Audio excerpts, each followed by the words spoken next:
Staying in 5-star hotels. 3, 2, 1. Speeding down streets in supercars. Or shamelessly flaunting their designer shopping hauls. My wardrobe's probably worth upwards of £10,000. The pampered life of the rich kid is completely unreal. If you've got that money to spend on it, then why not? With an endless supply of money to burn. I don't really know how much I spend on myself a month. It would probably be 5 figures. They have no concept of what life is like for most Brits. I've never struggled for anything. I don't know what poor is. So in this series, they'll learn the hard way. Wonder why you'd have a punch bag in front of your door. By living with families on the breadline. I'm Fergus, nice to meet you. I'm Anna. Whether it's roughing it on an old sofa. An absolute nightmare. Or shopping to feed a family on benefits. How is this a weekly shop? They'll come face to face with those on the opposite side of the wealth gap. I'm not a big fan of housework. Only then can they realise the true value of money. That watch is worth 6 months of me working. When rich kids go skint. Just start crying, give him a tissue.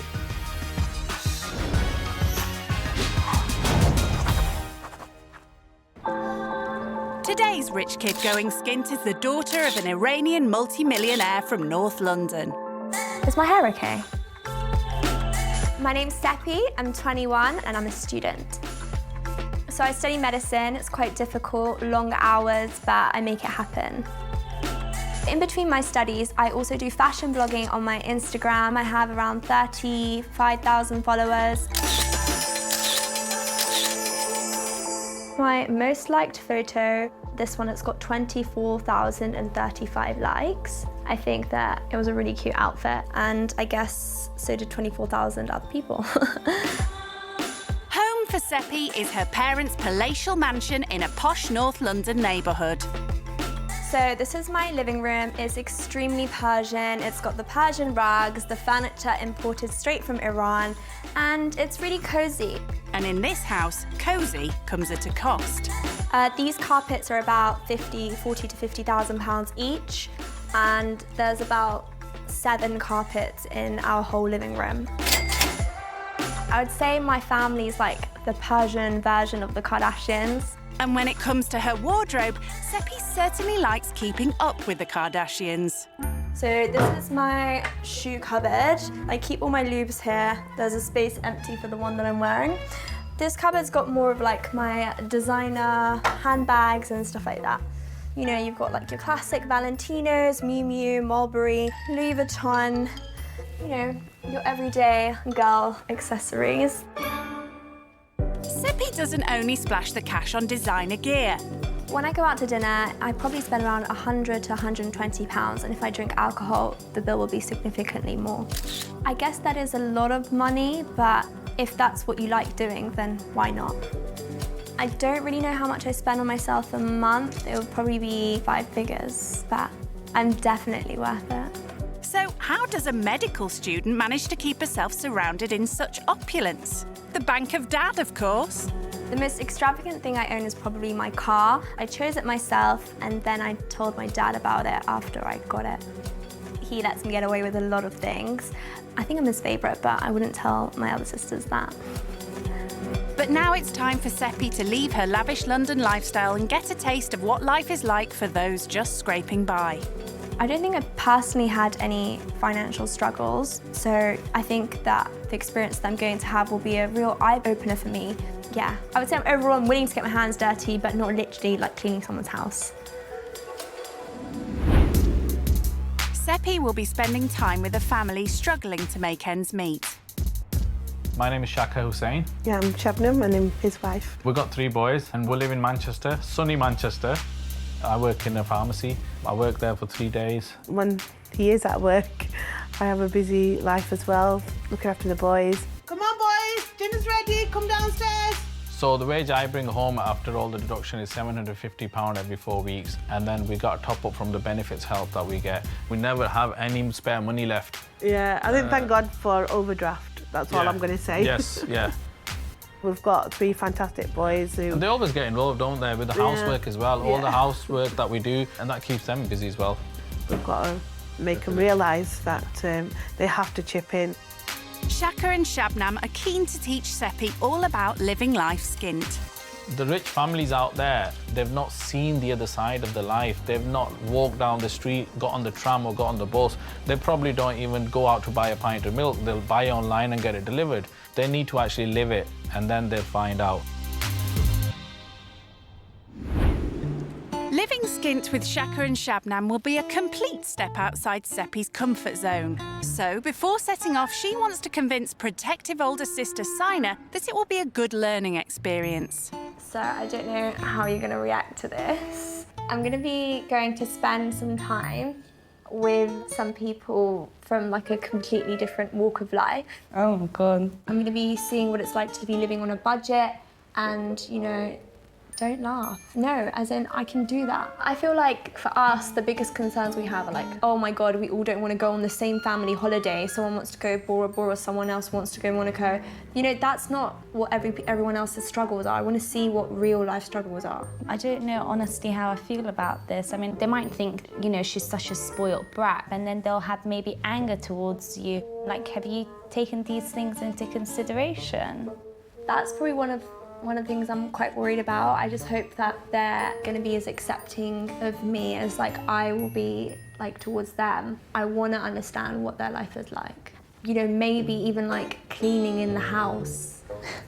Don't laugh. I just can't visualise you cleaning. You don't even brush your own hair. That's what's so weird. No, but I think I can do it. I'm going to try my best. I really think that maybe they can teach you a few things here and there. It'll be really good. Oh, well, you know what? Watch me do it, watch me ace it, and I'll come tell you all about it. Yeah, you can FaceTime me, we'll see. So cheers to that. Salamati. Salamati.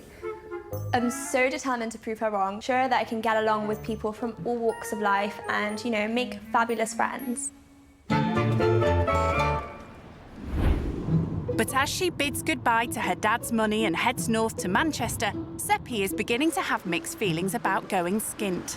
I'm very excited, but I'm also a bit nervous because I don't know who I'm going to be greeted by at all. Sepi's not the only one feeling unsure about what the experience holds in store. Yeah, I'm really looking forward to the rich kid coming along and staying with us. A little bit nervous at the same time, but I think it's going to be an eye-opener from both sides. I think I've been to Manchester once before in my life, but yeah, it's different to my area, definitely. I'm feeling quite nervous about having this rich person in our house, and I don't want them to think, oh, you know, is this it?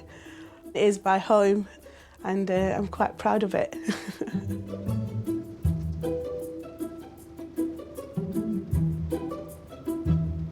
Okay.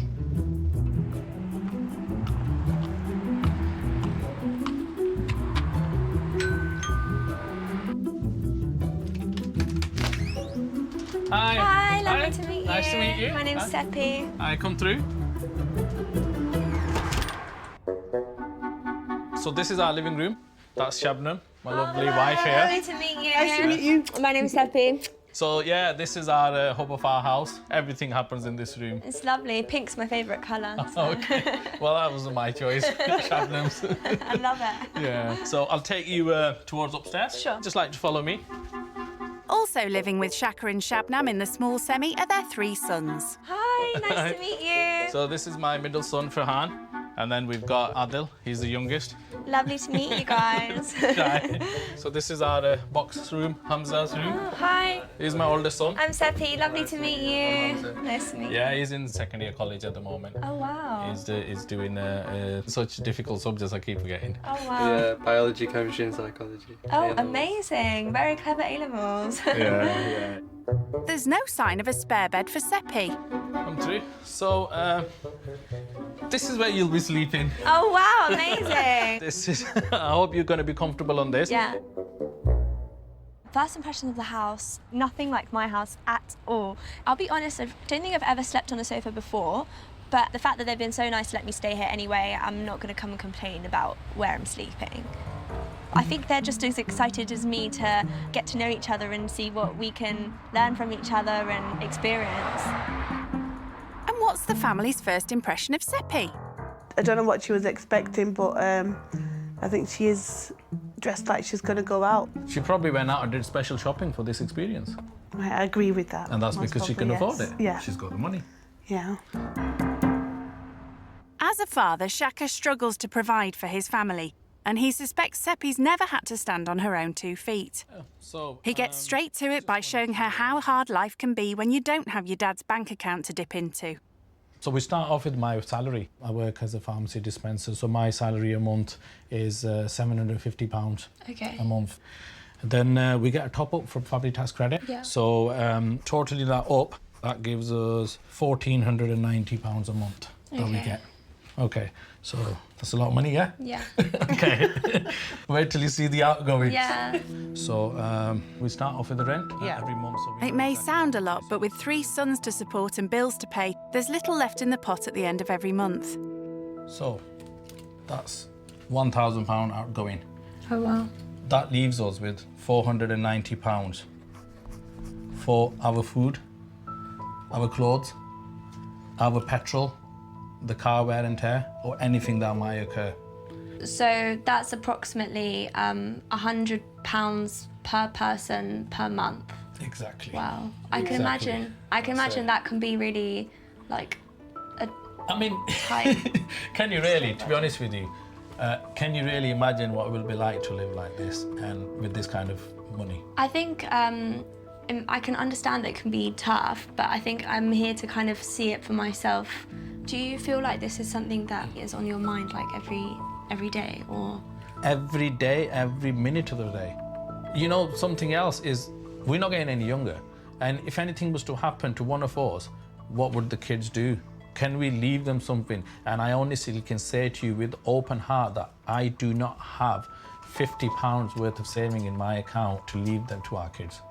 That's our life, and I can't be any more open and honest about that. So what's your financial situation? So, I don't work. I'm a student full-time. Okay. And my dad basically pays for my life. I don't have a budget where I've sat down and I've get like a certain amount of money a month. So I mean, do you have any idea how much you spend in a month just on food? And I would say I probably eat out on average 2 meals a day. You could easily just on breakfast and lunch end up spending £30–40. If we decide to go out, that would be our whole meal for all 5 of us. Yeah.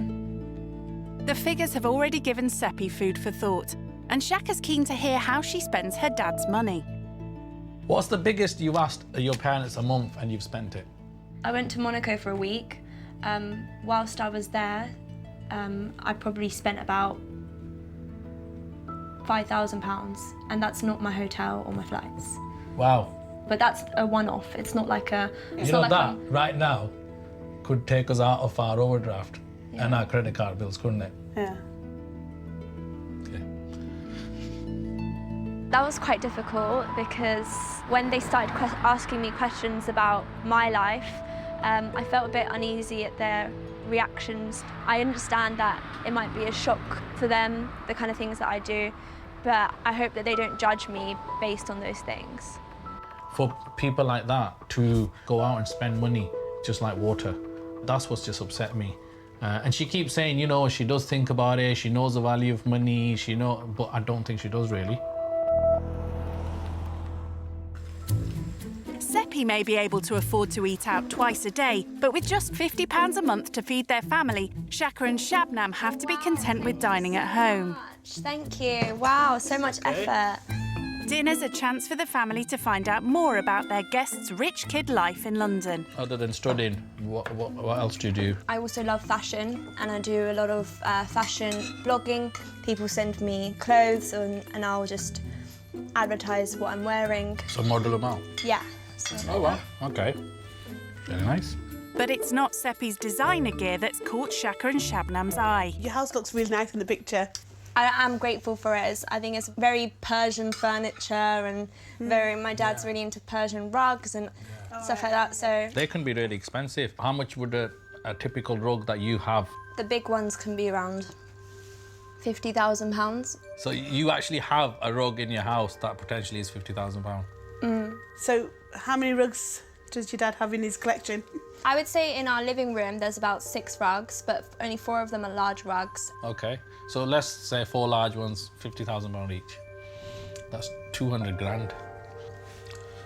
But my dad didn't have everything easy and handed to him. He worked hard to get to where he is, and if he wants to go out and buy himself 100 grand rugs, then I feel like he's worthy of that, because he didn't wake up one morning and money fell into his lap. But you're fortunate enough to be in that situation where you can go and back and ask your dad, oh look, can I have this X amount, can I have this amount? So does that ever make you think and stop and think, say, look, should I ask my dad for this amount of money because he's worked really hard for that money?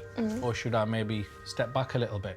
But I actively go to university to get a degree to, in two years' time, work as a doctor and earn my own money so that I don't have to rely on him. But if for the time being he's supporting me and he's okay with it, then I think that's okay. Her father may have worked hard, but is Sepi as keen to get her hands dirty? Do you help at home? We do have a cleaner at home. So really, yeah, you don't do any housework at all then because you got a cleaner at home. Not only that, obviously I've got like quite a long lifestyle with university and all those stuff, so... You know, you keep saying university. University. Do you know there's some people out there who have a part-time job and they go to university and then they cook for themselves as well and clean up and everything? You know, there are people who exist like that. I am aware of the fact that there's a range of students. There's students who are parents. I don't think you are, and I don't think you have seen anybody like that in your area where you are. I seriously don't. I don't want to offend you, but I don't think you are. Have you ever washed dishes before? No, I haven't washed dishes. Well, Can you wash the dishes Yeah, then? we'll give you a challenge of washing the dishes then. Okay, yeah. Sepi's keen to prove to them that she can stand on her own 2 feet, but the jury's still out. At her age, has never washed a dish in her life or done, and maybe never done any type of housework. Yeah. I doubt if she can even make a good cup of tea. So But let's see how she gets on. with the dishes, yeah. I think I'm gonna smash this challenge. Maybe if I show them that I can do a good job with this, they'll start opening their minds to seeing the real me rather than the person that they hear about. I'll make sure the dishes are spotless. Time for this rich kid to show she can get down and dirty. There we go. And it seems getting dishes shiny clean requires an ample dose of washing up liquid. And still a bit more.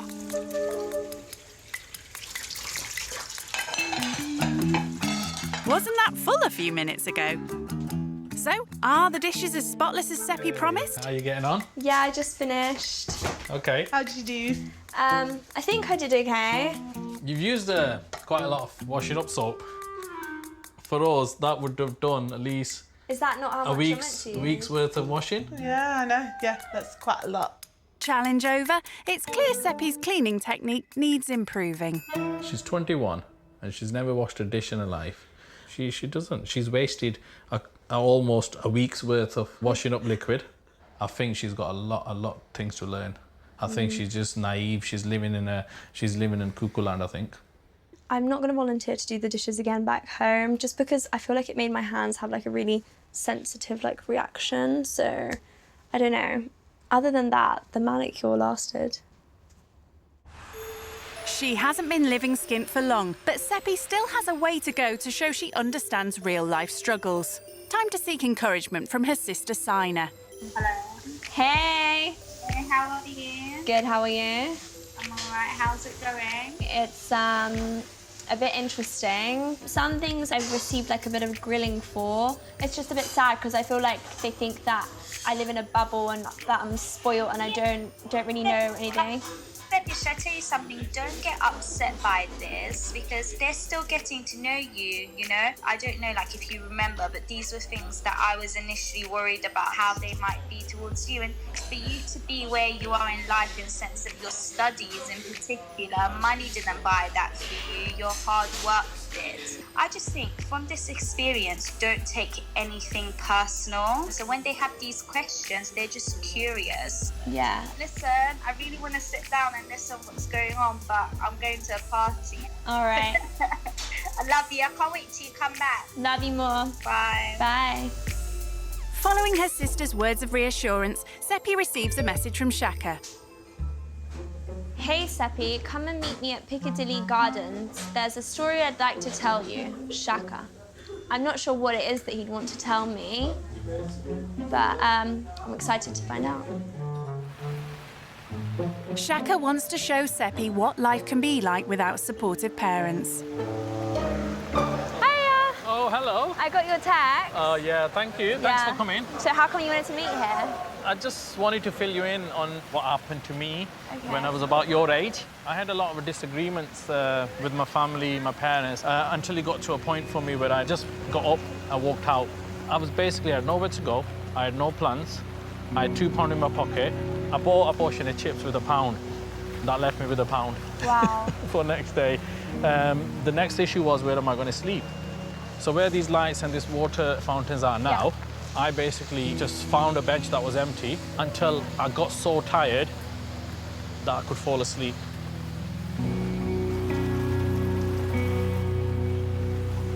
This will give you an idea of what it's like to be homeless and to lie.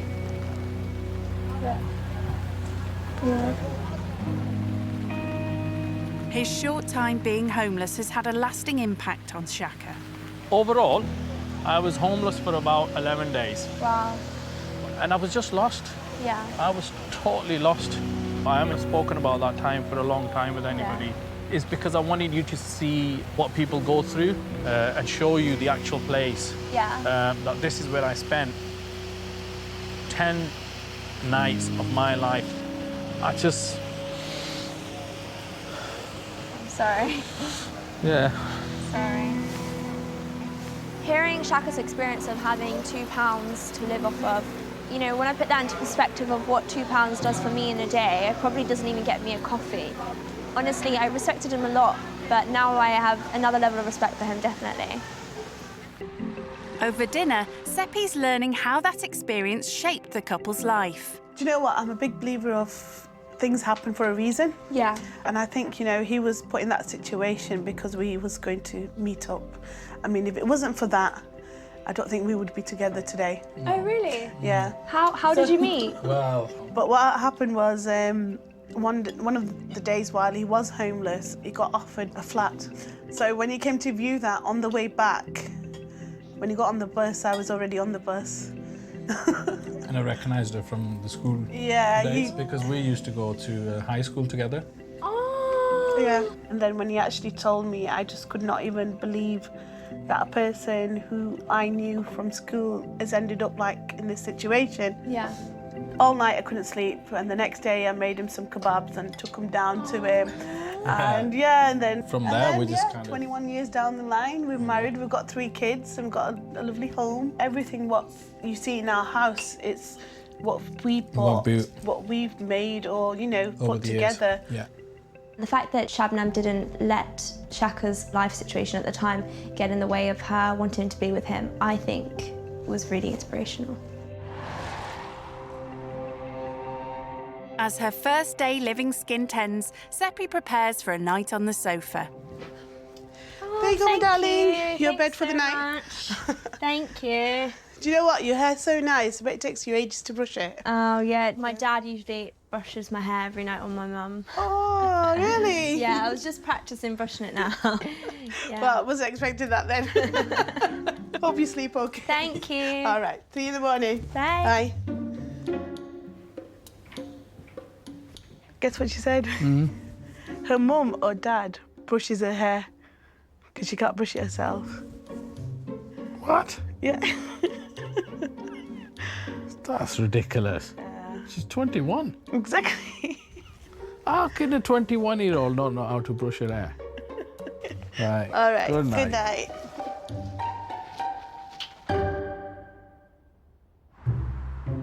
It's the start of Sepi's second day living on the breadline with Shaka and Shabnam. Did you have a good night's sleep? Yeah, it was really comfortable. It was more comfortable than I thought it would be. Oh, okay. Yeah. So, what kind of breakfast would you have normally then? Because I don't like to wake up really early, I usually just have like a porridge on my way to uni. And you know how to make porridge? My mum leaves me like a flask of hot water and the porridge and the peanut butter in my room the night before, so that I don't have to spend a lot of time doing it in the morning. Shabnam was also telling me your mum or your dad combs your hair. They know that it's really, because it's quite high maintenance, because it's really long, so... Can I just ask, is there anything that you do independently from A to Z? Of course. Personally, for a 21-year-old, I'm just a bit surprised that, you know, for your breakfast, your mum's leaving you a flask of hot water, so you don't even have to get up and boil the kettle. I think you're a bit of a daddy's girl, so... You haven't really seen me, you're just judging it based on what you hear. Yeah, but you're telling me what is around happening in your life. You pick up glimpses of my life. You don't really see the other aspects of it. Okay. Maybe if you saw my whole life, then you would have a different perspective. You just pick up my financial aspect. Well, I mean, half of your breakfast pre-made has got nothing to do with finance. You're completely entitled to your opinion. If you think that I'm not as independent as maybe you would like me to be, or you would like people my age to be, but I do other things for myself. Okay. But you're just picking up on the things that I do have done for me, and that's fine. You know, you're entitled to make your own judgments about me. Okay. I do feel like Shabnam and Shaka still do have a lot of preconceived ideas about me because of the background that I've come from, and I just wish that, you know, they'd kind of look beyond that. There's way more to me than that, and I just wish they would want to see that. I could tell just there, we're having breakfast now, that she was getting a bit agitated. I'm not hating her for what she has. What I'm saying is that I think she needs to do a bit more stuff for herself to be a bit more independent. Next, Shaka and Shabnam have a challenge to see how Sepi could cope shopping for a family herself. So we thought you could go out and get us some weekly shopping for us. So the kind of budget I like to stick to is £50. How long would you stretch that £50? Probably like less than a day. Yeah. It might be a challenge for you. Yeah. I've got this. Good. Should be interesting. I feel like I want to do really well in this task so that Shabnam and Shaka can see that I'm actually much more responsible than they think. Sepi's never had to budget like most other people, but now she's determined to show she could live within her means if she had to. So, here's a 50 quid. All right. Don't forget, shopping for 5 for 7 days. All right, I got Okay? this. Yeah? Well, let's see. Good luck with it anyway. Thank you. All right. See you soon. With so little money to feed the family on, Okay. Sepi goes straight for the essentials. I feel like I should probably get their kids a treat. This one doesn't really have a price on it, but it's got a mixture of everything, so I'll go with this one. Okay. I'm really dubious about this, and actually, you know, I'm really a bit nervous as well, just to see what she's going to come out with. After a shaky start, this rich kid begins to show some encouraging signs. So we'll definitely need some onions. This is 59p for a pack. It's organic milk, or I wonder how much cheaper normal milk is. It's like 40p cheaper. So far I think I've got about £15 in my basket, maybe less. Asian cooking uses a lot of lentils and stuff, so I should probably get a lentil. I'll go with this one. Yeah. Okay. Do you think I can have some minced meat, please? How many need? Half a kilo. Half kilo. This is where it's going to get really interesting for her, because halal meat is not cheap. So we'll see what she comes back with on the meat then. Thank you. Bye. Bye. A final few items and it's time to head to the till. Well, fingers crossed it's less than £50. Hiya. Hi. I think I made some wise buys and I picked up on some good deals, so we'll see. She may have bagged a few bargains, but has the rich kid shown Shaka that she can shop on a tight budget? Hello. Hiya. How are you? I'm all right. How did you get on? Basically, I had to put a few things back. All right, don't worry. I'm only kidding. Oh, okay. I was like basically almost £2 under the budget. What? Yes! How have you done that? What can I say? You know what they say? The proof's in the pudding. Yeah. So let's go home, we'll check all this out and see if we can survive on this for a whole week. Hopefully you can. Yeah. Okay. Okay. We'll see. Let's go. Well, someone's looking pleased with herself. But is there enough there to feed the family for a week? Well, it looks quite a lot. Let's see what you bought then. Okay, so these vegetables were on offer. So it was like 3 packets for the price of 2. Good spot. Some onions. Right, 'cause good. I feel like Asian cooking is all about onions. It's all about onion, yes, that's right. Then I got 1.2 kilos, it says, of chicken drumsticks. Okay, yeah. I thought that would be quite easy that's to cook with. And then I don't know if I got enough, but I got 600 grams of minced meat. Okay. Okay, yeah. Seppi's clearly put some serious thought into her food shop. Then I know that you're cooking, like Asian cooking involves a lot of pulses and beans and stuff, so I got 3 kidney beans. Okay. And then I got 3 chickpeas. Okay. Do you think that would be enough Yeah, for you that's for a more week? than enough, yeah. And then I got 1 packet of lentils, but I don't know if I got the right one. Yeah, you got the right ones. Really? Yeah. Actually, you did. That's one of our favourite ones. I noticed you didn't bring any rice.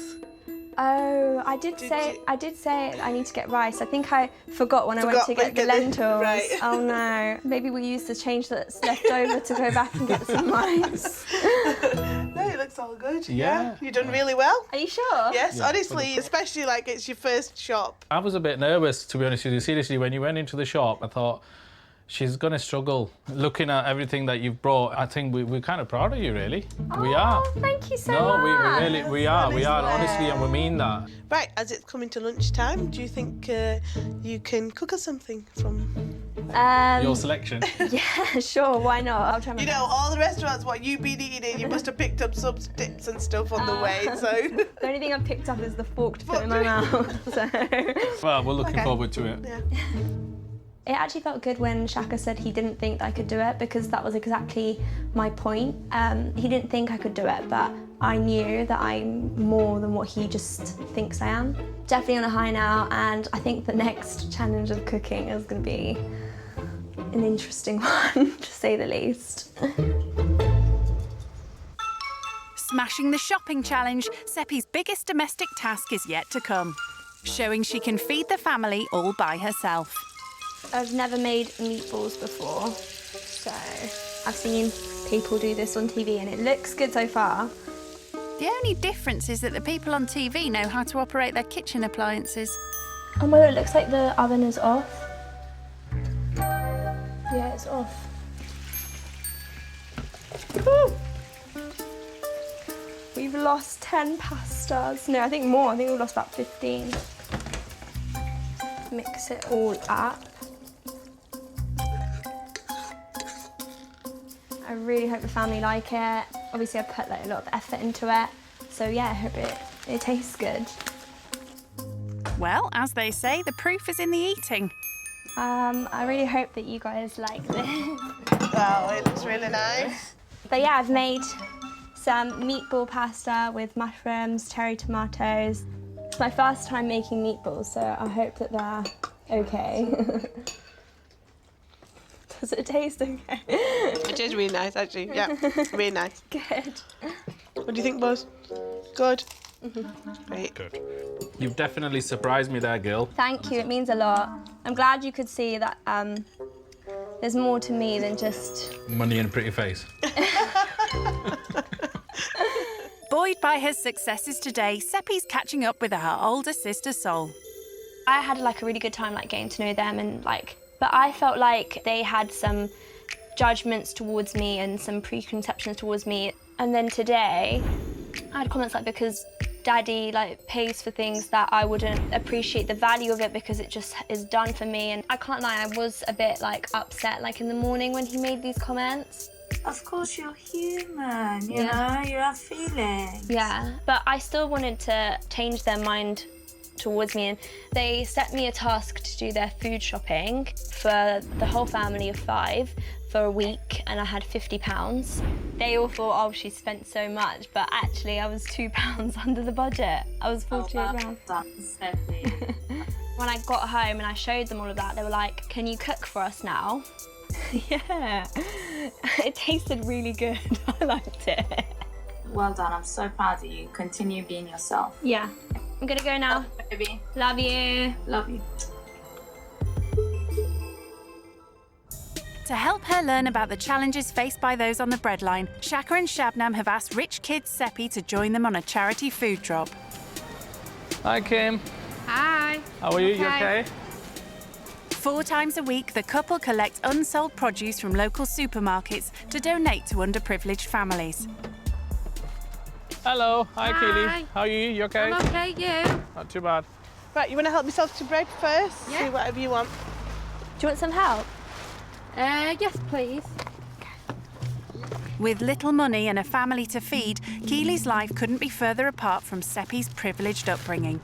How many children do you have?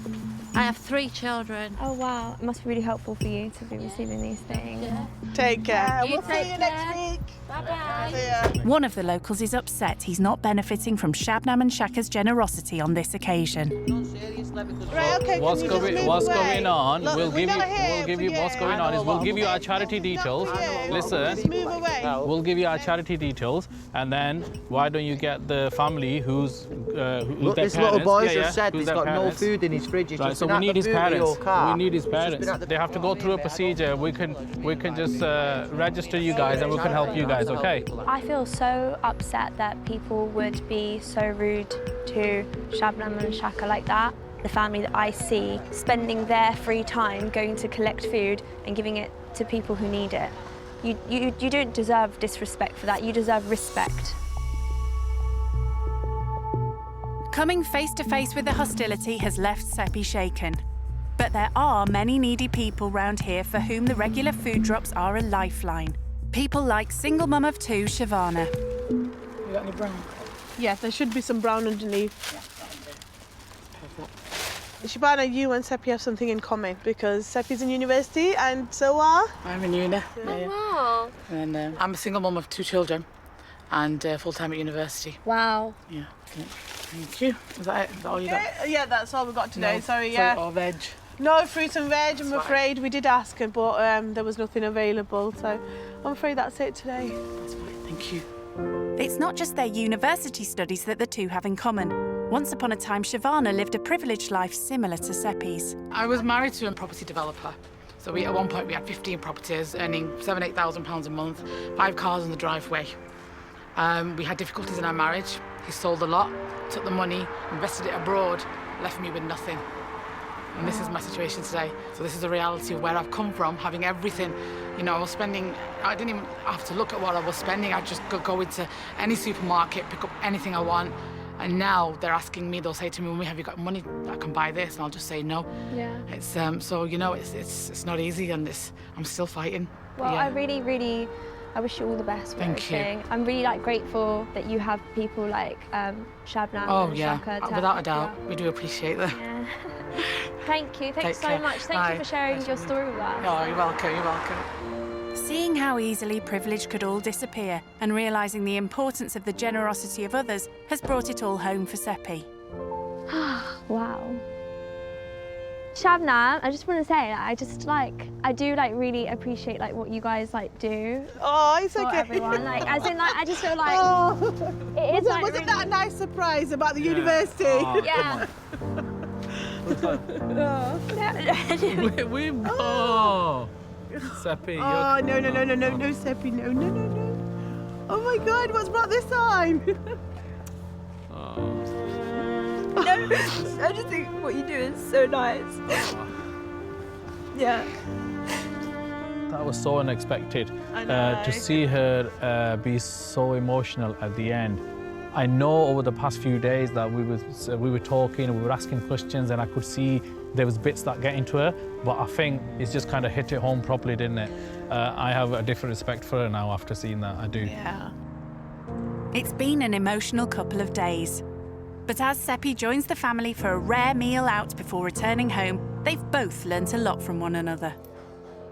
cheers to the amazing experience we've had together. Yeah, of course, definitely. Oh, do you know, I can't believe it. I know. Do you know you got going now? I honestly feel like I've made a second family here in Manchester. Manchester. Of course, I definitely learned that I probably could make more time to do things like making myself food and cleaning up after myself. Yeah.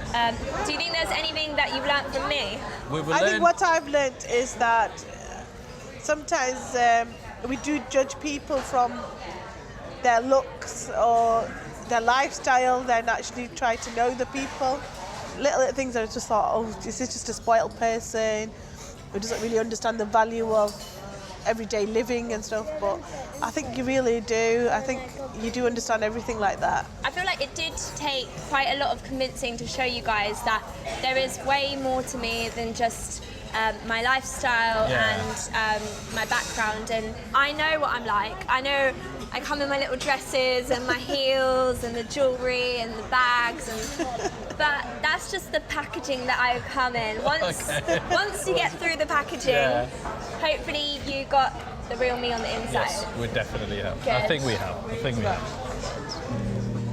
Sepi's willingness to embrace and experience life from all sides has impressed the family.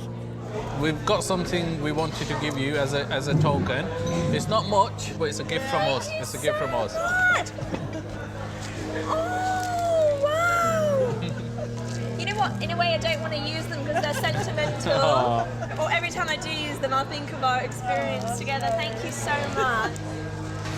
I did spot in your kitchen that you guys like orchids, and I saw that you had a purple one and a white one. So I thought I'd get you a different coloured one. This is for you guys. Oh, thank you. And thank you. That will go on our window in the kitchen. Definitely. And you can think of me while you're washing the dishes. Living skint has given Sepi a new appreciation for the hardships that people like Shaka and Shabnam face. Just have a big group hug. I've honestly had the best time, and I can't thank you guys enough for letting me experience this with you guys, and it's been amazing. Thank you for coming. Thank you so much. You better stay in touch. I will. And you are welcome back anytime. Anytime. Honestly. Yeah. Bye. Bye. Take care.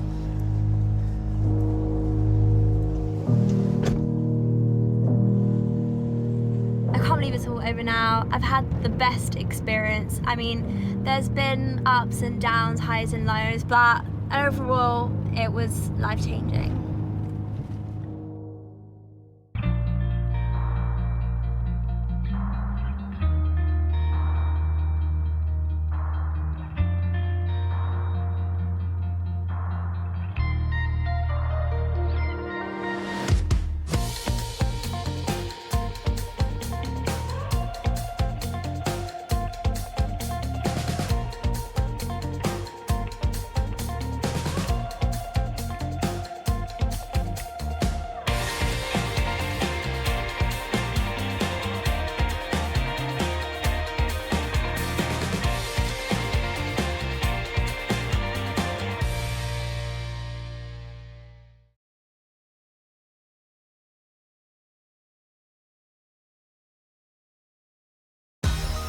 In this series, 6 rich kids are giving up the flashy supercars, the luxury 5-star hotels, 3, 2, 1. and expensive designer shopping halls This is the biggest chandelier in the house. to go skint with desperate families living on the breadline. I'm Fergus, nice to meet you. Sparks will fly I think you're a bit of a daddy's girl. and tears will fall Just start crying, give her a tissue. as they face the most challenging experience of their entire lives. Oh my God, what's about this time?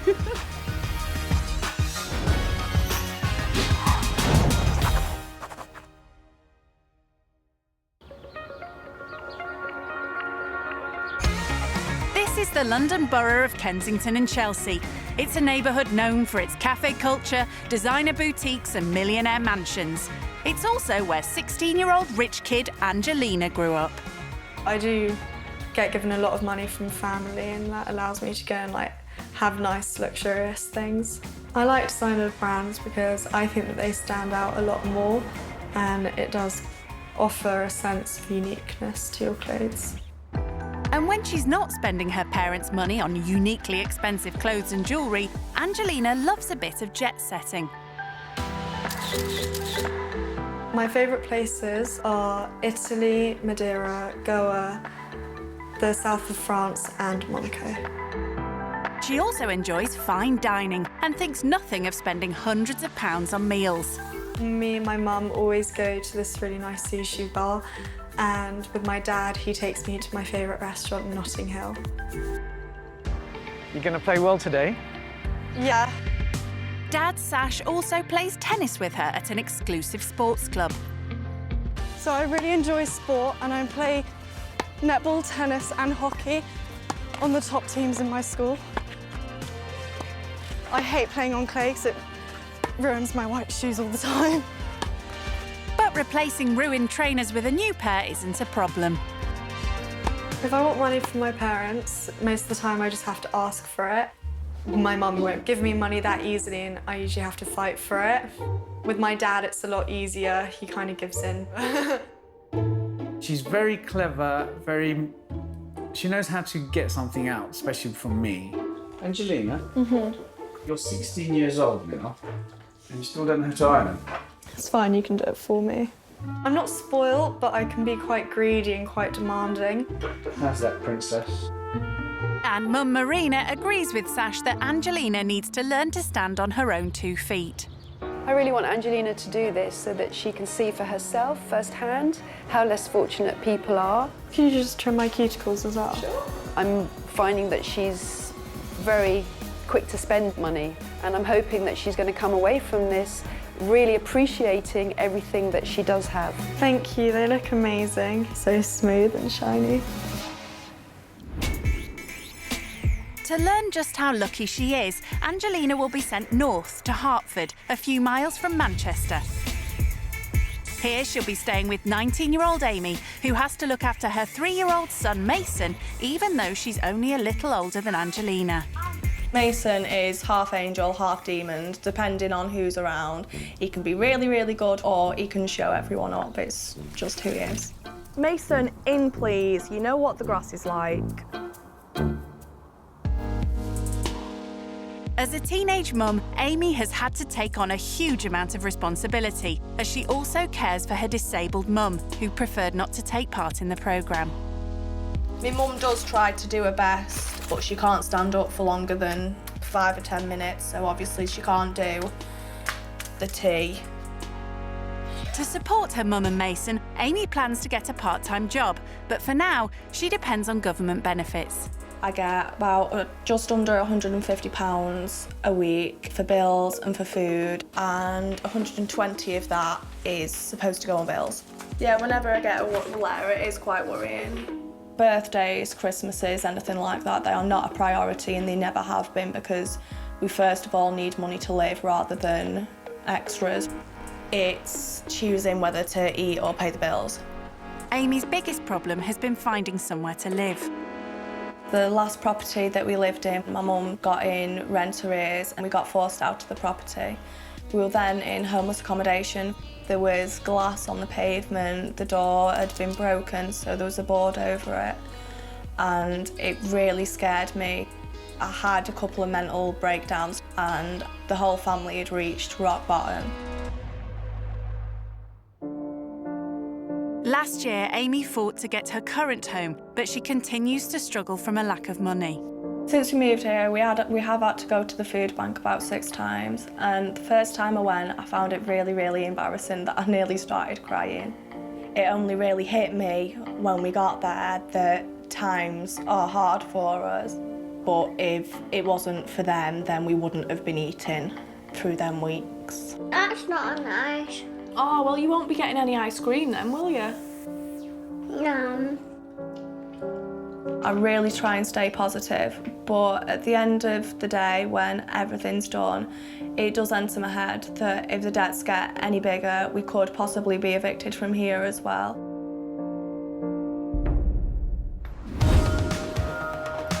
Back in Kensington, Angelina has one last goodbye with her mum.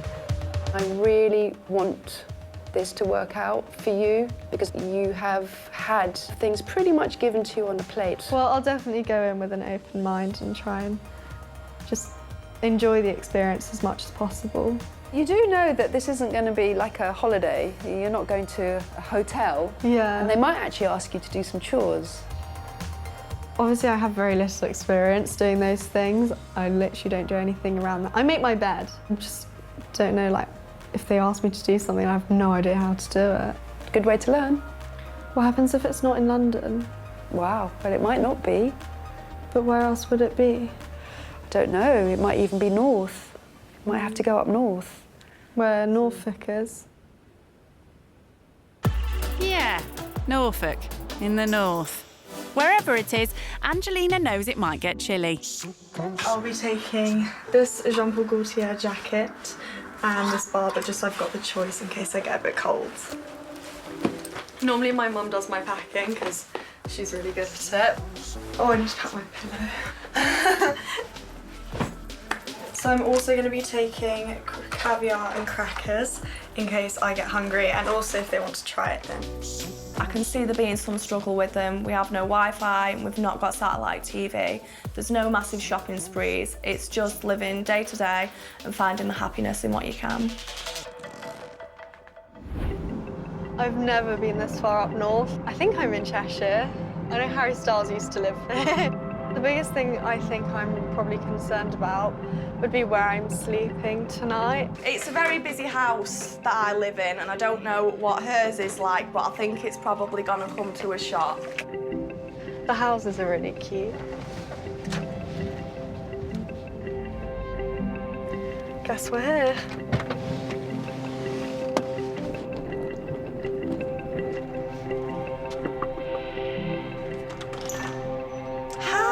Nice to meet you, I'm Angelina. Hi, are you coming in? Thank you. Sorry, I've got my big suitcase. After being evicted from her last house, Amy now rents from her local housing association. It's a new build, but Amy's a bit embarrassed by it. It doesn't really look much like a home. Like, you know, usually you see loads of pictures, loads of like cushions and stuff like that. It's about kind of making it as nice as I can without getting too attached. Don't know how long we're gonna be here because debts are already mounting up. If I get too attached to it and something happens, it'll be really upsetting.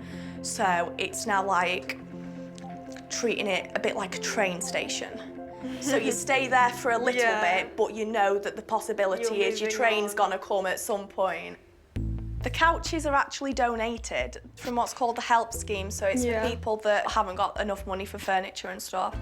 The TV, that was from a charity shop, that was £23. That's good. How good's that? Angelina is suddenly shocked when Nancy, Amy's hyperactive puppy, appears.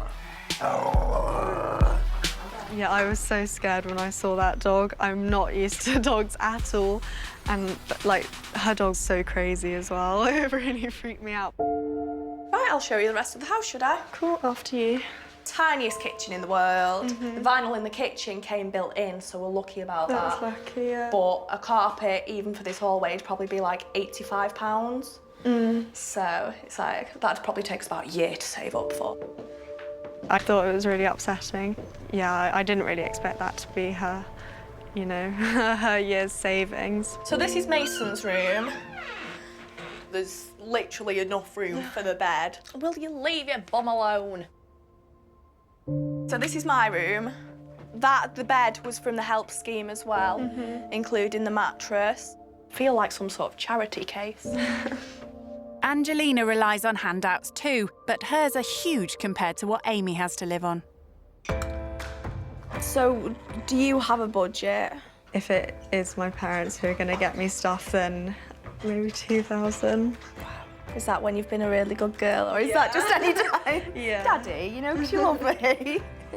What would you say that the most expensive thing that you've got on is? I think the most expensive thing I brought with me is probably my £800 Jean Paul Gaultier jacket. Wow. can't believe how much a jacket can be these days. My jacket was only £3. Really? Yeah. From where? From the charity shop down the road. But the black and white one that I've got, Yeah.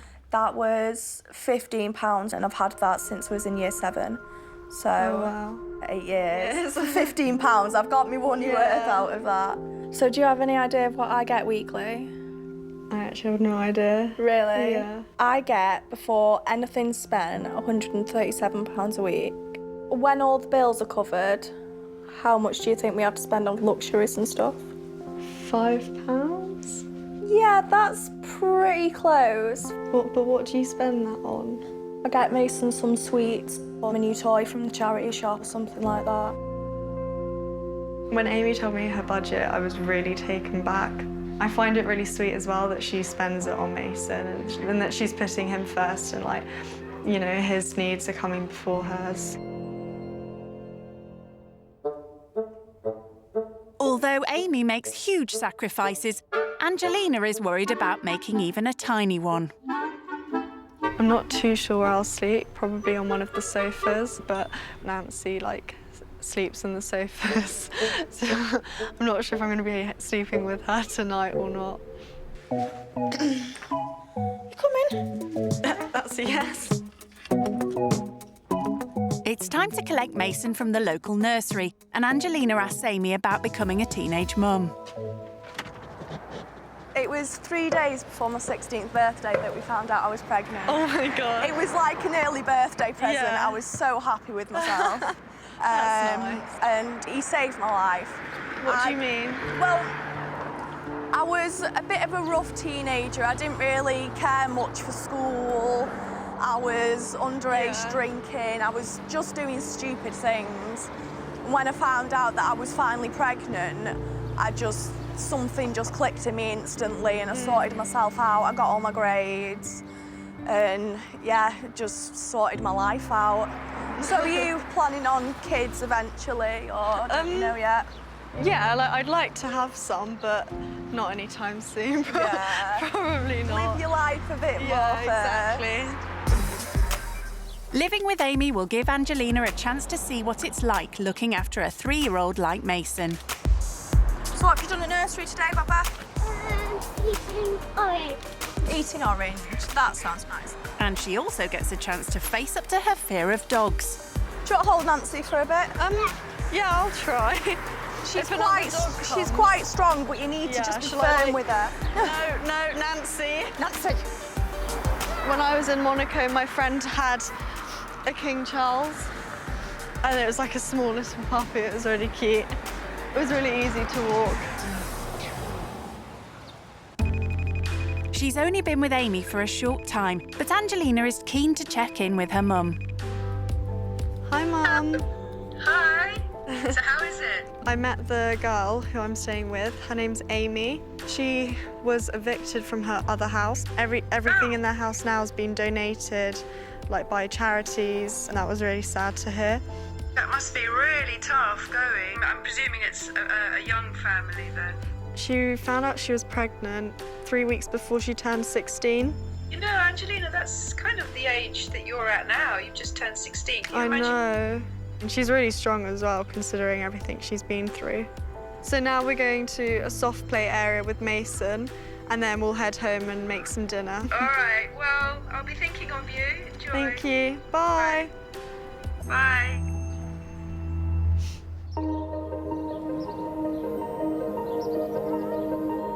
The soft play Amy goes to costs £3, a huge sum on her tight budget, so going here is a rare treat. Wow, Mason, I'm in this one.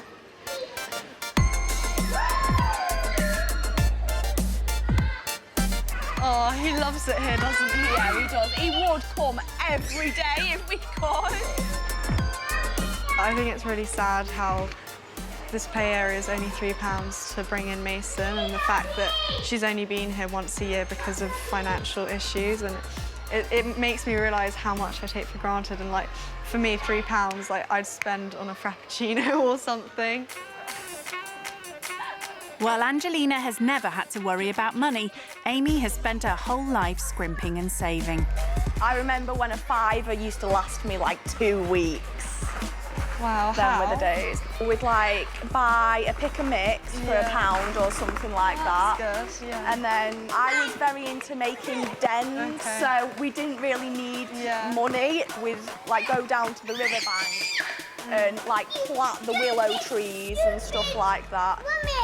So do you remember what you used to do for fun? We had something similar to this. We'd also ice skate a lot. Oh, did you? I'd love to go ice skating. Have you never been? No, I've never been. So do you play any sports then? At school I do. I play hockey, netball and tennis. So do you have like a tennis court at home? No, not at home. Oh, don't you? But at school we have loads. There's like 16 tennis courts. Amy dare not go over the hour of the soft play, so they all head home to get ready for dinner. So what are we having for dinner? I was thinking chicken Kievs with tomato and mascarpone pasta. Oh, that sounds good. Does that sound all right? Yeah. What can I help you with? Grating Parmesan cheese? Yeah. Is that all right? Yeah. Angelina appears keen to help, but she's completely unused to doing so. My arm started to hurt. So Amy just finished it off quickly for me. Unlike Angelina, Amy doesn't have the option of giving up. If she didn't cook, her family would go hungry. How long do the chicken Kievs need? Usually by the time I've done the pasta, the chicken Kievs are ready. This is where I usually burn myself, by the way. Pasta's probably one of the main things that we have in our house because it's dry, it stores easily, it lasts forever, and in my opinion, it goes with practically everything. What sauce is this? Tomato and mascarpone. Mm. How much did you pay for these? They were 85p each. Oh wow. So yeah, that's really good. What would you do if there's any left over? Either save it for lunch tomorrow, even though I don't really have lunch, but if there's pasta in, then I'll have lunch. What do you mean by you don't have lunch sometimes? If I was to buy lunch in, then that'd probably add an extra £5–10 onto my shopping bill, and I can't do that. So the first meal of the day is my tea, and then... So you don't even eat breakfast? No. It's usually one meal a day.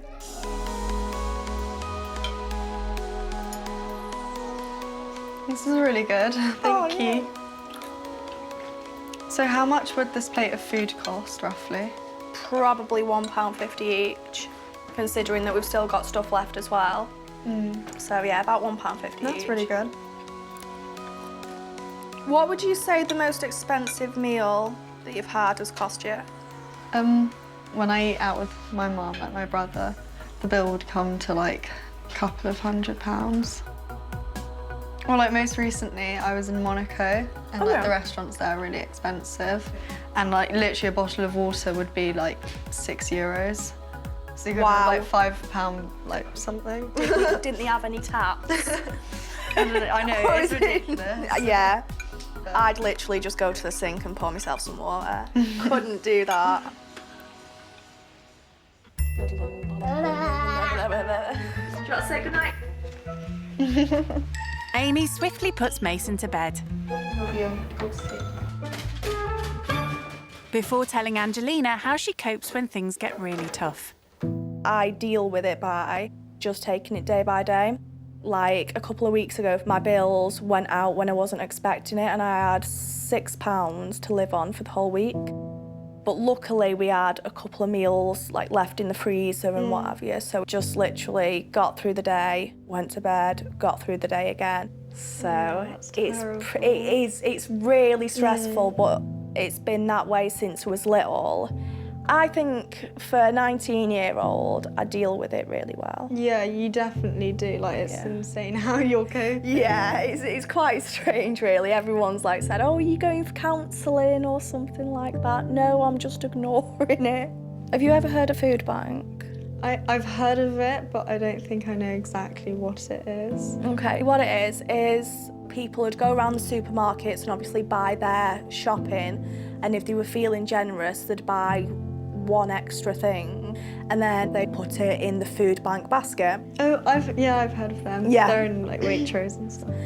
And then when you've got no money, you go and tell like a help schemes and they'd give you a voucher for the food bank. It's not massive quality, most of it's like supermarket basics and stuff like that, but it's enough to live on. When was the first time that you went? Just after we got moved into a homeless accommodation. And the woman came up to me and she went, "Are you hungry? Do you need anything to eat?" And I just broke down crying. I was like, "Oh my God, I'm a charity case." And she was like, it's all right. We have people new here every single day. I think that's really, really brave of you to have to like put yourself through that, and it's shocking, but it's nice to know that there are things out there though that can help. Yeah, there is so much support out there these days. Now I know that if I need help, then I should ask for it rather than just struggling through times and kind of trying to make do. Yeah. While Amy has learned to graciously appreciate the kindness of strangers, Angelina isn't quite so accepting. What's the sleeping arrangement tonight? At the minute, are you all right sleeping on the couch? I don't really know. Nancy, stop nibbling. To be honest, I really struggle with spiders, and there's loads in this room as well. Yeah, there is a few. I don't really mind them though, they do eat the flies. I'm so scared of spiders, and I'm also scared of dogs, and even though I've overcome it, it's still going to keep me up at night, and I'd rather stay in a hotel. I'm really sorry, and I hope you're not offended. Oh no, it's all right. It makes life easier for both of us at the end. Yeah. What time would you like me to be back in the morning? I drop Mason off at 9:15, so could you be here for 5 to 9? Yeah, that's Is that fine. all right? Thank you for everything today. It's been a really good day, actually, hasn't it? Yeah, I really enjoyed it. I'll see you in the morning. Bye. Bye.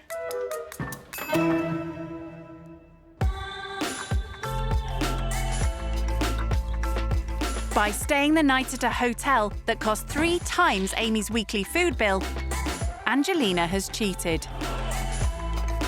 I'm so glad that I'm not having to stay there for the night. I really couldn't bring myself to stay there. She'd better not tell her mum.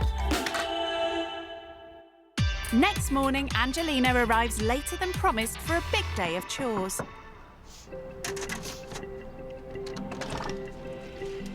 Hi, how are you? I'm good, thank you. How are you? I'm all right. We've got to go straight to nursery. Yeah. Morning, Mason. Come on then, baby. Close this. So how was the hotel? Yeah, it was good. Is it somewhere you'd usually stay? No. If I'm on holiday, and then I'll stay in a hotel. Yeah. But not usually in England. Ah. After dropping Mason off, Amy explains how getting a job would affect her nursery benefit. I get 15 hours free. But if I was working full time and getting the same amount of money that I am now, I'd have to fork out like 20 to 45 pounds a day for nursery. Well, I wouldn't be getting that much money. Yeah. Back home, it's a rare treat, breakfast. What would you like? I'm not actually that hungry because I ate in the hotel. But I'll help you make breakfast. Do you want to see what I usually have for breakfast when I have breakfast? What do you have? A bit of chocolate orange. Don't you have to like drop it to break it?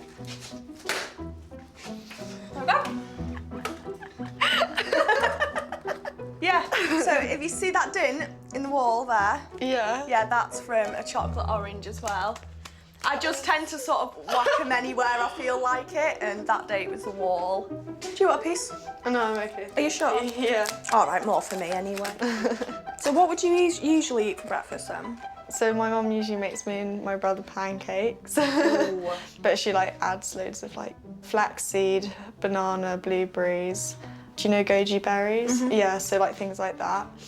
Sounds nice. Are you sure you don't want any? Yeah, I'm fine, you can have it. Being a bit of a pig this morning. Should I show you something I do actually have for breakfast sometimes? Yeah, that'd be nice. What, have you got it with you? Yeah, I'll go grab it. Is it going to be sushi? Not a fan of fish at all. I'll try whatever it is, obviously. Hey! So, I brought some crackers and caviar. Caviar. Isn't caviar fish eggs? Yeah, it is. Have you ever tried it before? No, never.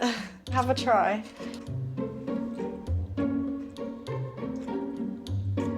That's really strange. So how much would you usually pay for a jar that size then? Well, the jars I take to school are about half that size and they're like £35. Wow. Stick with me chocolate.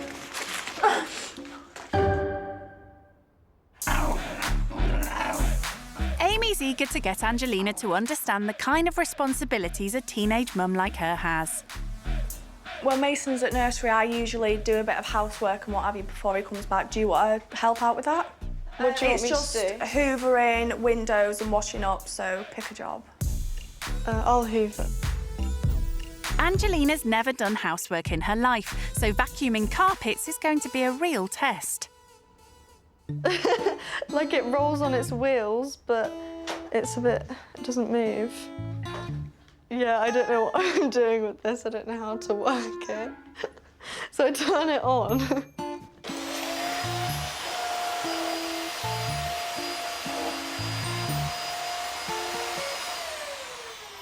I'm gonna have to get Amy.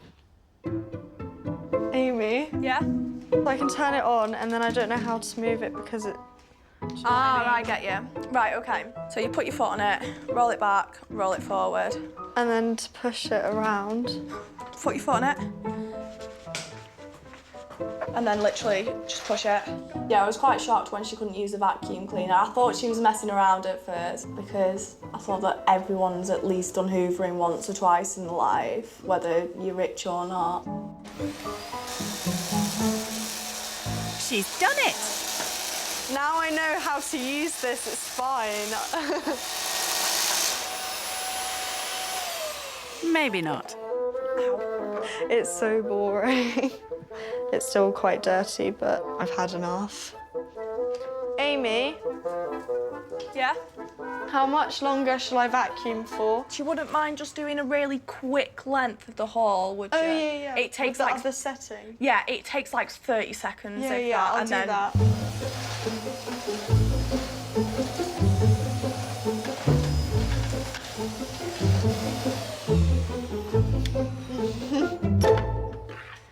Is it alright if I just leave it like that?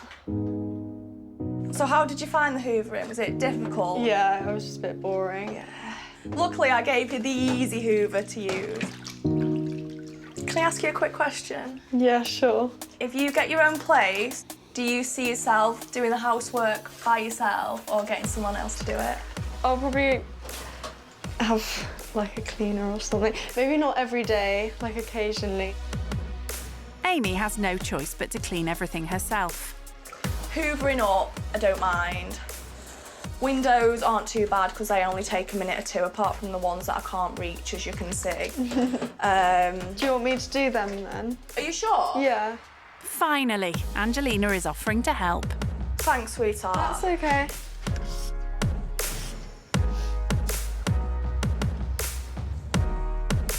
So you know you've cleaned windows now and you've hoovered up. Yeah. What do you think your mum will feel about that? Do you think she'll ask you to do bits at home more now? She probably will. Do you think? Yeah. How do you feel about that? I'll probably just split it with my brother and make him do half as well. Yeah, now you know how to do it. You can teach him how to do Yeah. it. Perfect. Thanks, sweetheart. That's all right. Is there anything else you want me to do? Oh, no, it's all done now, thank God. Right. So what I usually do now is the weekly food shop, okay? I have a budget of £30, which has to last the house, so me, my mum, Mason, and the animals, a week of food.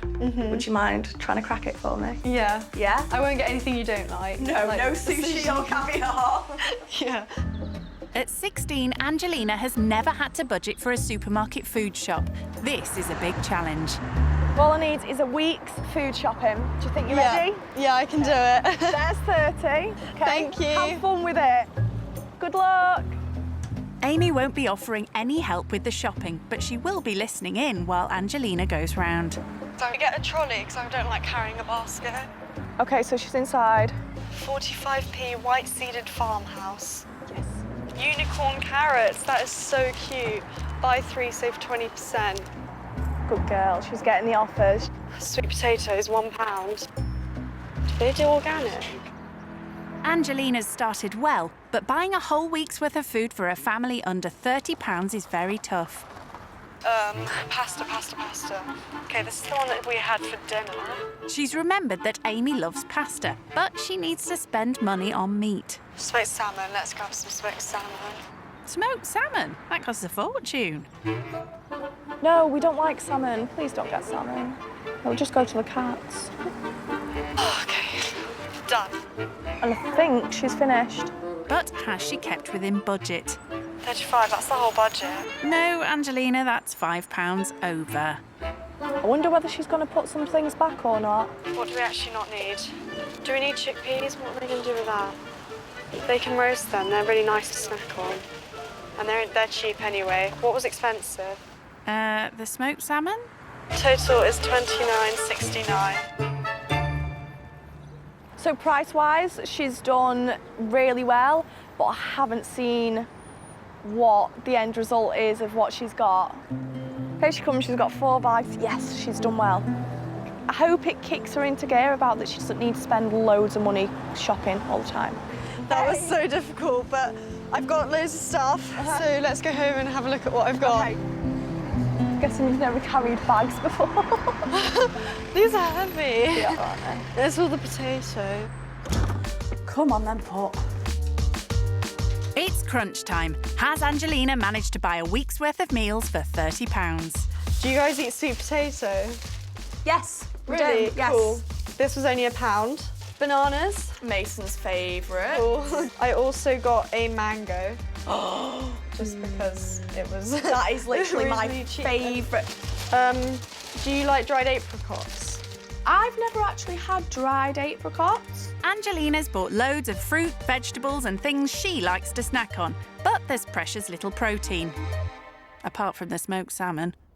I've got your change. Oh, you have change. 31p change. Well done. How did you find it? I thought it was really fun, actually. I enjoyed doing it. But I realised, like, once I got to about 15, 20 pounds, it was mainly a lot of fruit and veg. And that I had to, like, add in a few bits of meat. So I got the chicken and the salmon. And then I also got some pasta, because I know that's, like, a good base for your meals.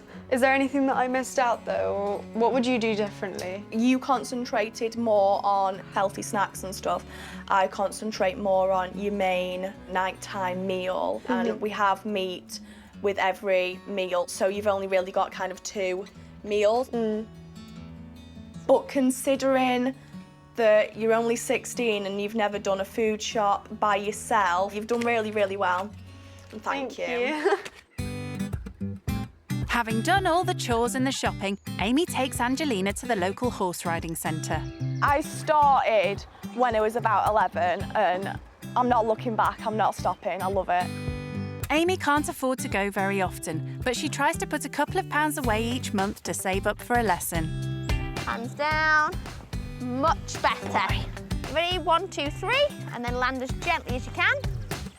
Angelina's happy to pay for her own lesson, as it's a welcome break from chores. How does that feel? It's okay. And walking. Oh my God, I'm stuck. There you go. But at the end of the session, Angelina learns that they have to muck out the stables. Okay, so we're going to start off, we're going to remove all the droppings from the bedding. Over to you guys. I didn't expect to be mucking out, and I found that bit really disgusting. It stinks. It's better than dog poo. Yeah, that's true. Dog poo smells more. I've never had a problem with horse poo. That was just disgusting. I hated that bit. Is this how much crap a horse would make, like, Yes, overnight? Unfortunately. Yeah, this has just been the morning.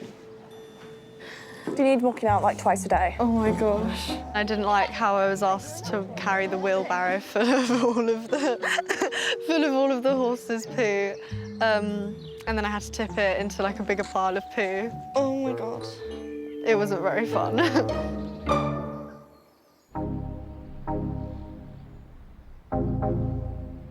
Living skint and doing the chores with Amy has been a real eye-opener for rich kid Angelina. Her mum will be proud.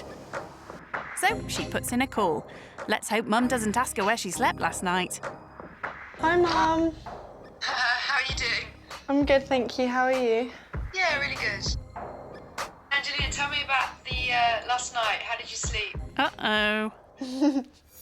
I couldn't stay here because she wanted me to sleep in the living room, and I was just way too scared. Like, there were so many spiders on the ceiling. Like, there's a massive cobweb in the corner of the room. So I stayed in a hotel last night, and then...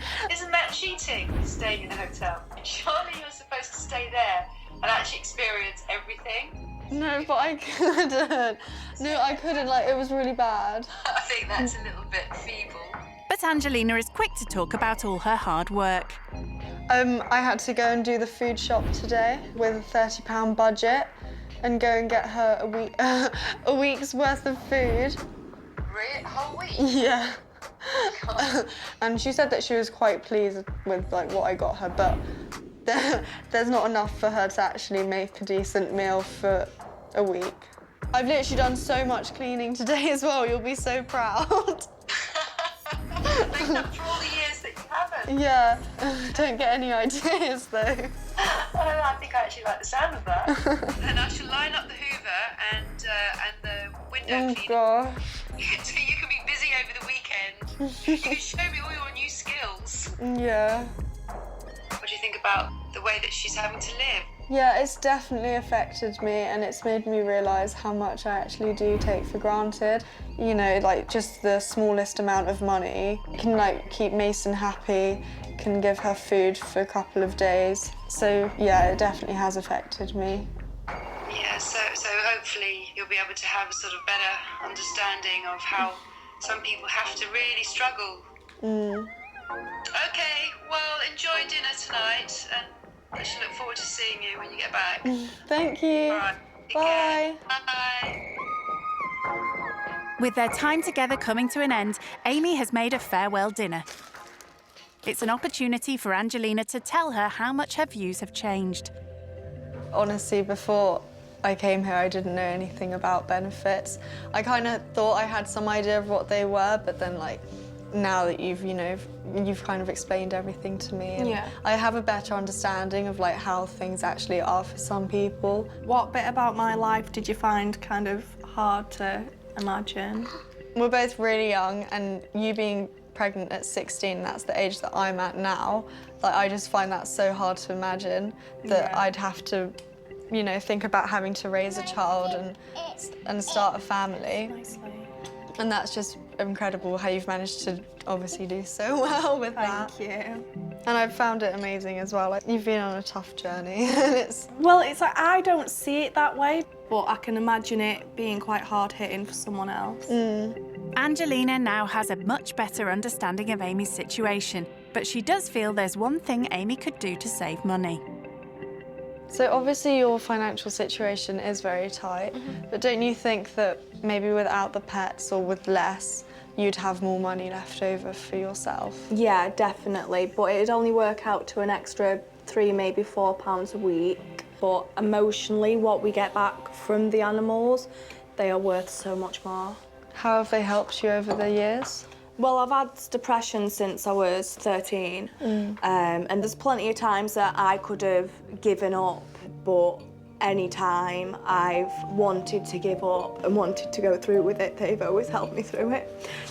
Don't cry, I cry when people cry. So, yeah. It's a bit... It's okay. The fact that her animals mean so much to her, it just shows like how like little support she's had from people, and it's been like really hard with her mum as well. She's had to go through it all like at such a young age. I just hate to be put through that situation, and I'm really grateful that I have people that I can like, you know, rely on and who I know are there for me. And she's literally had no one to help her through it. She's had to do it all by herself. It's just amazing how anyone her age can do that. In the time she spent with Amy, Angelina has learnt a lot about living on the breadline. And as she prepares to say goodbye, it's clear that she's been deeply affected by her experiences. Thank you so much for having me. It's been so fun. It's been really good, hasn't it? I've enjoyed it. Yeah. And I got you guys this because I know how much you love chocolate. That's okay. Mason, I'm gonna go now. Do I get a hug? Good boy. Oh, he wants to give you a kiss. Aww. Thank you. So cute. Bye. Right, honey, stay in touch, yeah? Yeah, definitely. Promise? Yeah. And I want to try and help as much as possible, so just let me know if there's anything that I can do. Just chatting to me would be helping up, honestly. No, because honestly, like, you deserve so much as well. Thank you. Come here, pup. See you guys. See you later. Message me when you get home safe, okay? I will, thank you. See you later. Bye. Bye.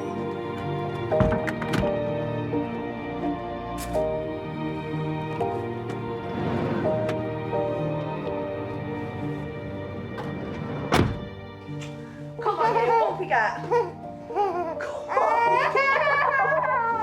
I don't really know what to feel. I'm kind of overwhelmed with like loads of emotions right now. I've definitely got a lot to take away from the 2 days that I've spent with her. It's really changed my perspective on everything, and I'm definitely going to have a different view on life from now on.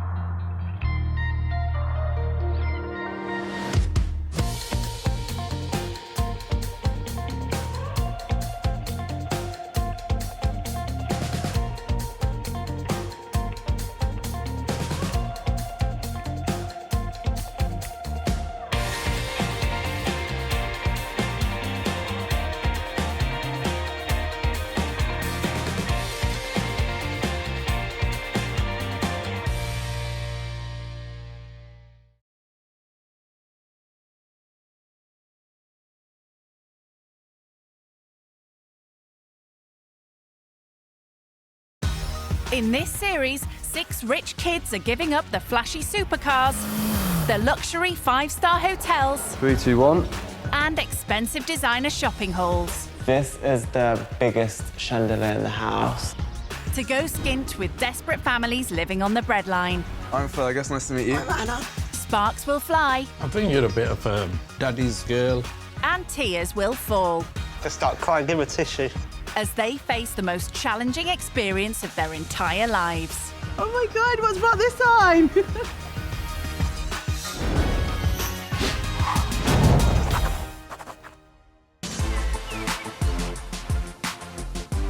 Today's rich kid going skint is the son of a wealthy businessman from Nottinghamshire. I'm Dylan Bardwaj and I'm 21 years old and I live in Loughborough. Home for Dylan is a magnificent country mansion where he lives with his large extended family of 18. We've got 4 living rooms in our house. There's 1, 2, 3, and the orangery, 4. So this is the main room that all the family get together in. Because there's so many sofas, there's always a lot of space for everybody to fit and sit. So this is another living room. I don't think we've actually, as a family, sat in here yet, but it will come in handy. Blimey. It seems in this mansion there's no limit when it comes to luxury. This is the biggest chandelier in the house. Yeah, it's very extra, like the family.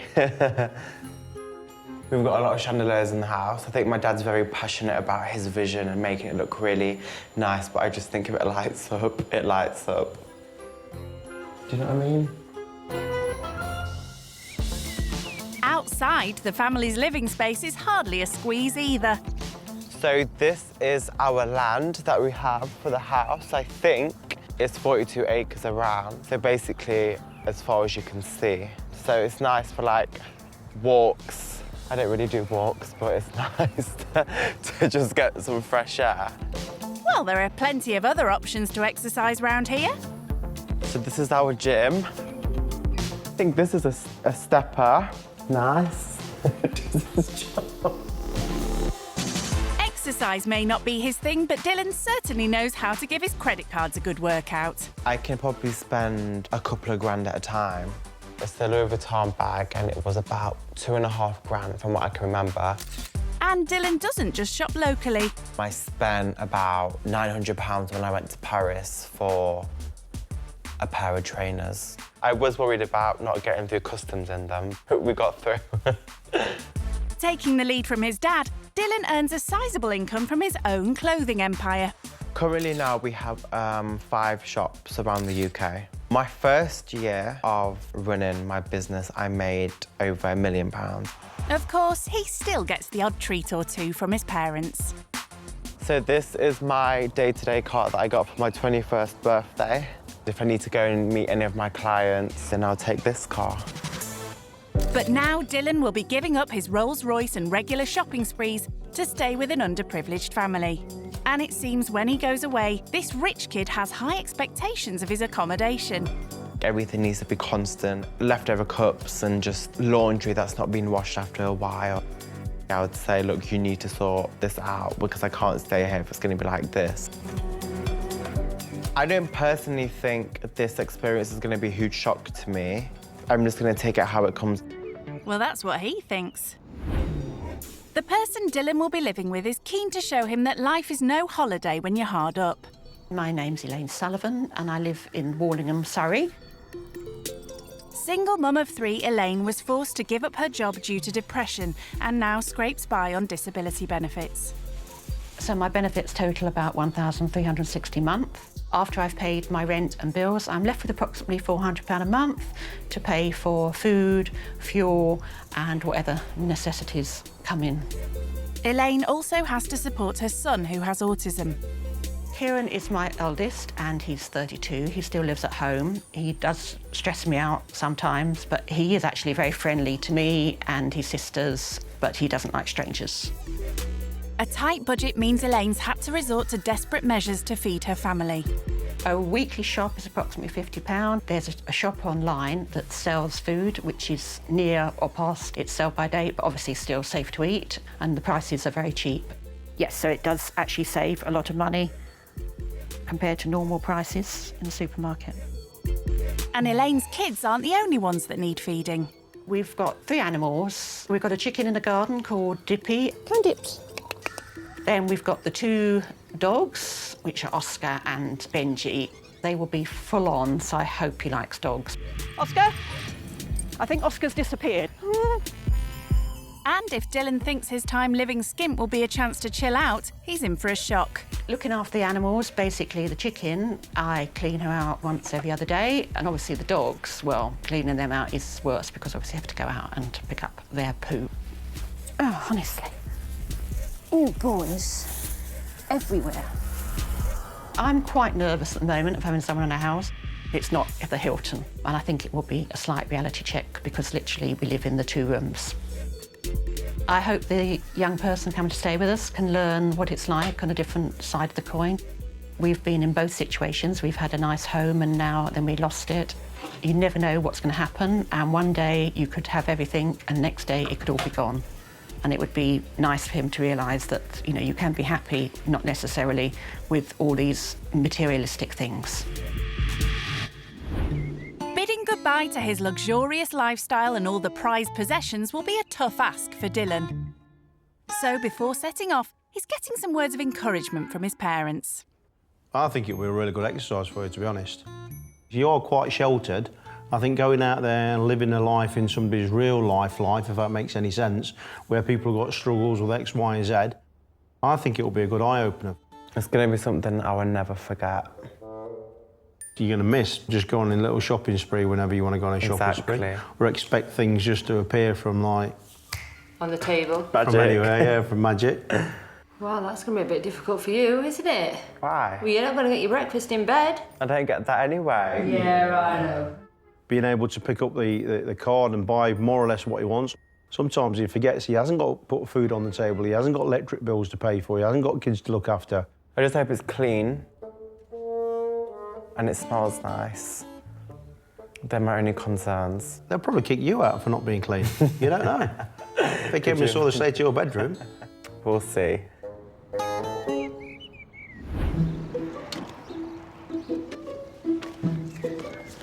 big day's arrived, and as Dylan heads off to meet his host family, how's he feeling?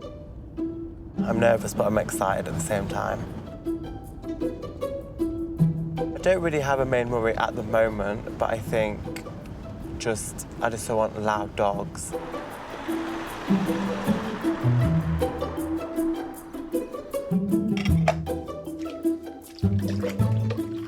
Yeah, I think our visitor's going to arrive soon, so I'm feeling a bit apprehensive, a bit nervous. So just tummy's feeling a bit tingly. Which one is it?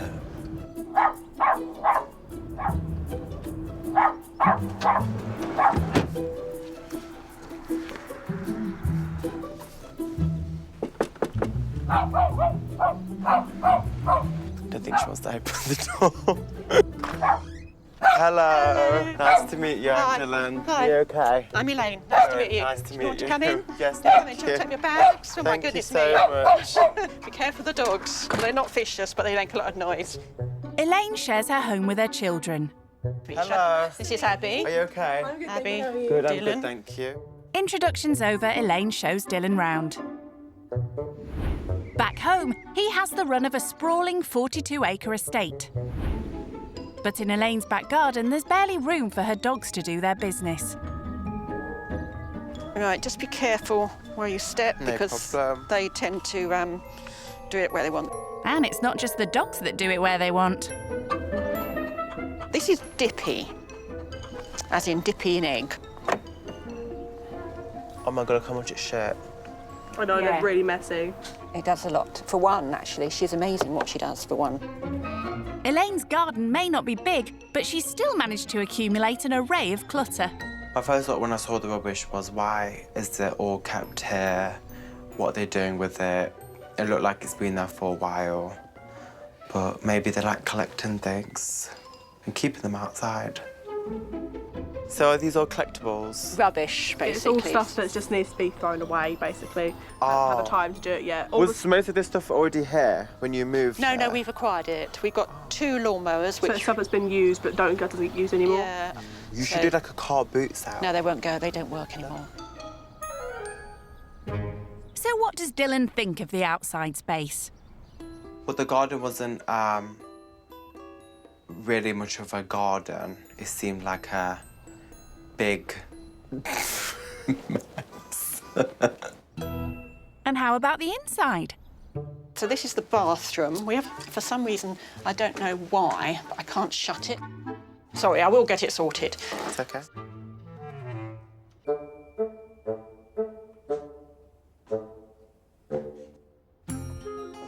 Right, so this is Abby's room. Lovely. So this is her 18th birthday present. Nice big wardrobe. A nice mirrored wardrobe. Yes, which is a bit messy. This is my bedroom, which I have decorated, actually, to my own which... Lovely. So I decorated it myself. It's not the best decorating. I'm not used to basically being in a really small home or anything like that. It'd be hard to distance myself away. Not much chance of hiding away in this house. So this is the kitchen. Fridge over there if you want to make yourself a cup of tea or something in the middle of the night. House tour over, Dylan's yet to spot where he'll be sleeping. This is obviously the front room lounge. Yes. You will be sleeping on here. I think you're fit, just about. An old sofa's hardly the style and comfort this rich kid's accustomed to. Hopefully my 6'4" body could fit on the sofa. So is it just you guys who live here? No, we've got my son, who's Kieran. He's at work at the moment. Yeah. He's 32. He's autistic. How would he be like with me? He'll talk to you, he'll be like, oh, hi, but then he'll probably drift away, but then if you start up a conversation, he will carry the conversation. Definitely. Elaine wants Dylan to experience what life could be like if he lost everything like she did. The small semi her family have to share is far removed from the millionaire mansions he's grown up in. Most of my life, I've lived in, like, big houses. Yeah. But the house we're in now is a manor. God, that's amazing. Absolutely. Oh, you've even got a fountain in the front. Gosh. It's pretty big. And we've got gates and things. We've got a driveway which is about a mile long.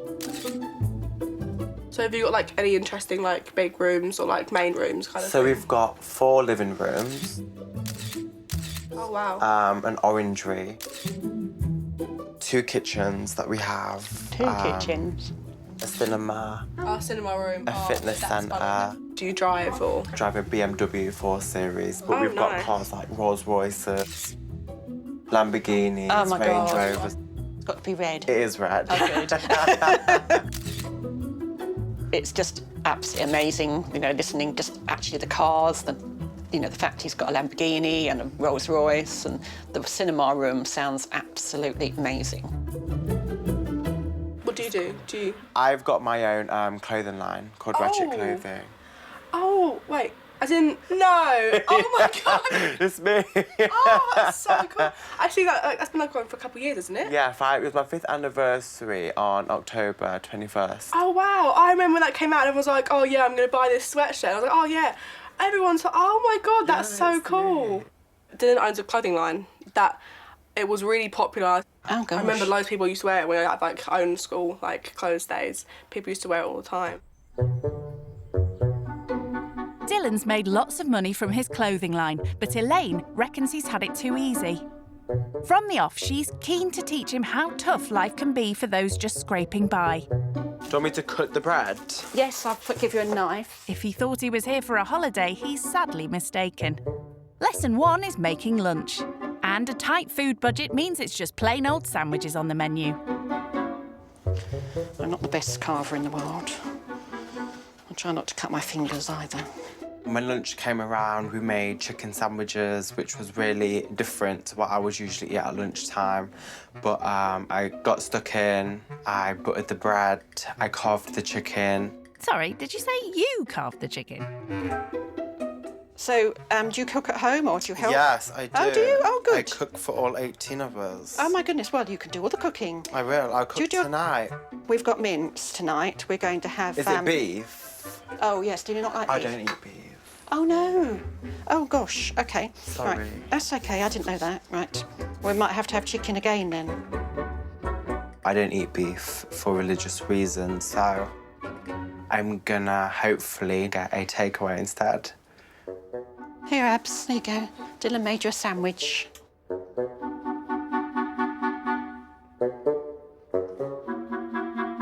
It's soon obvious a low-budget lunch isn't to Dylan's taste either. I'm just gonna save this for later. I had a really big breakfast.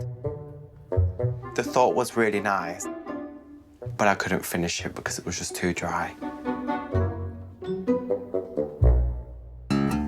He hasn't been living with Elaine for long, but it seems being skint is far removed from Dylan's world of fancy food and expensive shopping sprees. So what was the last thing you bought, then? 2 tracksuits and a pair of boots, about £800. Oh, can we have a look? Yeah, you can. These are them. Oh no, they're so nice. They were like space boots. So how much were they? And these were £240. £240, gosh. It seems amazing, doesn't it? Dylan may fawn over fancy trainers, but having to survive on benefits means lavish online purchases are out of the question for Elaine. So where do you get your shopping from? Well, I tend to go around charity shops and get clothes and things. After I've paid the rent and our electricity and gas, I'm left with about sort of £400 a month to do food and petrol and other bits. Okay. So it's quite a limited amount. Minimal, yeah. Yes. I've always been very cautious with money. I didn't spend willy-nilly. Totally understand, I've always been sort of aware of money and just been careful. I've never really understood how the whole benefit system works. I literally thought people just get given money. To know the reason why you obviously are on benefits and you don't have a job is understandable. I've always worked, and it's actually quite hard, and I did have a breakdown when I had to go on benefits because I just found it quite distressing.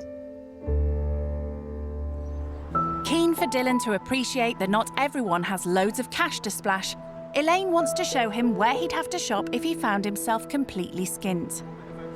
This is it. Her favourite charity shop.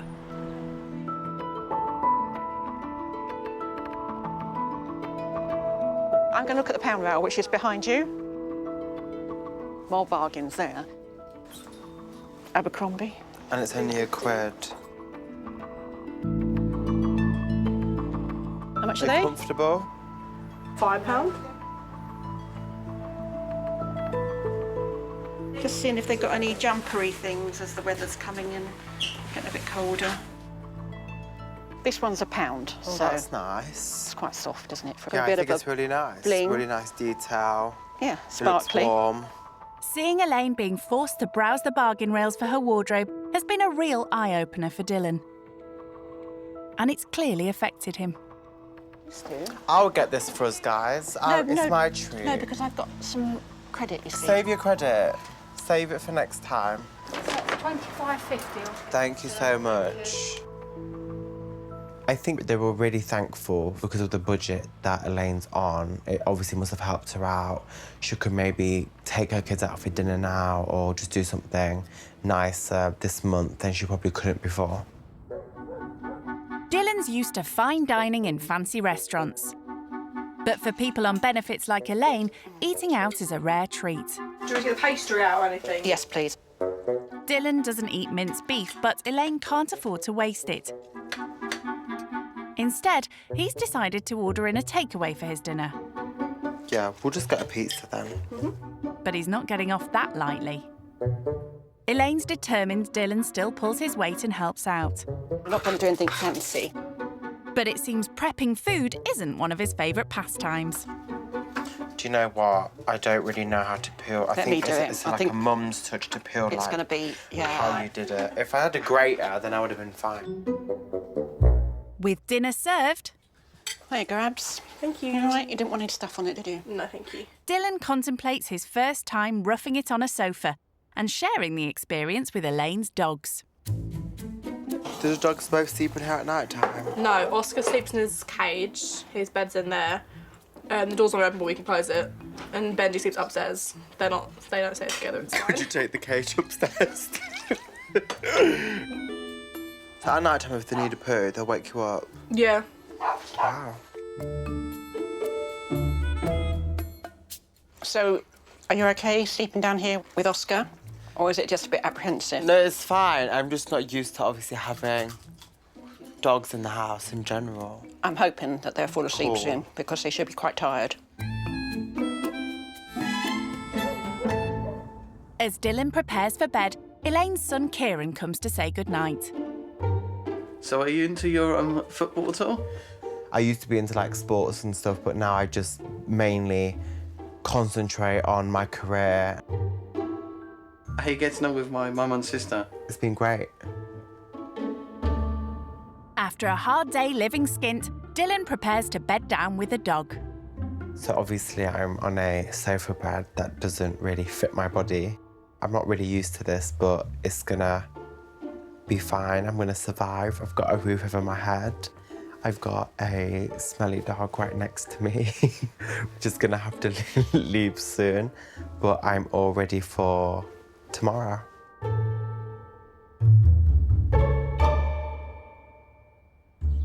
So far, giving up his luxuries hasn't been easy for Dylan. Like swapping his comfy double bed for a night roughing it on Elaine's sofa.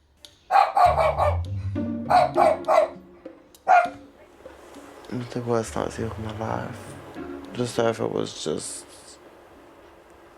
crap. And how has sharing the living room helped Dylan bond with Elaine's dogs? Horrible. I hate the dogs. I hate them so much. Good boys. Morning, Dylan. Morning. How did you sleep? Yeah, it was all right. Do you want some breakfast? Yes, I love some toast. Would you? Do you want to come and help me, or? Not really, but I will. Go on then, up you get. Okay. Dylan may be used to breakfast in bed at home, but Elaine's keen to let him know that living skint is no holiday camp. Sure that's okay, just with butter? Mm-hmm. Honestly, it's more than enough. He's good at spreading the butter, isn't he? It's too early, that's why. It's too early to do anything. As Dylan settles down to breakfast, it seems there's little chance of eating it in peace. Boys, go and sit in your bed. Oh, no! Breakfast with Elaine's dogs is doing nothing to help win over Dylan's affections. Your face is a picture, look at them. It's just what? Benji. Breakfast. That is this, enough. Lunch, this. Benji, that is enough. Thank you very much. Best not to look. I'm just not used to having dogs around when I'm eating. No. I just don't get why people have small dogs. I just don't see the point in small dogs. Oh, no, Oscar. Nope, not today. Just tell him no. Oscar! Oh, look, friend for life. Oh, he loves you, Dylan. I don't know why. I show him no affection. Back home in his mansion, there's precious little Dylan has to do for himself. But there's no lazing about in Elaine's house. She wants to teach him that in the real world, you have to pull your weight. You all right washing up? Yeah, that's fine. Right, I'll go and take a seat. Just shout if you need me. Okay. Time for Dylan to show Elaine he's not shy of a few house chores. But it's soon obvious Dylan could do with some work on his washing up skills. I feel fine in them.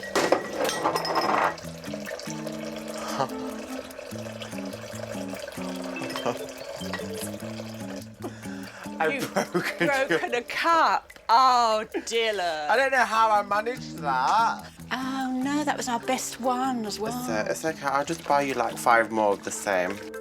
Okie doke. Done. That's what he thinks. With all Elaine's animals living around the house, there are far more mucky jobs still to be done than washing dishes. Luckily, Abby's on hand to assist. So you okay cleaning out, doing the chicken and the poo run? Yeah. That's right, Dylan. She said the poo run. I'll go and get you some gloves. Please. So Elaine just told me to clean the chicken house out and I'm not really excited to do it. I don't want to do it, but I'm going to do it. Clearing chicken poo may not be his idea of fun, but it's a chance for Dylan to show Elaine that he's willing to get his hands dirty. So far, though, it seems all he's trying to do is chicken out of his chore. I'll pay you if you just do it and I will just watch you. I doubt Dylan will be doing this at home. He's not impressed. All right, I've got this. I'm going to do it.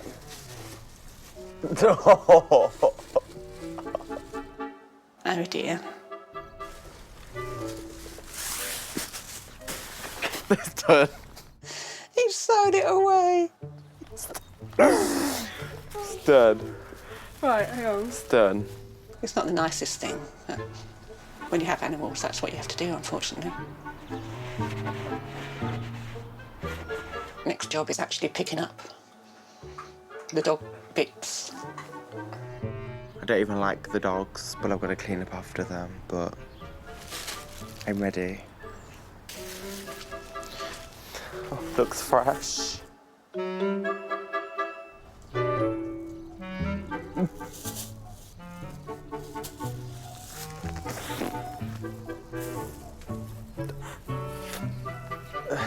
Picking up the dog poo and chicken poo was just disgusting. It was horrible. The dog poo was really fresh, so it was really hard for me to collect.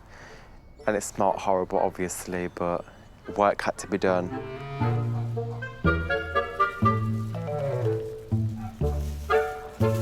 Well done, Dylan. Good job. Having originally poo-pooed this task, Dylan somehow managed to dispose of all the doggy do. So, how's he feeling about his efforts now? I wouldn't say it's an achievement in life, but it's something I can tick off the list. As part of his experience living skint, Elaine's keen to show Dylan what life could be like if he lost everything like she did. Lovely, thank you so much. Cheers. If you take that in, I'll sign for it. Living a hand-to-mouth existence means she has to resort to desperate measures in order to survive to the end of the month. Bye-bye, have a nice day. Elaine regularly orders a parcel containing out-of-date groceries at a reduced cost as a way of putting food on the table. Well, let's see what's inside. It's like Christmas come early. It's so exciting. I got sausages. Oh, wow. Chicken. Burgers. And mince. So are they all good to eat? Yes, they're all best before, so they're absolutely fine. You're just going to freeze these now? I'm going to freeze and these. And then when you're ready to eat them, you'll eat them? So there's 5 in each one of those. There's 5 dinners. Yeah, so that's quite good value because it's £15 for this lot. So £3 a dinner, really, for all of us. So that's within my budget. That's really cool.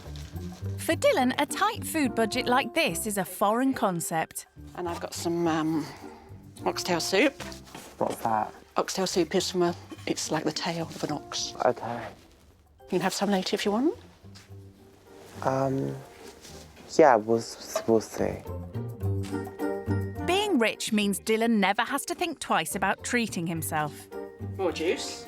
For Elaine, though, these reduced-price food boxes are her only way of affording any tiny luxuries. Right, so this is, I think, goodies. So lots of little biscuits. Does it say how many biscuits I've got? 12. 12 biscuits. And how much was that? This is flash deal. Instead of paying £6, you paid 99p for them all. Deal of the day. That's legit. Yes. 3 mayonnaises. How much are they? Well, you should have paid £3, but you paid £1.50 for 3. Yeah, so 50p each. Oh my God. So, why are they so cheap? Because they're best before date. 1st of July 2017, is it? 1st of July, yeah. Yeah, but there's nothing wrong with them. Seeing how Elaine's forced to count every penny she spends on her food shop has been a real eye-opener for Dylan. I literally think it's so good.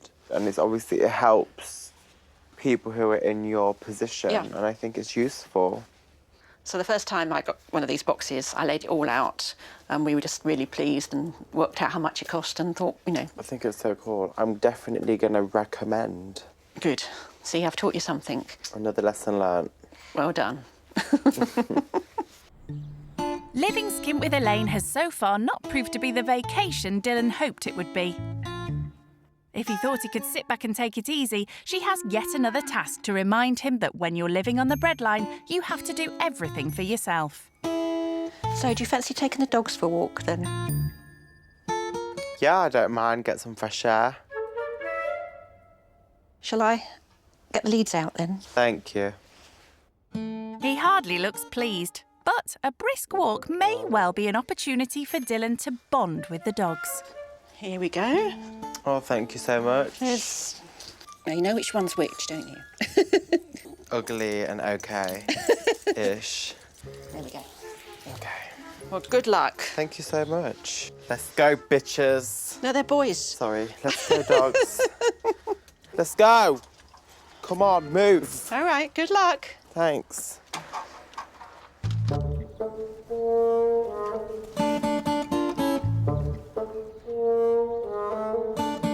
So, has Dylan been persuaded by Elaine's pooches? Come on. The not so nice looking one's all right, but this one's a bit on the hype right now. Hardly a declaration of eternal love. And Dylan's designer wardrobe's not ideal for walking through mud. If I'd known I was dog walking, I would have brought appropriate dog walking shoes, not these ones, which have cost me £400. Way ahead of schedule, he decides to head home. I'm done walking the dogs. I've had enough. If Elaine wants me to walk them longer, she's gonna have to walk them herself. Take these fucking things off me, because they're gonna make me fall. It seems Dylan's dog days are over. Shh. Are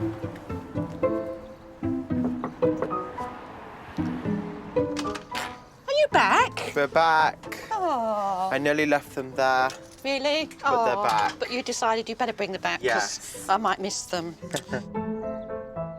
present and accounted for. Are they dirty? They're very dirty. Right, I might go and pop them straight in the vase Oh, and okay, rinse them cool. off. She means the dogs, Dylan. So if you hold him, I'm just going to put them in one at a time. Yeah. If it was up to Dylan, he'd send them to be dry cleaned. But for Elaine, there's no such thing as swanky dog salons when you skint. Oh, it's okay, shush. I know. Oh, it's filthy. Absolutely. Look how dirty it is. Look at that water. Oh, you dirty boy. I know. It's okay, sweetheart. Good boy. Jump. Okay. Shake. Shake. Good boy. And again. Shake. Time for the rich kid to muck in and help shampoo his favourite pooch shiny clean. Okay, so if I just tie him up there, Dylan, and do you want to have a go with the shower? I'll be okay to wash him. You okay? Let's swap the places then. Underneath his, if you put the shower upside down and underneath his bits, that's it. Yeah, he's looking cleaner already. I think actually he's okay. I think he'll be fine. Yeah? Yes.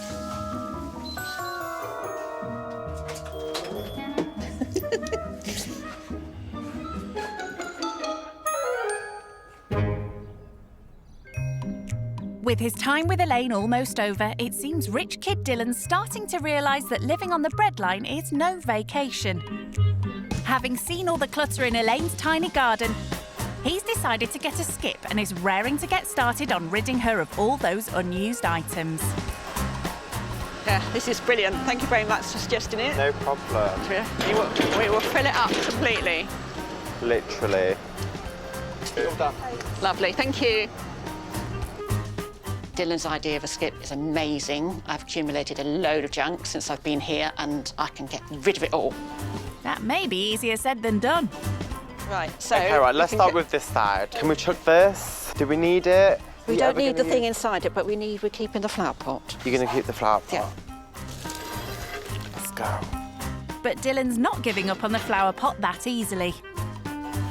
So you really want to keep this?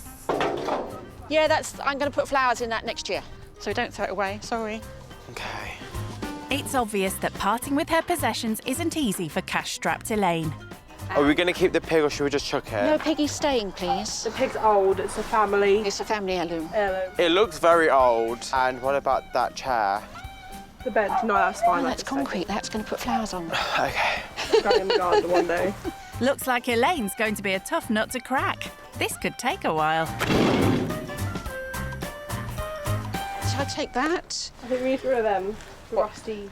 No, the rusty things, I want to do them in the summer and redo them. They're not good, you're not, though, are you, Elaine? Oh, yeah, I will do. I want to try. You're right, let's chuck them. Sorry, Elaine, 2 against 1. I think getting this skip was a really good idea. I think Elaine knew that she had so much rubbish and that it just had to be cleared out. And once Dylan starts, he can't stop.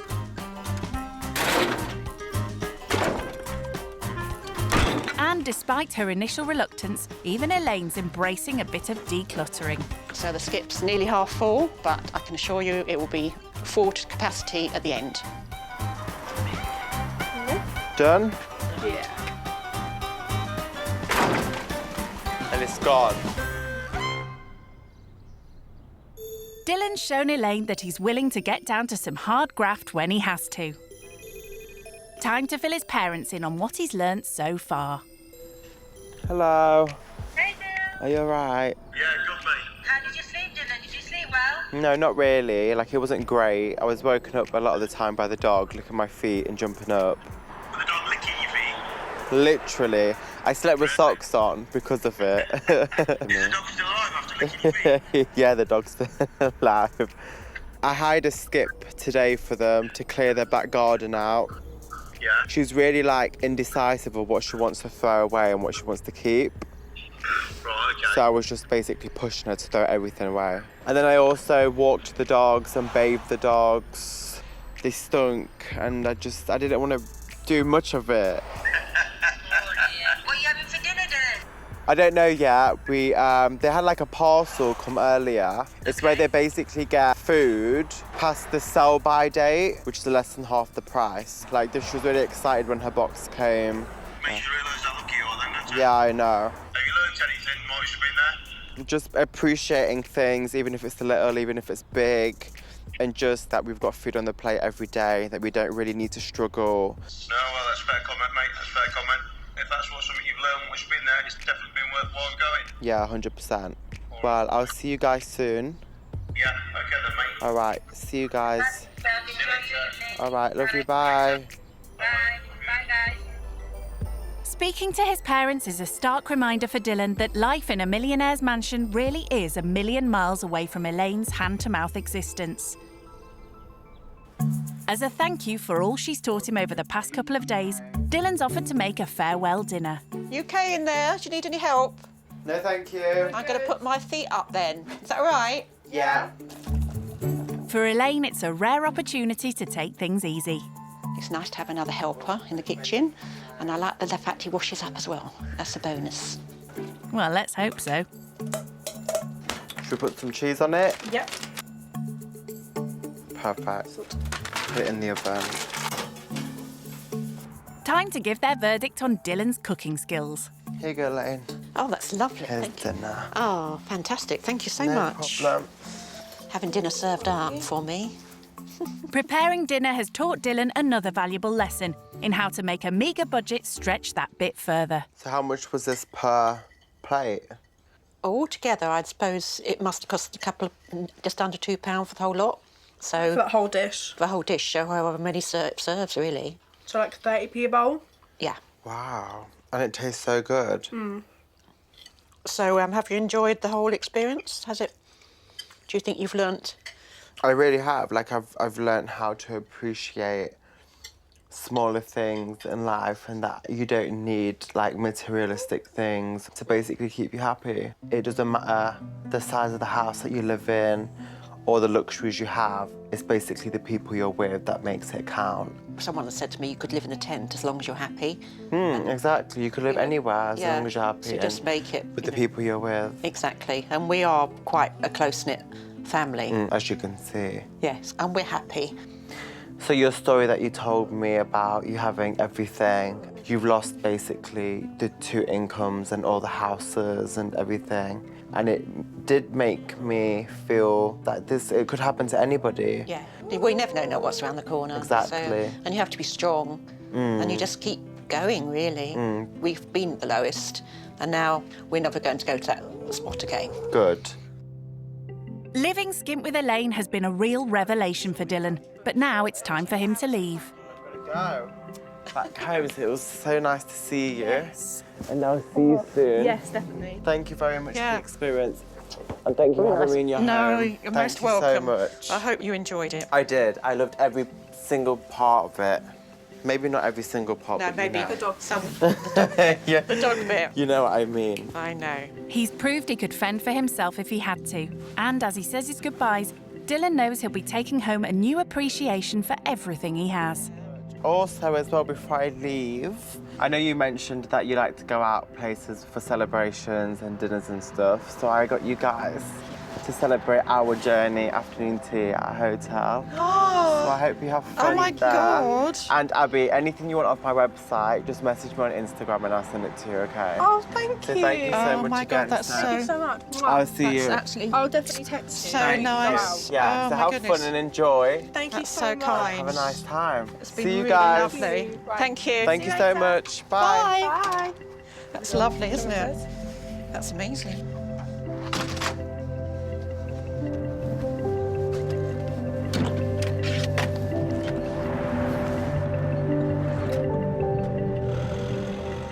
My main message from taking away from this experience is basically I don't need to spend a lot of money on certain things to be happy, and I don't need to have the best foods or the best clothes. Elaine and her family don't really have much, but they can still be happy and appreciate the smaller things in life, which I think that's something I'm definitely going to be taking away today.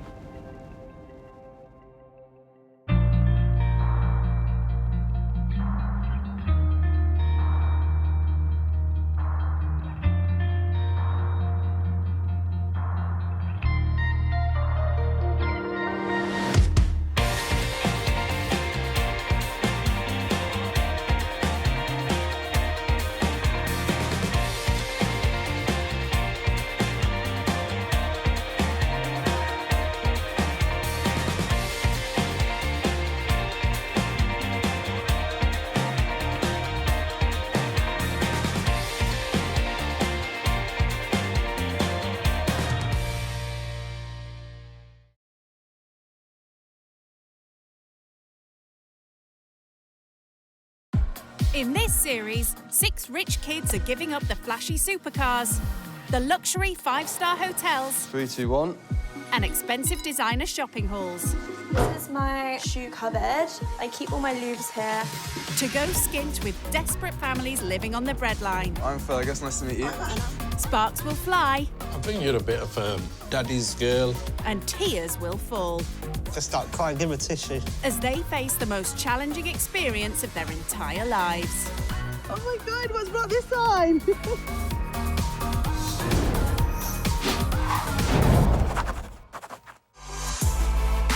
Canary Wharf in London. The address of billionaire bankers, Premiership footballers and pop music megastars. It's also where today's rich kid going skint, 26-year-old Jodie Weston lives. Home for Jodie is a rather plush high-rise apartment. So the building I live in is one of the most luxurious buildings in the UK. All paid for by her mum and dad. This is my boudoir. This is the Princess Palace where I reside. I've got the up lighting and the built-in wardrobes. Everything's so bespoke, you know, designed especially for me. And when it comes to her designer wardrobe, Jodie's certainly run up an impressive collection of outfits. My clothes do like a full lap of the flat, so they start at the door and then I have boxes of clothes as well. Here's like my daytime tops, my evening tops, loads of handbags. All these clothes are only from the last year or two. They're not built up over years. Those clothes are in a lockup somewhere else. Rich kid Jodie doesn't just splash the cash on her vast clothing haul. I spend hundreds and hundreds of pounds a month on makeup. As you can see, this is just a little bit of my collection. I'm just addicted to clothes, shoes, makeup, all the girly stuff. And when you have all the latest gear at your disposal, it's important to pick the right places to show it off. I like to go to high-end Mayfair clubs. Cheers! Glamorous, cleavage out, good vibes. They look pretty inside, they're good selfie backdrop, good for the social media hashtag. And Jodie's a seasoned pro in the art of the selfie. With a selfie, it's all about finding your light and then angling it right to get the cleavage in as well. Something like...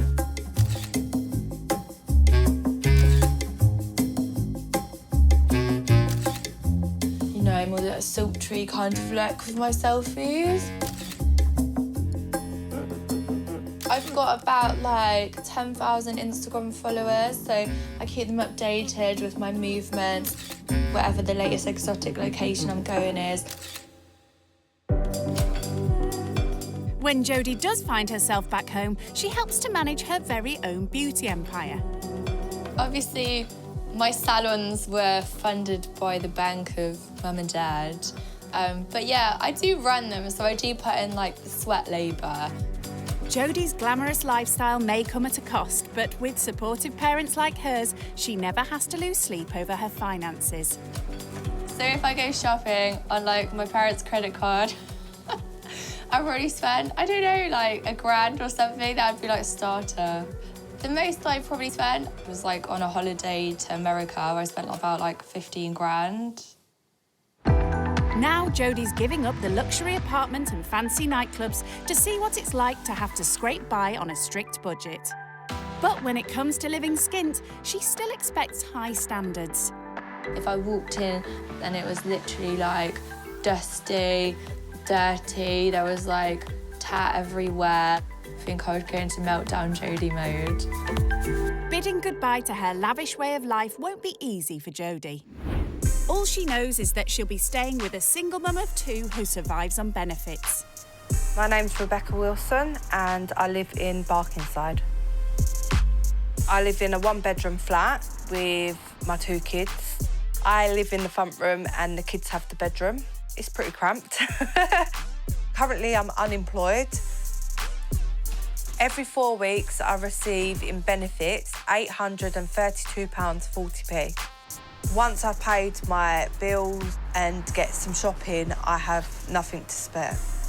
Really, I just look for the deals, see what's on offer. I've had to cut down on things. So, money stops us from doing a lot of stuff. I would love to be back in work if I could get a job that would cover my bills plus childcare. I loved working when I was working. Becky's keen for the rich kids staying with her to appreciate the hardships people in her position face. I hope that they learn that not everyone is so privileged in life. We have to budget, we can't always have what we want. And if Jodie thinks she'll be swanning it in 5-star accommodation, she's in for a shock. There's not much space in my flat, so the sleeping arrangements is very limited. So it's sofas, floors, wherever you can find the space, really. Jodie's parents want her to experience life outside her plush bubble of privilege. She's meeting her mum in the hope of getting some advice and encouragement. My fears is that I'm going to walk into some cluttered, unclean house and there'll be like 5 kids like running around. I think I would just scream and have, you know, a breakdown and have to leave. It's gonna be a real eye-opener for you. I know you don't agree, but you have had it easy. That's helped you along the way. But it's also cushioned you from the reality outside of Canary Wharf. It'd be interesting to know, like, why the person may be on benefits or if they're just poor, like, the struggles they've been through in their life. Definitely. Good for you to see how people struggle. Now, everyone's had the taste of the good life that you've had. Yeah. You know? You've been on amazing holidays, you've flown first class, privately educated. Yeah. It is a different world. So this is going to be really, really good for you to see a different perspective on life. Barkingside may only be 11 miles away from Canary Wharf, but as Jodie sets off to stay with Becky, it's already apparent that this is a whole different world. There's so many people about and it's not lunchtime yet, so it would seem that there's a lot of unemployed people in the area and they're just kind of walking around during the daytime. I'm feeling quite nervous. My guest is going to be here soon, but I'm hoping it all goes well. What is that, like a youth court or like a youth prison or something? I don't know.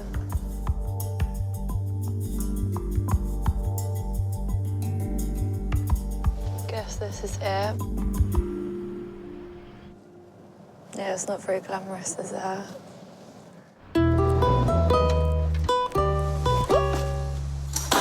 What the hell? How am I supposed to get this up the bloody stairs?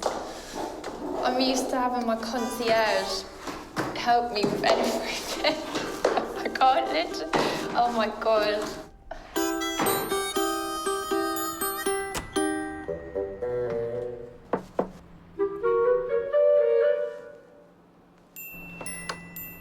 Hello. Nice to meet you. Nice to meet you too. Well, I'm Jodie. I'm Becky. Do you want to come in? Welcome to my house. Right. Thank you. No good turning her nose up. There's no such thing as 5-star accommodation when you're skint. This is the kitchen. Yeah. There's mountains of washing here, my so I God. need to put the washing away. I haven't done none of the washing up today. Oh, God. It's mounting up. And that's because Becky's been saving it for Jodie to do. This is the front room. Yeah. Slash my bedroom, because obviously the kids are getting older now and I don't want to be in the same room too long with them. Yeah. So I've made this into a sitting area plus bedroom. Yeah, it's very multi-purpose. Yeah. Right, and this is the kids' room. This is my daughter Katie. She's 19 months. Hello, Katie. Going skint is one thing, but Jodie never dreamt she'd be living with 2 kids.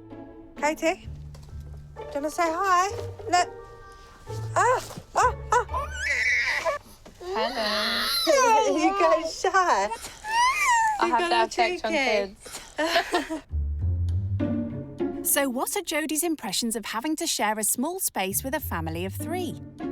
I cannot deal. Like, this is my idea of a nightmare. There's, like, clutter everywhere. It's just like, oh, I just want to scream a bit. It's just not for me. Well, she'll have to get used to it. There's little room for any privacy in this tiny pad. Eddie sleeps up there, and this is Katie's bed. Oh my God, you got so much stuff in here as well. It's a tiny flat, so it is hard to squeeze everything in as well. You've got to think, with 2 kids and me, trying to find places to put everywhere in a 1-bedroom flat. Yeah. With all their toys and everything like that, it's hard. She's only just arrived, but this pampered princess is finding her new accommodation quite a come down. It's literally like a double bed in the living room with the kids' toys, the TV. There's literally like less than a stride between like the bed and the sofa area. House tour over, Becky's keen to find out all about Jodie's rich kid lifestyle. What's your finance situation like? I am quite lucky because like my parents did give me like half of my rent, and then obviously I get like a bit of an allowance to go out with my friends. I like going to nice places like Mayfair. Around Canary Wharf there's a lot of rooftop bars. So my life does revolve around socialising and having fun and having the means to obviously do that quite regularly. But I also do like to get guys to buy me drinks. I actually haven't been out for years. The last time I went into a club was when I was working at a club. Oh my God.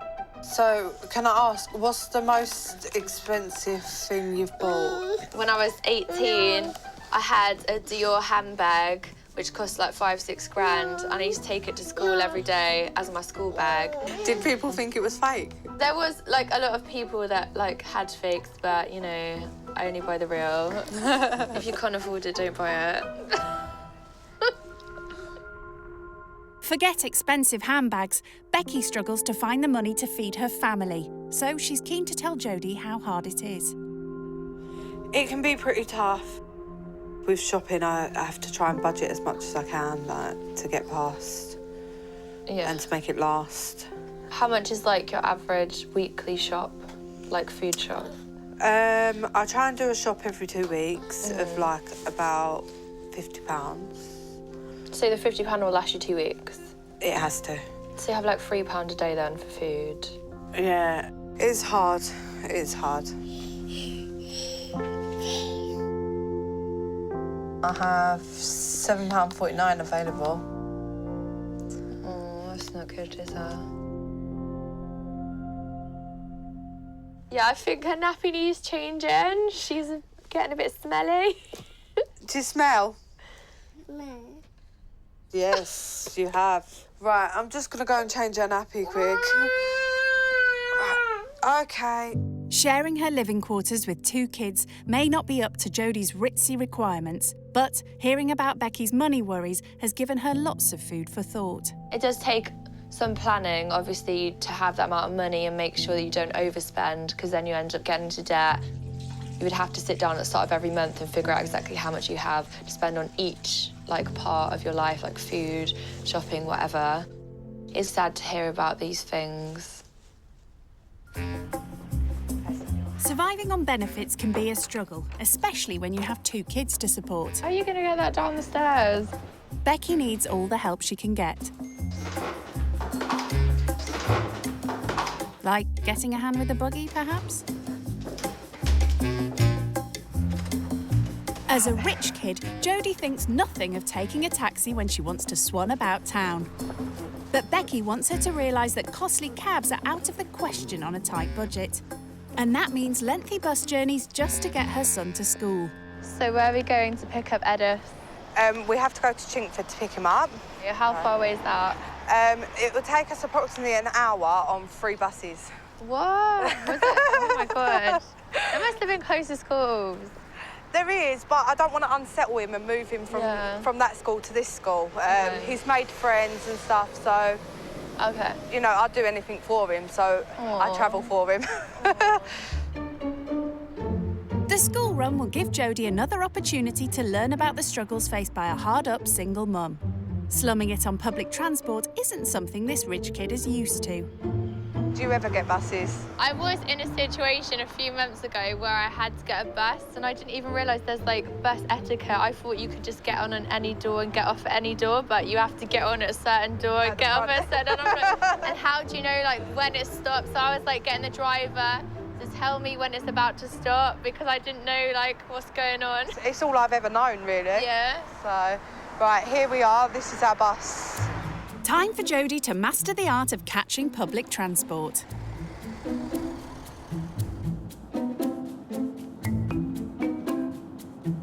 One ride down, 2 to go. But already, Jodie's struggling. So we've got to walk about 5 minutes to the next bus stop now. Oh. So we've got to do 3 buses and walks in between the buses as well. Yep. It's not just one of them where you get off at the bus stop and then get on a different bus. You have to walk. It's not very glam. I want to be like in the jacuzzi, like chilling. Unfortunately for Jodie, the school's miles away from a luxury spa and beauty salon. Here it is. This is our one.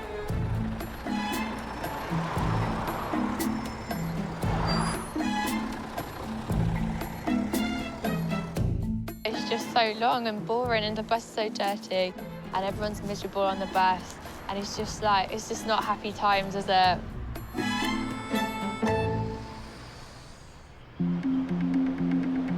This is such a long school run. I couldn't imagine like travelling this twice a day, like just a few hours apart. Which way we go now? We've just got to cross here and then go up to the left and it's just there. Is that another bus stop? That's the bus stop, oh yeah. Oh my God. This is like an excursion or something. So this is the last bus now. Oh, thank God. But then we've got to come back this way, so. But there's no other way to do it. Oh. An hour and 3 rides later, they finally arrive at the school. I'm not gonna lie, that was an epic journey to the school. Imagine if it's raining, that must be a night, then you've got the umbrella in your hand as well or something. It's just a mummy thing, really.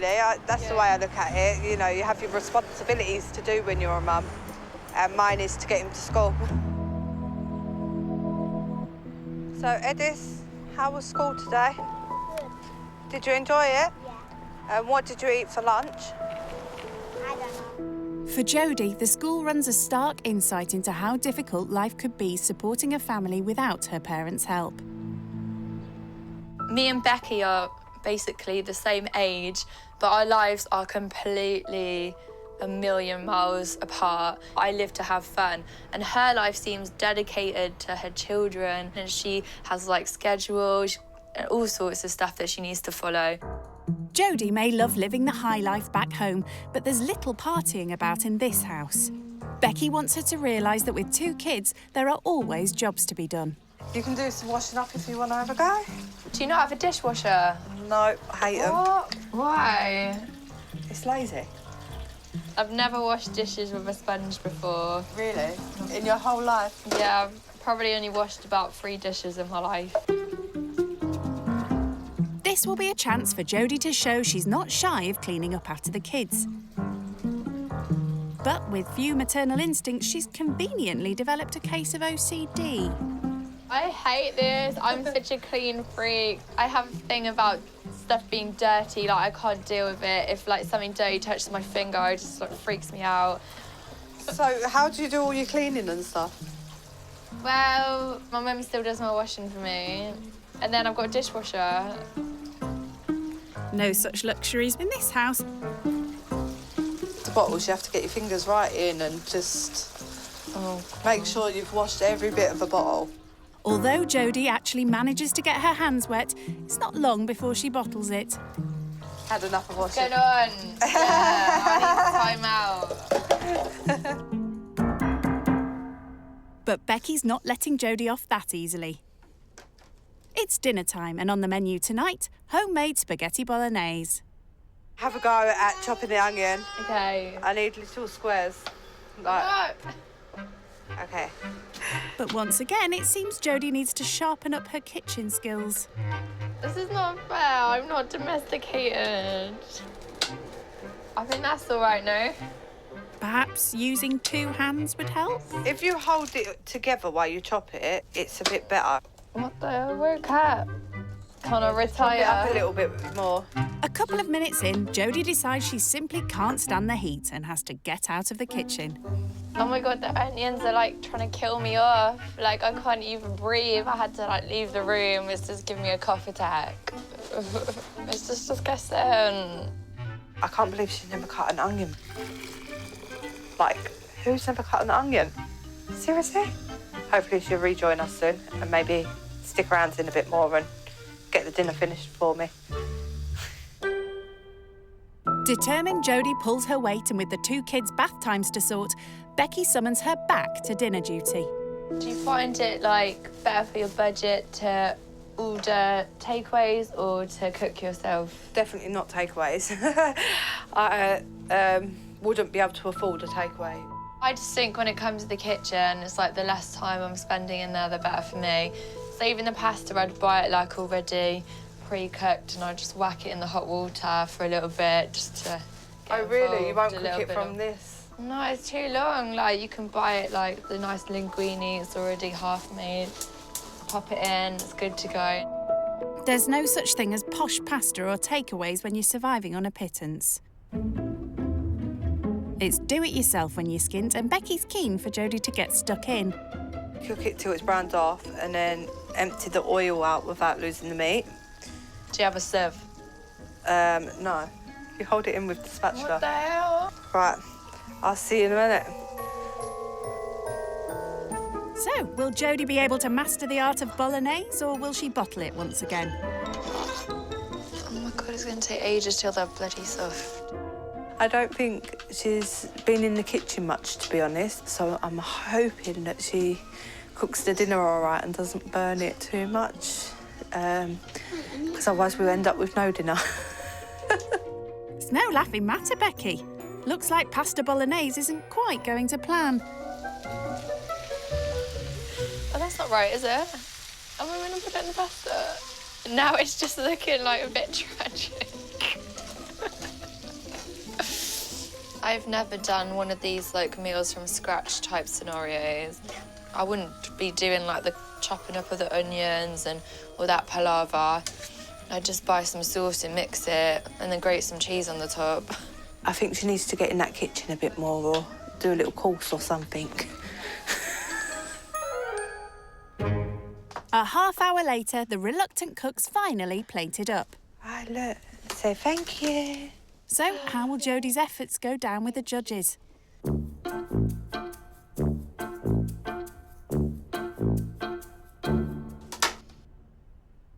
Babe, your child is like throwing pasta at me. Oh, okay. Hey.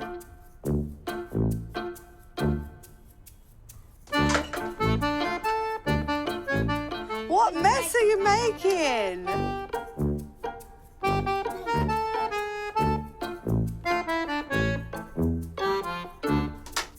All right, that's enough. Time out. Time out. She doesn't like mess. Oh my God, it's just chaos. I can't do pasta frying around, baby screaming. Katie even threw some pasta and spaghetti bolognese at me and like hit my coat, and then I'm sitting eating my food. All I was thinking was, this is the bed where the baby's nappy gets changed on, and I cannot deal with this. I need a timeout. Experiencing the daily battles faced by a single mum on benefits has been a big shock for this rich kid. Hiya. Time to seek some encouragement from her mum. My first impressions is not the best. Like, one room's just floor to ceiling of just stuff, like just clothes, toys, like nappies, just floor to ceiling in one room. Come on now, you can do this. And then I had to go on a school run, and her kid goes to school over an hour away. So she takes like 3 buses every morning. She wakes up at like 6 a.m. or 5:50 or something and goes on this like trek to the school like 1 hour away. Just think if you had to go with her every day. I know, hell no, I'll be checking out on that. She's putting herself through all that, you can put yourself through it as well. Yeah. Come on now. She went for a budget, like she doesn't have much money, Yeah, it sounds like money's really tight. She's only got like £7 in her bank account, and it's just, yeah, it's not good. At least she's got something.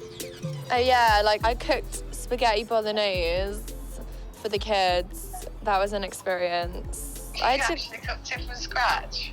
Yeah, literally, I chopped the onion up, put the beef in, God. and her kid threw pasta on my coat, like, imagine.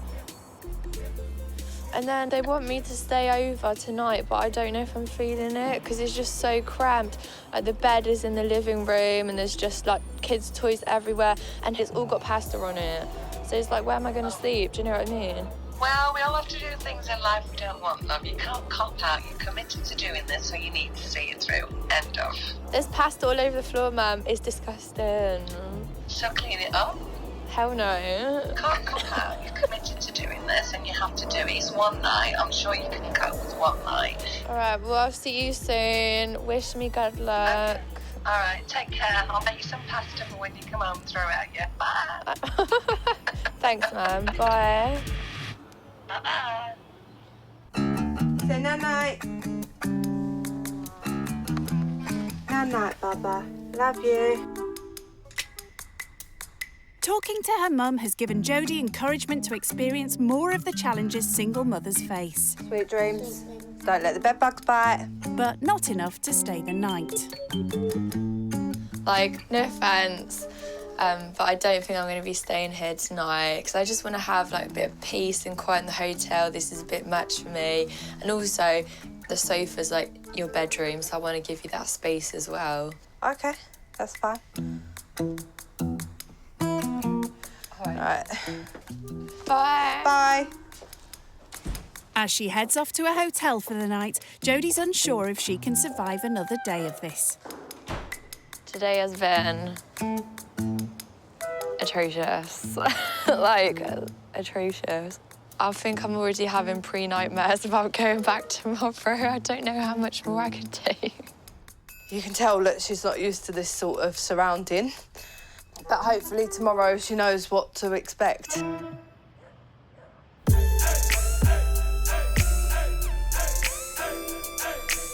It's the start of Jodie's second day living skint. But despite promising to return early to help Becky take her son to school, she's nowhere to be seen. I got up at 10 to 6 and done the breakfast, and then I dressed the kids and got to the school run. It was very cold and wet. It would have been interesting if Jodie was there to see her reactions, but unfortunately she didn't make it out of bed on time.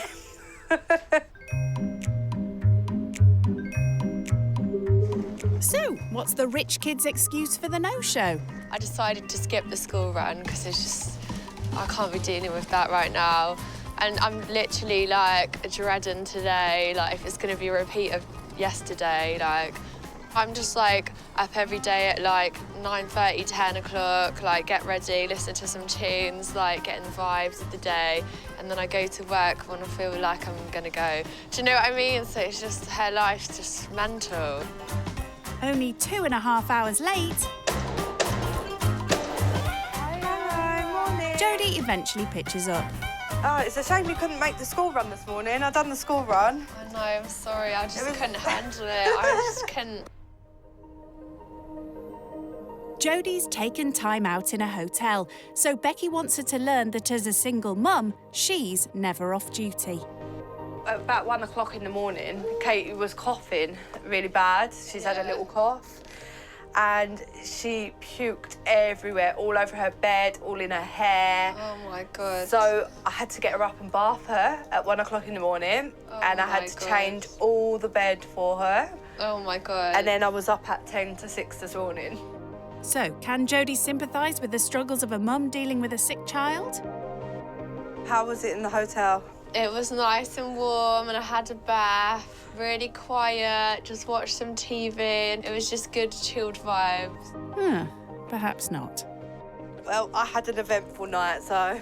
It sounds it. Mummy's job don't finish there. Yeah, I'm not ready to have kids anytime soon. It still runs once you go to bed. It's a 24-hour job, really. Being on call 24 hours a day gives Becky little chance for a break, but today's a rare exception. I'm just getting ready to go out for a coffee with one of my friends. Okay. If you want, you can come along with us. All right then, yeah, I'll come with you. Okay, well, if you don't mind waiting a second, I'm just going to get some bits together and then I'll be ready. Jodie's fast learning that life's never simple when you're a single mum. Even getting ready is a bit too stressful for me. Even getting the baby out the door is just like a half-an-hour job. I just can't be dealing with it.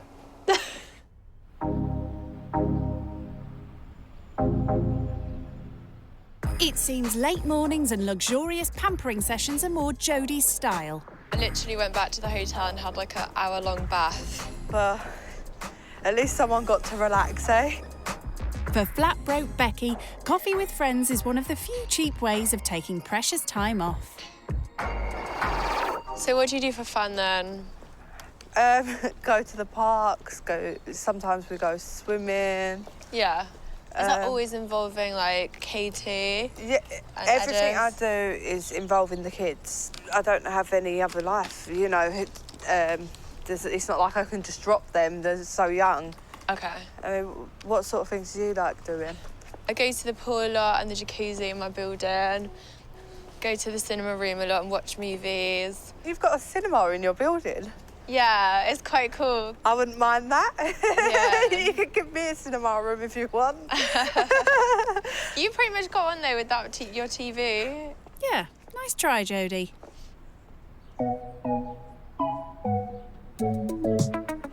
Becky's friend Hina has invited her round for coffee.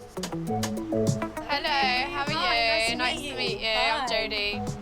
It's a chance to show Jodie how lucky she is compared to lots of others on the opposite side of the wealth gap. So, can I just ask you how you got your business started?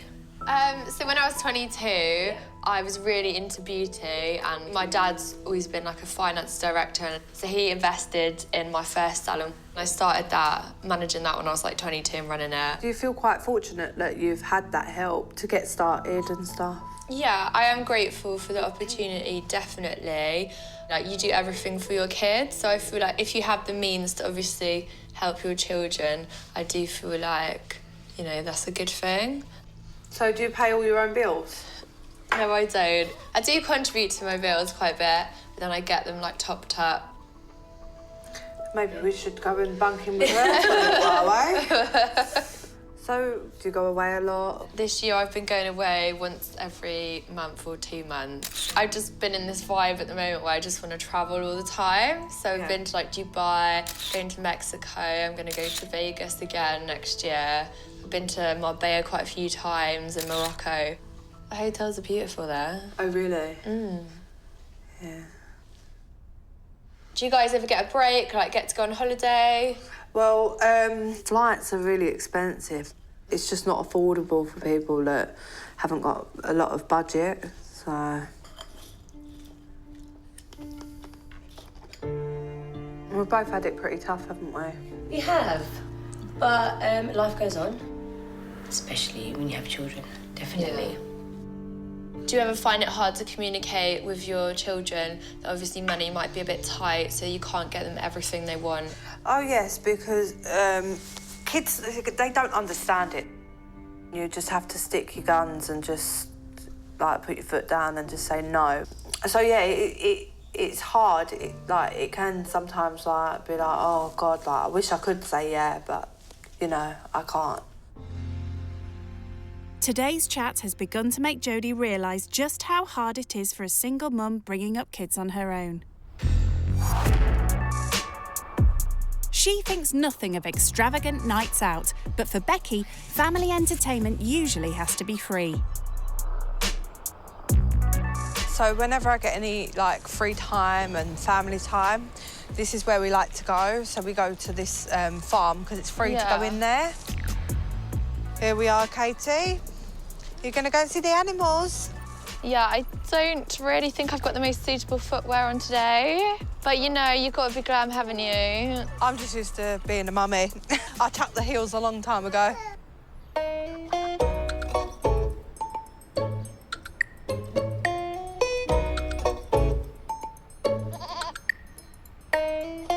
He's so scared of me. He ran away. His wool would make a very nice jacket, wouldn't it? She's struggled to cope with the demands of living skint, but Jodie has a newfound appreciation for the daily battles that Becky faces. Do you feel like money worries are on your mind like 24/7? Of course, because sometimes I don't have the money to cover every single bill I've got and stuff. So, like, I'll worry about, like, the shopping and worry, like, how am I going to do it this month and stuff like that. So I try not to, but it is always there. Yeah. So, yeah. I got the impression that it is something that's on your mind quite a lot. You know, like, it can cause, like, depression and this type of thing. So I feel like mentality-wise, that is the main, like, difference I see. Yeah. I think, like, with, like, someone that's more wealthier, I think that they don't have all the money stress. They can just get up and do what they want, really. I was kind of raised in this, like, jet-set lifestyle, but both my parents do come from, like, very poor backgrounds. So how did your mum, like, sort of pick herself up? She literally just worked her way up from, like, basic secretary work. She just kind of was so determined to get out of it and really make something of her life. I do want to go back to college and learn something different and maybe get back out there. Yeah. Because I do like working. But, I mean, a bit that holds me back is I'm dyslexic. Oh, so that holds me back a little bit. I try not to let it get in my way, but sometimes it does, you know. Yeah, of course. Where's the cow? I think that she realised that everyone has to face different challenges in life, like, because obviously she didn't know that I was dyslexic and stuff, so I think that kind of opened her eyes to that. I hope she's learned some bits from, like, doing this, you know.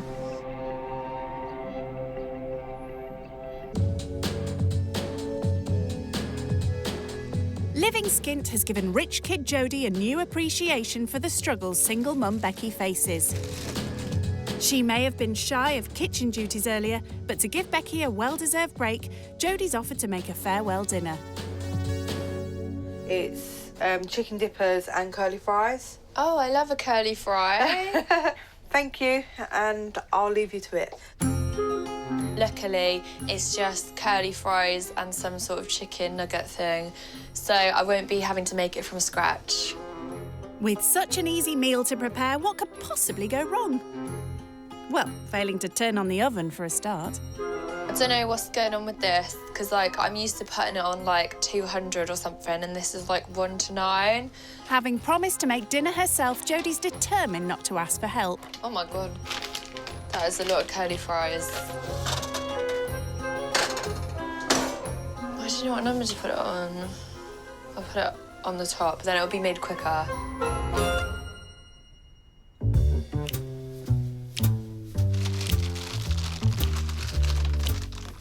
I can't open it. Hello. Do you know how to open this bag? What the hell? How do I open? Oh my God. Oh shit. Okay, that does not look promising. I basically, like, pulled the door off the drawer. So I'm gonna put about 10 nuggets in. I'm not putting out too many because I don't want a repeat of last night and have chicken nuggets thrown at me this time. Done.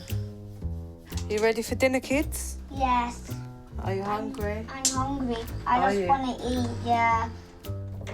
With the fries and nuggets done, Jodie can finally start serving up. But it seems she may need some practice with her plating up skills. Oopsie. I can't find anything to dish up the curly fries, so I'm using the fork. It's not going very well, as you can see from the mess on the floor. Time to find out what the family make of her efforts. Here we go. There you go, Edis. Thank you. There you go, Katie.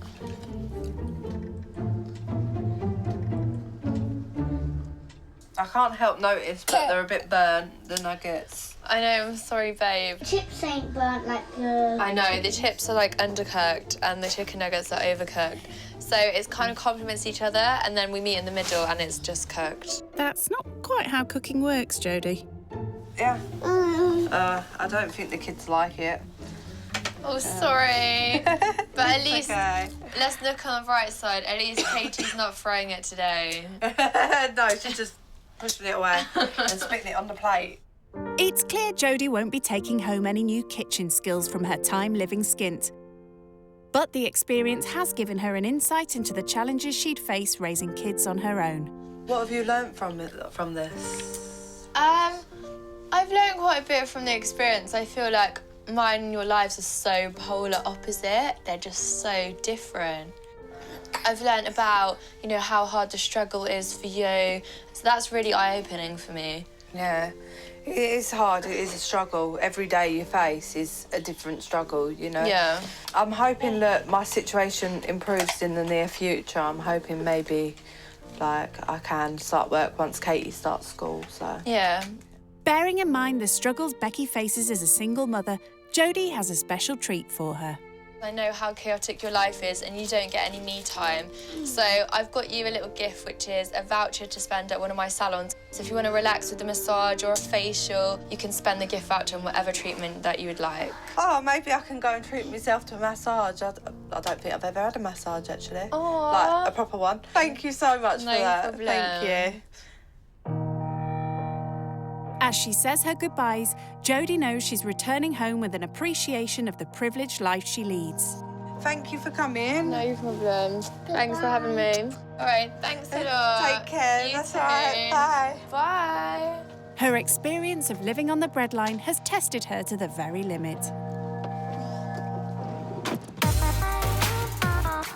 No kids for me anytime in the near future. I feel like the whole experience for me, it was kind of eye-opening, but at the same time it was very draining for me because it was being in a completely different environment, completely different mentality, and just living someone else's life that is just very chaotic. Thank God I'm on my way home now and I'm not looking back.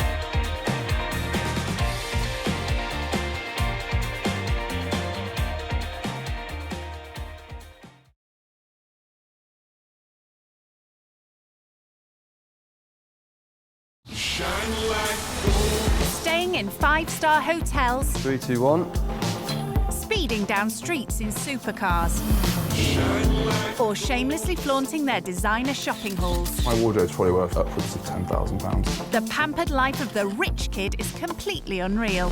If you've got that money to spend on it, then why not? With an endless supply of money to burn, I don't really know how much I spend on myself a month. It would probably be 5 figures. they have no concept of what life is like for most Brits. I've never struggled for anything. I don't know what poor is. So in this series, they'll learn the hard way. Wonder why you'd have a punch bag in front of your door.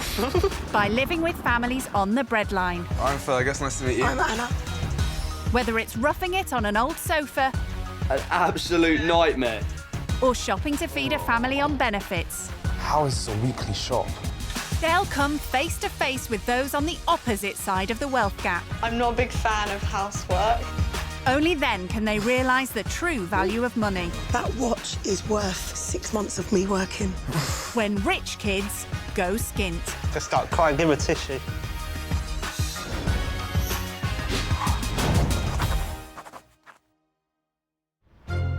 Chelsea in London, brimming with luxury, opulence and wealth, and more millionaire mansions per square mile than most places in Britain. It's also home to today's rich kid going skint. My name's Fergus. I'm 23 years old. I'm a fun, bubbly guy. I like going out, I like partying. It's good fun. Home for Fergus is a rather plush 3-bed pad just off the trendy King's Road, all paid for by his mum and dad. Okay, so this is the lounge. As you can see, it's got a home cinema, 120-inch, the ultimate chilled room. It's a pretty nice kitchen, to be fair. Marble worktop. When it comes to picking his designer wardrobe, Fergus is far from frugal. I have a few nice bits and bobs, like a Canada Goose jacket for the winter, probably about £700. I got a nice backpack from Saint Laurent. It was high hundreds. This is a Givenchy t-shirt. They're also a few £100s. I reckon my wardrobe's probably worth upwards of £10,000. Bermuda, Sorrento, Saint-Tropez, Fergus has been there, done that. And what's the point jetting to exotic destinations if you don't show them off on social media? My Instagram is pretty glam. So this was on the holiday in Tuscany this year as well. I just took a big jump off the diving board. It somehow looked so cool. Got quite a few likes as well. When Fergus does find himself back home in Chelsea, life, it seems, is still one big holiday. My daily routine is pretty simple at the moment. I'm getting up at like 10 a.m, play Xbox, going to the gym, and then just go out for a meal or go out. And for Fergus, going out is all rather la-di-da. Delicious boys tuck in. Yeah, stay good. Only the swankiest of settings will suffice. Of course, all this luxury comes at a cost. But with supportive parents like his, who needs a job? I was working last month until I came to like a mutual split with the gym I was working at. A mutual split? I'd say I kind of got fired. Oh, right. I want to be a self-made millionaire, but I've not had the ideas yet, so yeah, I'm not sure. But now it's time for Fergus to find out what life is like for those who do have to work for a living. 3, 2, 1. Spending 2 days with an underprivileged family will give Fergus the chance to prove he can stand on his own 2 feet. I'm not scared. Like, I don't think that it'll be difficult, but there's a possibility that they may really dislike me. The only thing certain is that for this pampered rich kid, the experience will be a complete step into the unknown. I've never struggled for anything. I don't know what poor is. Having too many days in the week and not enough money, probably. Fergus has just a couple of days to find out if he could cope being skint. But before bidding a reluctant goodbye to his life of luxury, he's meeting his best mate Oliver to break the news over drinks. Hello, mate. Hello, mate. How are you? Boy. Good. See you, man. Not seen you in a bit. Yeah, not bad. What's this you got to tell me then? Well, basically, I'm going to spend a couple of days with a less privileged family down in Croydon. So no salmon and caviar there then? So have you ever been to South London before? I've driven through Croydon because obviously Gatwick's down there, isn't it? Yeah, So I know where it is, but. Are you going to take your Gucci jackets with you, mate, or not? No. Are you nervous at all, like, about going there, or? My only really concern about it is, you know, I've got an appetite like a hungry lion. You are the king of food. I'm going to be living with them on their budget, so. All right, okay. It could be some hungry times for me. I'm not a massive fan of frozen food and all that stuff. You're used to the finer things in life, and that is a fact. You know, salmon and caviar, Dom Perignon, Rolexes, cars. You know, you name it, you've done it, and that's how I know you. And I'm super shocked, to be honest, at the whole situation. But maybe you'll pick up and learn something new from it. Let's see what happens. Chelsea boy to Croydon. He's literally just been to Cannes, so Cannes to Croydon is one hell of a diverse difference. Let's just say he's not going to be eating parma ham and melon for breakfast. He's going to get the shock of his life. Oliver's probably right. Fergus has literally no idea what to expect. All he's been told is that he'll be spending the weekend with a family in Croydon, South London. My name's Anna. I'm a single mum of 4 kids. I've been a childcare worker for about 20 years now. It's extremely difficult because obviously I sacrifice a lot of time with my own children. I can't remember the last time I managed to make it to one of their parents' evenings because of work. Because I get home so late from work, my daughter Cheyenne does everything for the boys. She's mum number 2. I think it's very difficult for my mum at times, but she doesn't show it. So the more help I can give her, the better, to be honest. My family income is about £1,000 a month. Any extra money or income that I have goes towards the children, whether it be their school uniforms or travel expenses, food, shopping. It does get so bad sometimes that I do have to borrow money from my dad. I have no luxuries really for me. Going out for dinner is a rare treat. I don't see the point in going out spending money on a burger that I can go and get from Tesco's for a couple of pounds. You ready? Yeah. Whereas people, normally summer holidays, they're jetting off. We have a holiday in the garden. I don't want my kids to see how hard I struggle, but then at the same time, I do because I want them to know the value of money. I knew it. I want this rich kid to learn that you need to work for what you want. You can't just get handed things on a plate. It's not that simple. I'm looking forward to them having a dose of real life, and the worst thing that can happen is I'll probably show them the door. The big day's arrived, and as Fergus leaves Chelsea and heads off to meet his host family living on the breadline in Croydon, how's the rich kid feeling? There's some nerves now. I'm not in my comfort zone. I'm staying with people I don't know in an area I have no idea about. So yeah, it's slightly nervous. I'm feeling a little bit anxious. I'd be lying if I said I wasn't. No one likes to be judged. So him coming from his situation into mine, it's a little bit daunting because obviously I'm not going to be offering him what he's used to. This area is very different to Chelsea. I googled the crime rate here last night. It's pretty high. But the area is not great.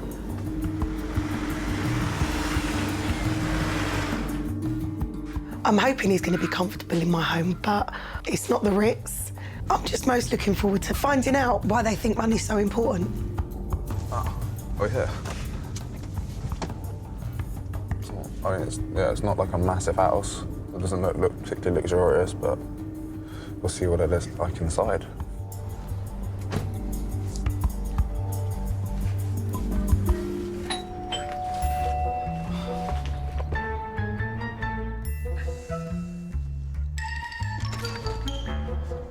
Good morning. Good morning. I'm Fergus, nice to meet you. I'm Anna, nice to meet you, Anna. How are you doing? I'm fine, come in. Thank you.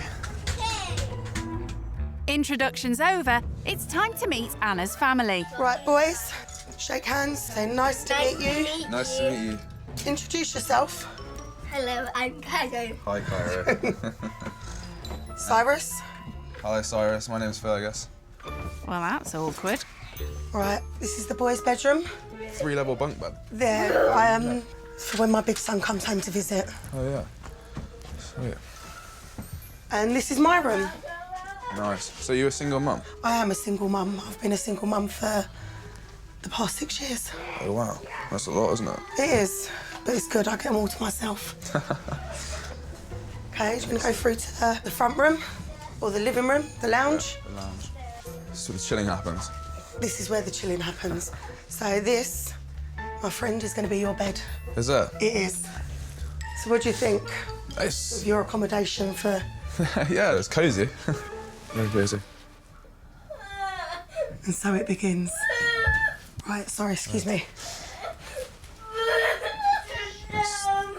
Seems a bit hectic. It's obviously it's a cosy place. It's not massive, is it?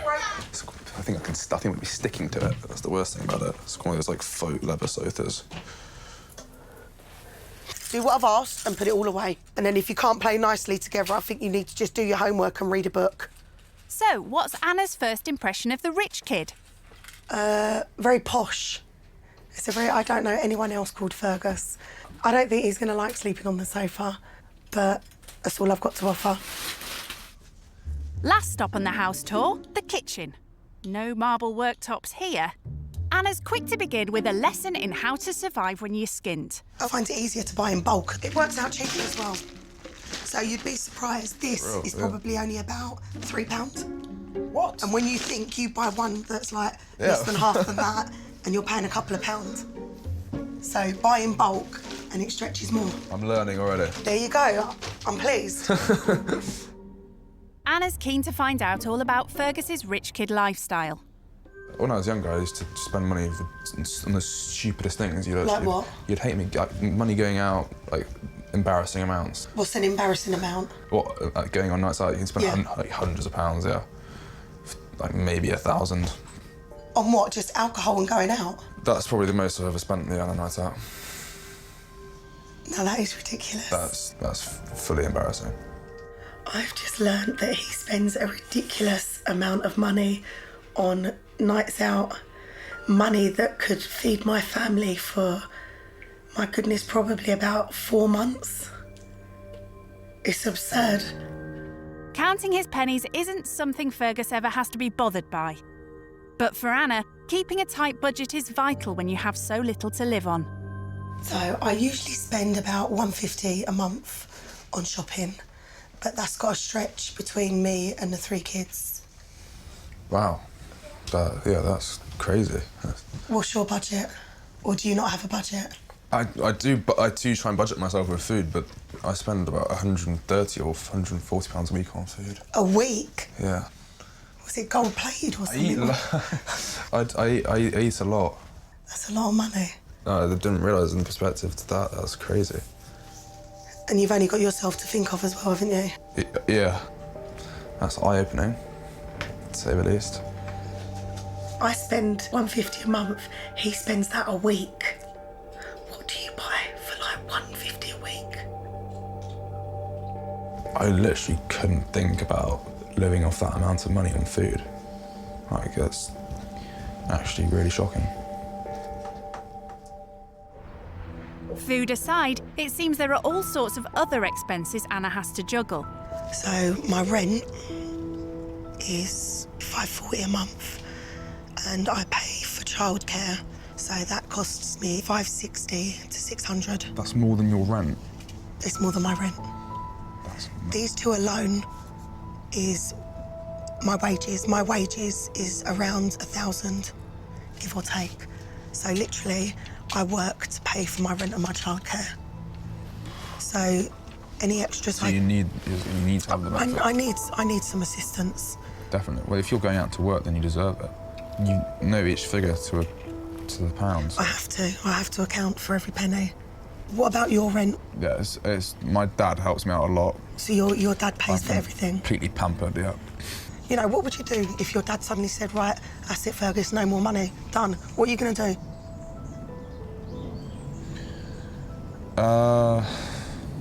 I'd have to, I don't know. I've just grown up in a bubble and where things are... So then pop it. It's easy. Pop it. It's not easier said than done. Stop making excuses. I got thrown out when I was 16. I've never been back home since. You know, my house may not be what you're used to, but everything in here I've worked and paid for. Which is embarrassing. So how does that make you feel now, then, that you've just seen how I have to live? It makes you feel really embarrassed. It's shameful that you should be working that hard and doing what I'm doing. It's really, really shameful. It's definitely hard for someone who's worked so hard and living, as she said, a hand-to-mouth lifestyle. It's hard for her to probably come and see me, who's been given everything on a plate and spoiled with things that Anna couldn't dream of having. What's the watch? I see a watch. Let's have a look. Stop hiding.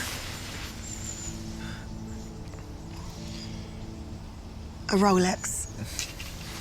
So how much was this? It was my 21st birthday present from my dad. It's anywhere between £5,000 and £8,000 probably to have, yeah. Are you kidding me? Are you actually kidding me? No, no. That's a lot of money to tell the time. That watch is worth 6 months of me working. And you're just wearing it on your wrist.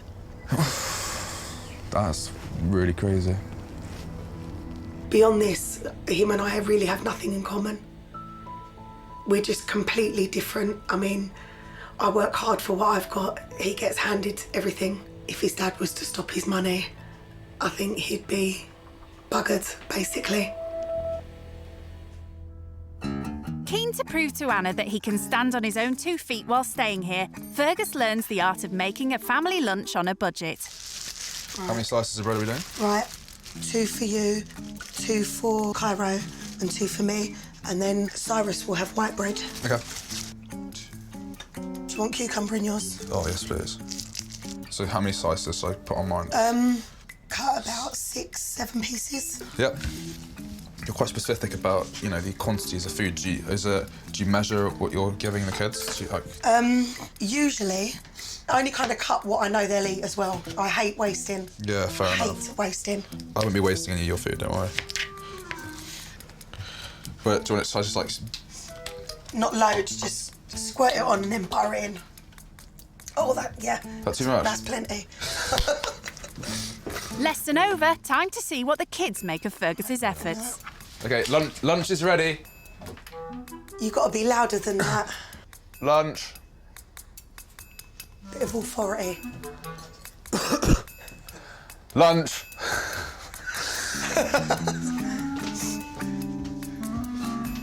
Cairo, Cyrus, lunch. Easy when you know how. It's this one. That one's Cyrus. I'm going to get these right, and by the way, I'm going to give them to the right ones. Go on then. Watch this. Cyrus. Don't help him. Cyrus, this is yours. You're definitely Cyrus. Thank you. Thank you. No worries. Full marks for lunch. Not sure everyone's as keen to welcome Fergus into their home, though. Are you happy he's here? Yeah, we have to work on Cyrus then. Yeah, he's the tough cookie. Don't take it personal. So you finish your lunch. When you've finished, bring your plate out so Fergus can wash it up. No, I wash my own plate up. Wash your own plate up then, yeah? The responsible 6-year-old. Well, everyone pulls their weight in this house. That's good, yeah. I mean, when I was this age, we had au pairs and nannies. Really? Yeah, they would cook for us and wash up after us. So you have had quite a really easy upbringing. Yeah. Time to get his hands dirty. Cairo, Yeah? what would you rate my washing up out of 10? 10. Definitely. Not 11? 20, 20, 3, 2, 1. Fergus likes nothing more than spending weekends living it large with his mates. But for Anna, family entertainment usually has to be free. That means making good use of her local park. That's my goal. He's going to score. 1-0. So I'm guessing the park isn't usually your thing to do. What's a typical Saturday for you? It really depends on what the Friday night's like. What about holidays? You've been abroad? Yeah. I was abroad a few times this summer. Just this summer? Yeah. I went to Italy in June and Italy in July and then France in August. I'm going to the Bahamas in December for 10 days. So... Who's paying for that? I'm going with my family. So Dad's covering the cost? Yeah, yeah. I've never been abroad. Really? I don't even own a passport. Really? It's just like such a stretch with money as well, so it's just a shock to hear you've been on holiday like 3 times in 1 year. I wish I had the money to just go out to France whenever I wanted and do that. The money he spends on a holiday, that could buy so much for me, but he can spend it on whatever and not care about what's in his bank the next day. He's off to the Bahamas for 10 days.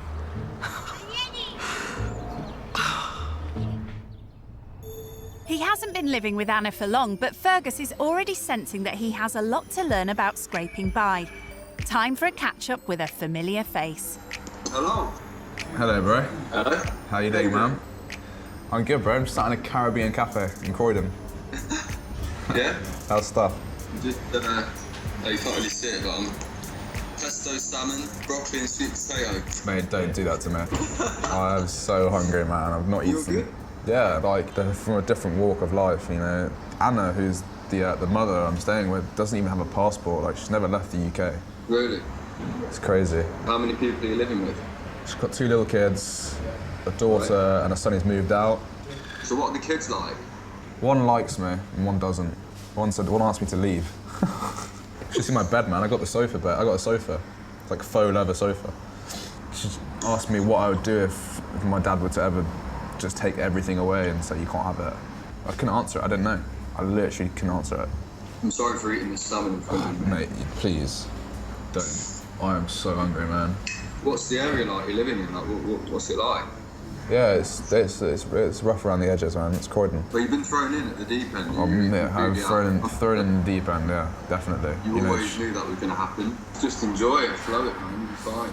Cheers, bro. Cheers, bro. All right, man. Well, take it easy. All right, peace, buddy. Bye, take bro. it easy, Bye, mate. bye, bye, bye. Good luck, mate. See you in a bit. Bye-bye. Every single hour I'm here, I'm realising different things and new things that are just so much different to the way I've been brought up and the people I've been around. Fergus counts himself as a regular at some of London's swankiest restaurants. Just empty it all in there. But he's fast realising that for people like Anna, eating out simply isn't an option. Olive oil? No, you don't need it. Really? On tonight's dinner menu, homemade chicken and rice, especially in his honour. Oh, nice. Who's on washing up duties? Is it me again? We toss a coin. But you did do such a good job last time. I know, yeah. Cairo was impressed. Right.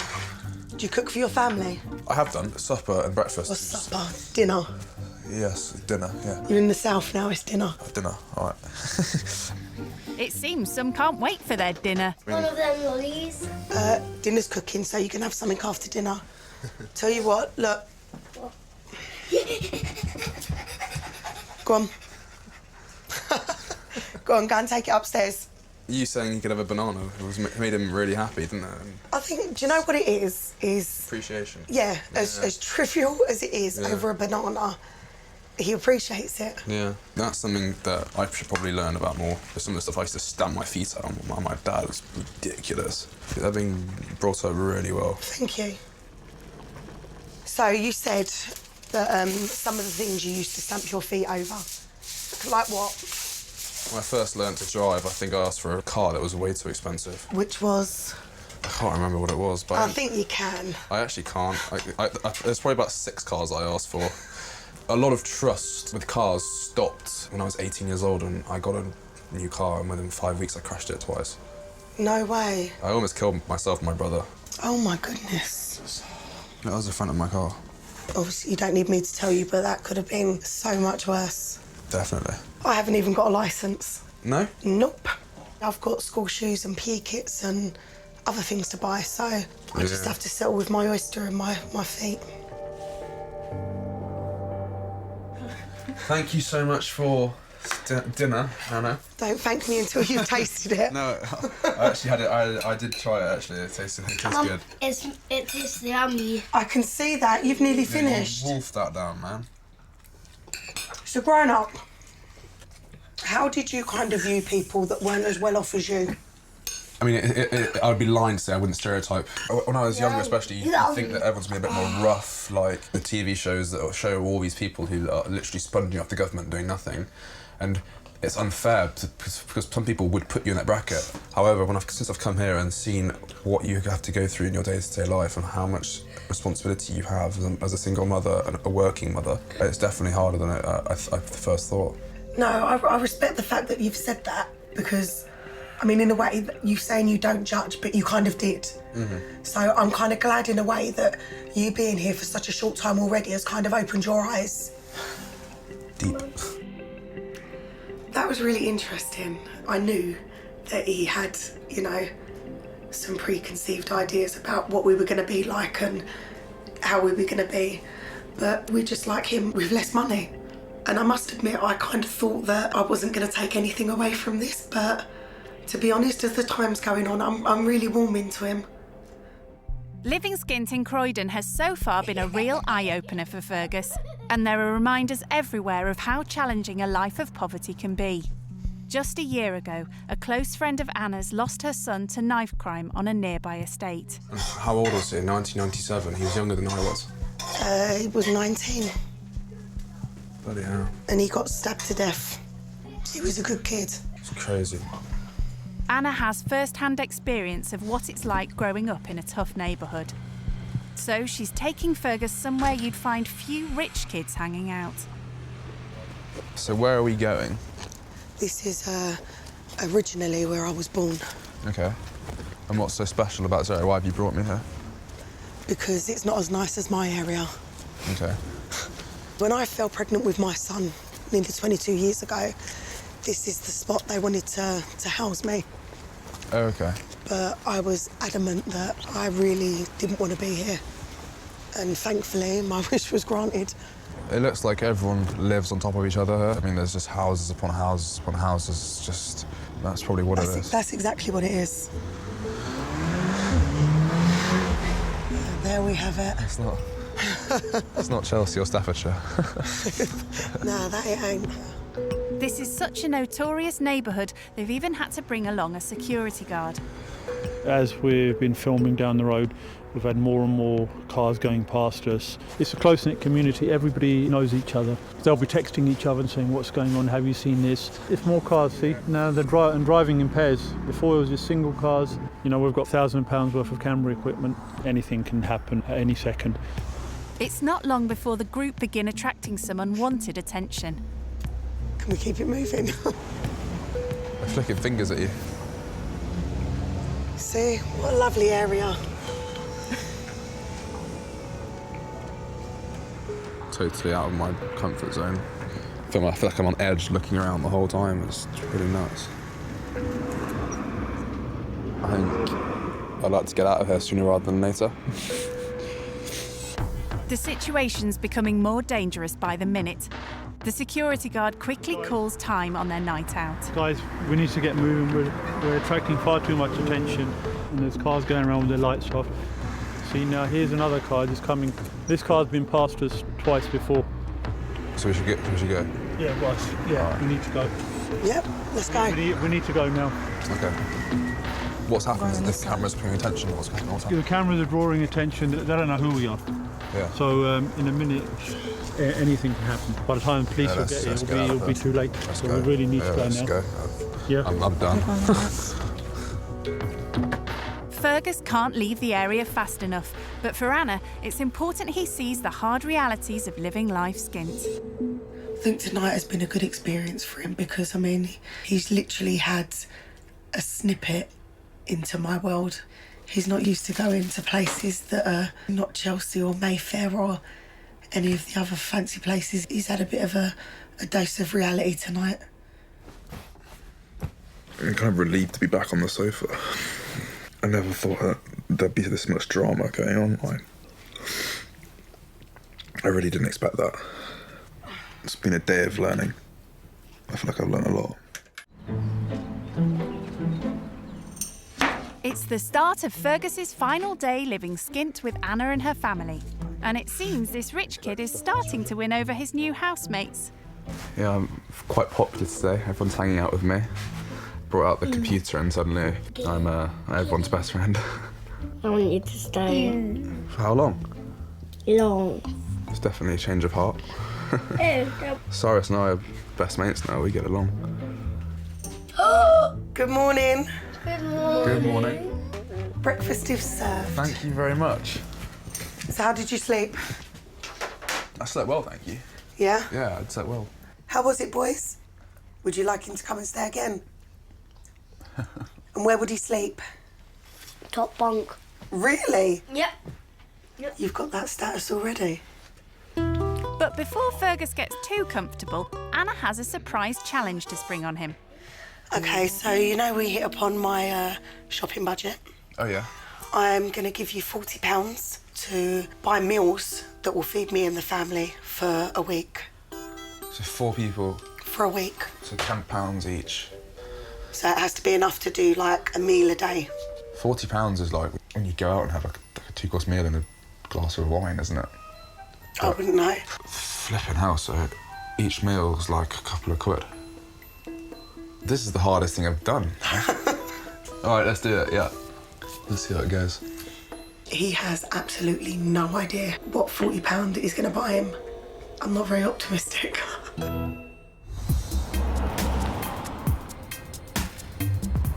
All right, are you ready? This is the shop. This is your budget. For the ones. Don't spend it all at once.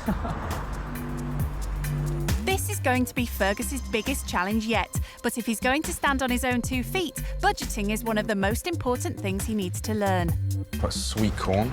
This one's 75p and it's quite big. So I'm gonna get 2 of these. 89p.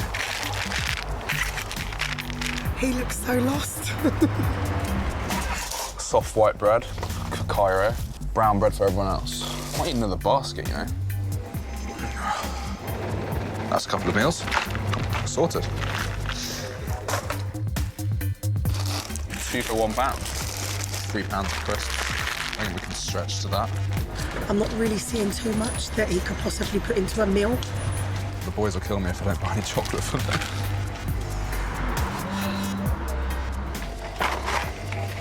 There's only 4 in there, and there's 5 of us. So I think I'm also gonna get 2 crispy chicken ones. That's £4.98. How is this a weekly shop? How can you do £40? I literally cannot think. He looks so nervous. Is there any food that's been reduced? No, not at the moment. No? Today, no. Now that's a question Fergus doesn't ask in Chelsea. God, I can't help him. Need some sauce. I don't think I can do this. I honestly don't know what to do. I can't think that much in the shop. That's why I buy online. It's too much for me to do. Think about the whole family. It's way too much. I can't. After 40 minutes, Fergus finally manages to fill a couple of baskets. It'll be the first time. Well, it's the first time I've ever done a shop really like this in the shop. Hi, man. Okay, so he's at the checkout now, finally. He seems genuinely worried that he's not got what we're going to be able to use. But more importantly, has Fergus stuck to his strict £40 budget? That's 36, 37. That's not even one basket. I don't know what to do. I feel sick. I actually feel quite sorry for him. He is totally out of his comfort zone, totally. I think I'm going to put some of this back. Can we get rid of that as well? How much is it? Can you take away that? Never had to do this before. It's embarrassing and I give up. That's 39.18.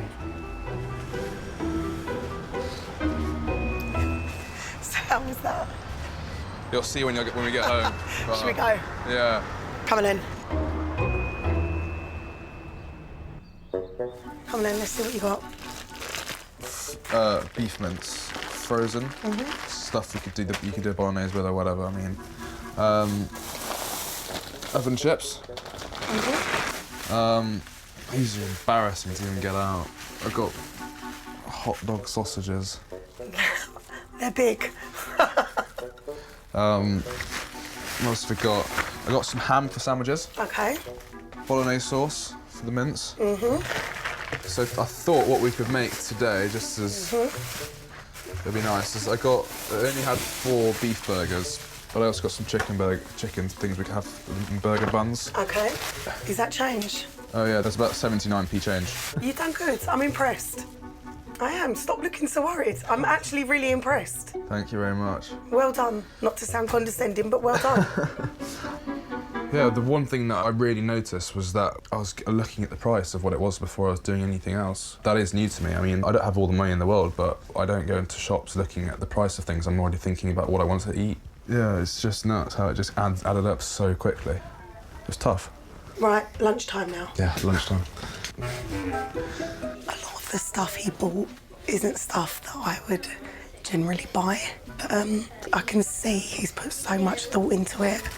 He's already said that he doesn't tend to price watch. So he's now saying that, you know, in future he will be watching the price of things, and I think that will make him more conscious of what money he's spending. I've never actually had a frozen burger before, so this is certainly a change. Let's just hope Anna and the boys like their burgers well done.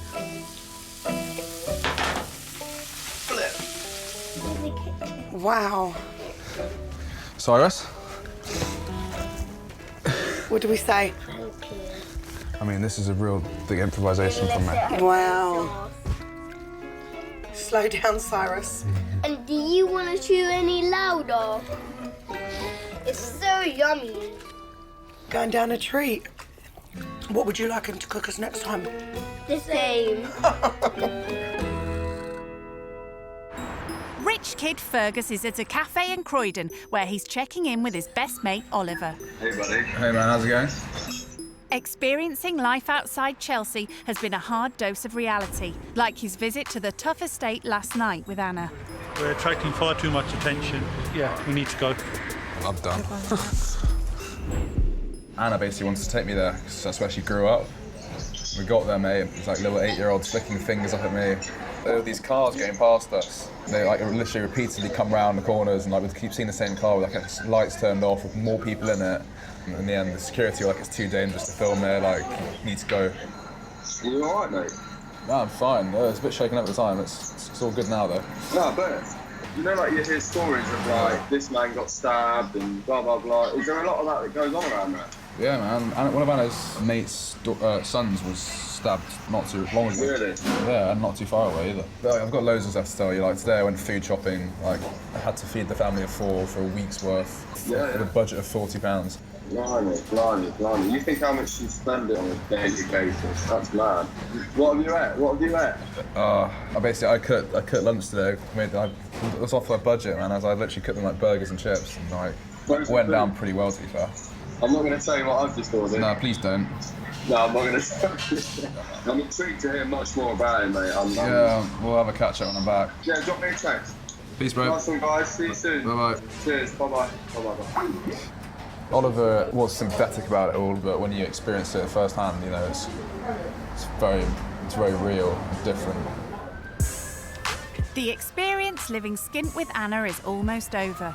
But before Fergus returns to his rich kid life in Chelsea, she's kindly organised a rare treat, a family meal out in Croydon.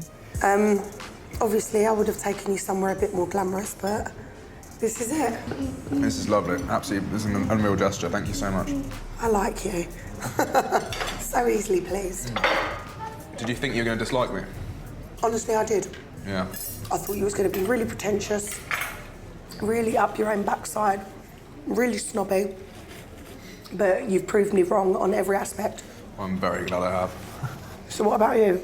What have you learned then from your time with us? I've certainly learned that you can't judge a book by its cover. This is just proof that, you know, social class really does not matter. Have you realised that more since being with us?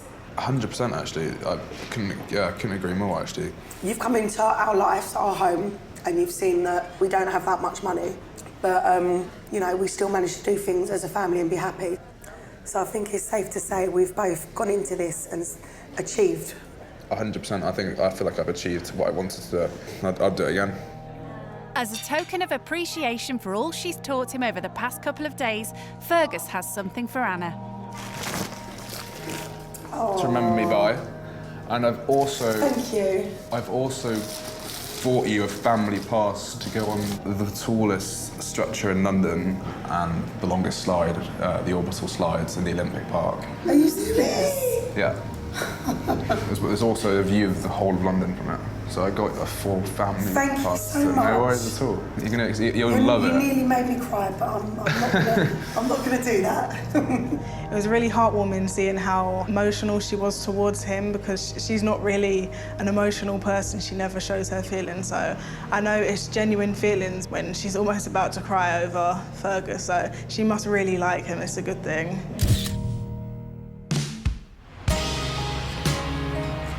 Living skint's been a real revelation for Fergus. Anna's shown him what life would be like if he had to fend for himself. And as he packs his bags, he knows he'll be viewing money in a completely different way. What are you doing, Fergus? I'm packing my stuff up. I've got to go back. You okay, Cyrus? What's the matter, man? Yeah, I think he's tying up because you're leaving and he's going to be a bit sad.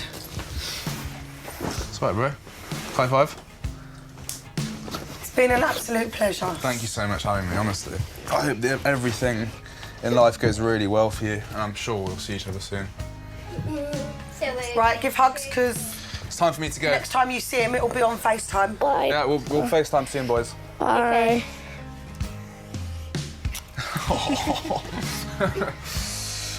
Thank you so much for having me, Anna. Oh. My pleasure. Stay in touch. Will do. Bye. Bye-bye.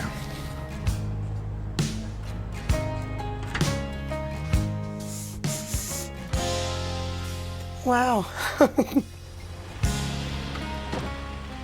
It's not been very long, but I've grown quite attached to him. And I think the boys have as well. I can hear Cyrus crying. That was unreal. So surreal. I just didn't expect to be so welcome into their house. They were complete strangers a few days ago, and now I feel like I've made some really good friends out of them. I feel humbled. They really humbled me.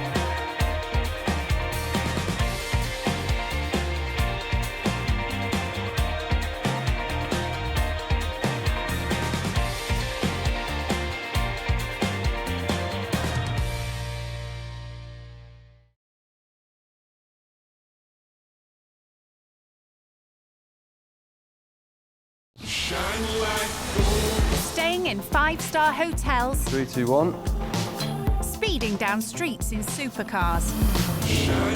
Or shamelessly flaunting their designer shopping hauls. My wardrobe's probably worth upwards of £10,000. The pampered life of the rich kid is completely unreal. If you've got that money to spend on it, then why not? With an endless supply of money to burn. I don't really know how much I spend on myself a month. It would probably be 5 figures. They have no concept of what life is like for most Brits. I've never struggled for anything. I don't know what poor is. So in this series, they'll learn the hard way. Wonder why you'd have a punch bag in front of your door. By living with families on the breadline. I'm Fergus, nice to meet you. I'm Anna. Whether it's roughing it on an old sofa. An absolute nightmare. Or shopping to feed a family on benefits. How is this a weekly shop? They'll come face to face with those on the opposite side of the wealth gap. I'm not a big fan of housework. Only then can they realise the true value of money. That watch is worth 6 months of me working. When rich kids go skint. Just start crying, give him a tissue.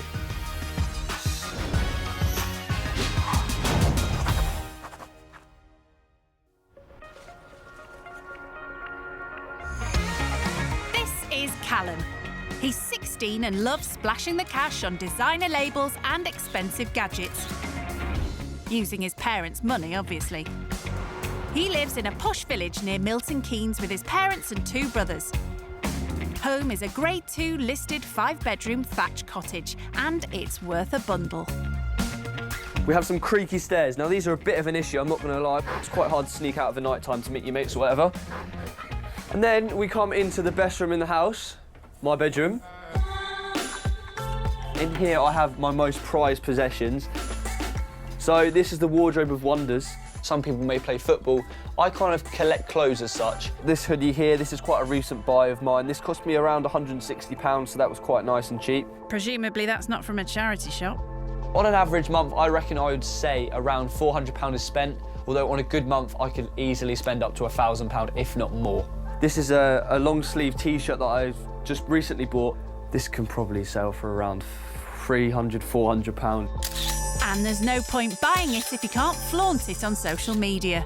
I should feel bad, but I don't, because it is actually my parents' money that pays for it. But yeah, nothing too expensive in my wardrobe as such, because I like to focus more on my shoes.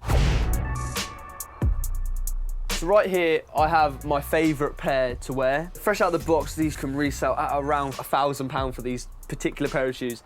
I feel absolutely buzzing when I go up to the counter, put the card in, type in my PIN and just buy clothes. Oh my God, it's the best feeling ever. The triple white ones, they can resell for around £400, and my belugas right there as well. They sell for, again, an insane price of around £600. Dad doesn't know about that one just yet. So honestly, on my shoes, I've spent so much money. Well, so much of my parents' money. Normally it's Mum, because Dad is a little bit harder to crack, but Mum, right round my little finger. When he's not out spending cash, he stays in to make YouTube vlogs with his plush video equipment. We do this nearly every week now. Ben, you ready? Yeah. I have around 35,000 plus followers, which I'm very grateful for. Yo guys, what is up? It's Callum here and I'm back today with a brand new video. Right, rinse that up. Mum's always asking us to help out, but to be honest with you, I just can't be bothered. Oh, wash it up, lazy. It's fine. It's not fine, just wash Mum, it do you know where my phone charger is? Yeah, there's one here. If Mum does such a great job of it, she obviously enjoys it, and what's the point of me getting involved just to make things worse? 3 kids, 4 dogs, I'm really mad. But Mum Therese is worried she's overindulging him. Honestly, it's probably my fault because I do everything for Callum and I give him far too much money because I don't make him do any chores for it. So he gets money for nothing, so he doesn't appreciate the money. He just thinks money grows on trees.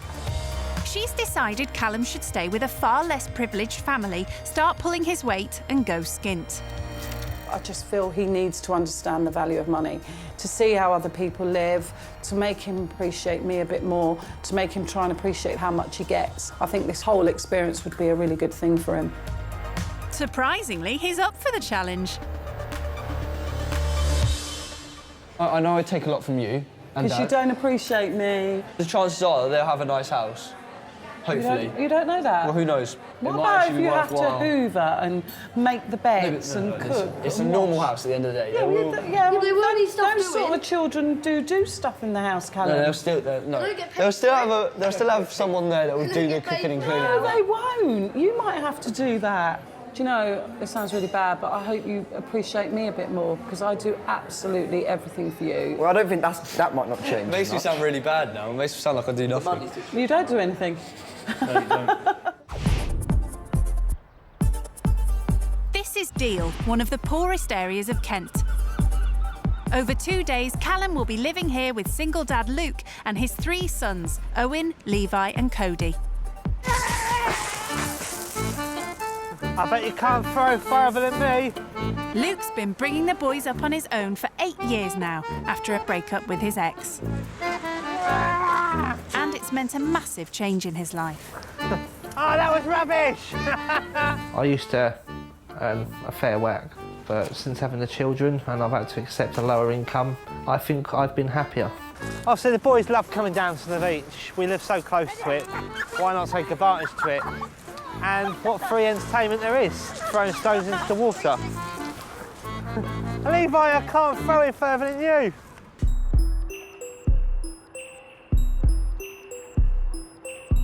Me and the children live on roughly a maximum of £300 a week. I receive about £40 a week top up on top of my wages. Boys, can you come and set the table for me, please? I felt low as low going to the government for help. It's not what I want to do, it's what I have to do, and my children are my only priority. Remember, no phones at the table. Play with them, lose them. And that includes me. Be interesting to see what this young lad's like. It's like a puzzle, Mum, look. Do you need 3 pairs of shoes? I'll do with 4, but as you haven't got at me, I'll keep it to 3.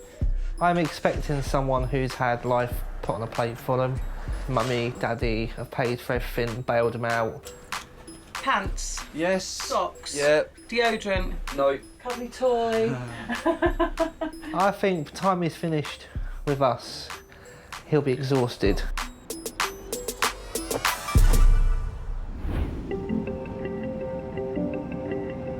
I'm feeling very excited about this little trip. I'm also a little bit nervous at the same time, but other than that, it's going to be great fun and I can't wait just to get there really and to see what it's like. I have a little concern how he will view us as a family. I'll let you know if I regret it later. Yeah, the area seems quite nice actually. All I know about him, he's rich. That's all I know. That's all Dad's told me. I feel happy about him coming because then he gets the experience of what it's like having no money.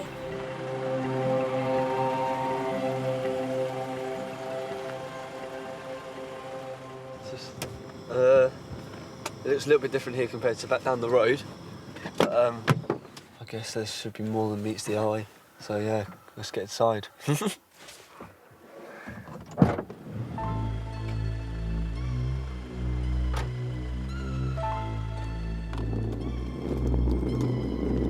Yeah, it's a little bit different here. There's a punch bag over there, look. Wonder why you'd have a punch bag in front of your door. To be honest with you, I don't know how I'd feel here over night time. Uh-oh, moment of truth.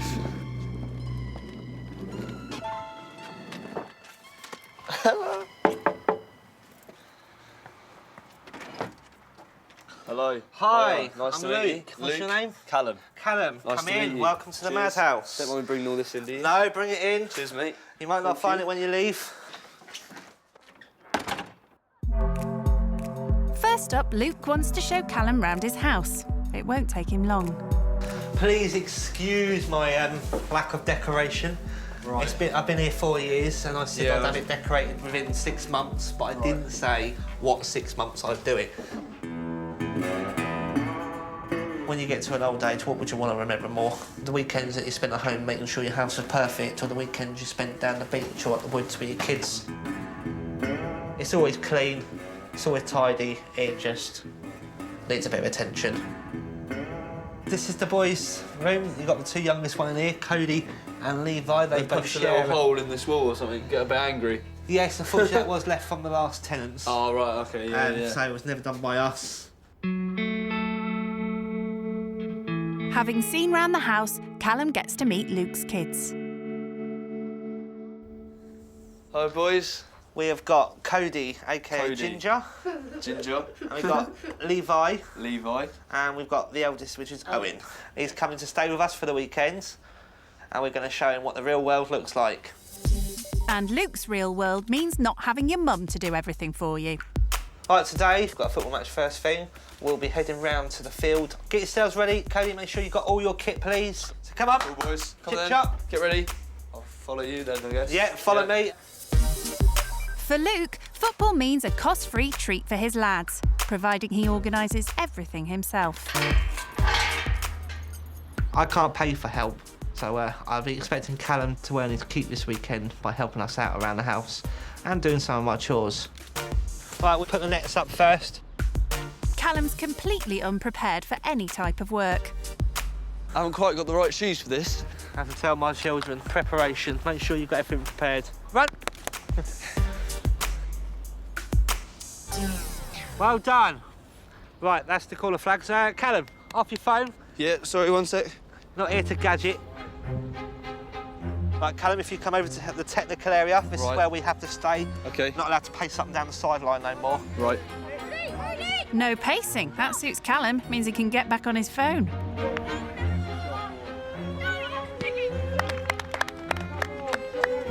Mitch. Just on Snapchat. You've got to catch up with everyone from school and that. And while the match continues, Callum's goal is to get more followers for his Instagram page. Is that right? Yep. Mitch. Well done, Essien.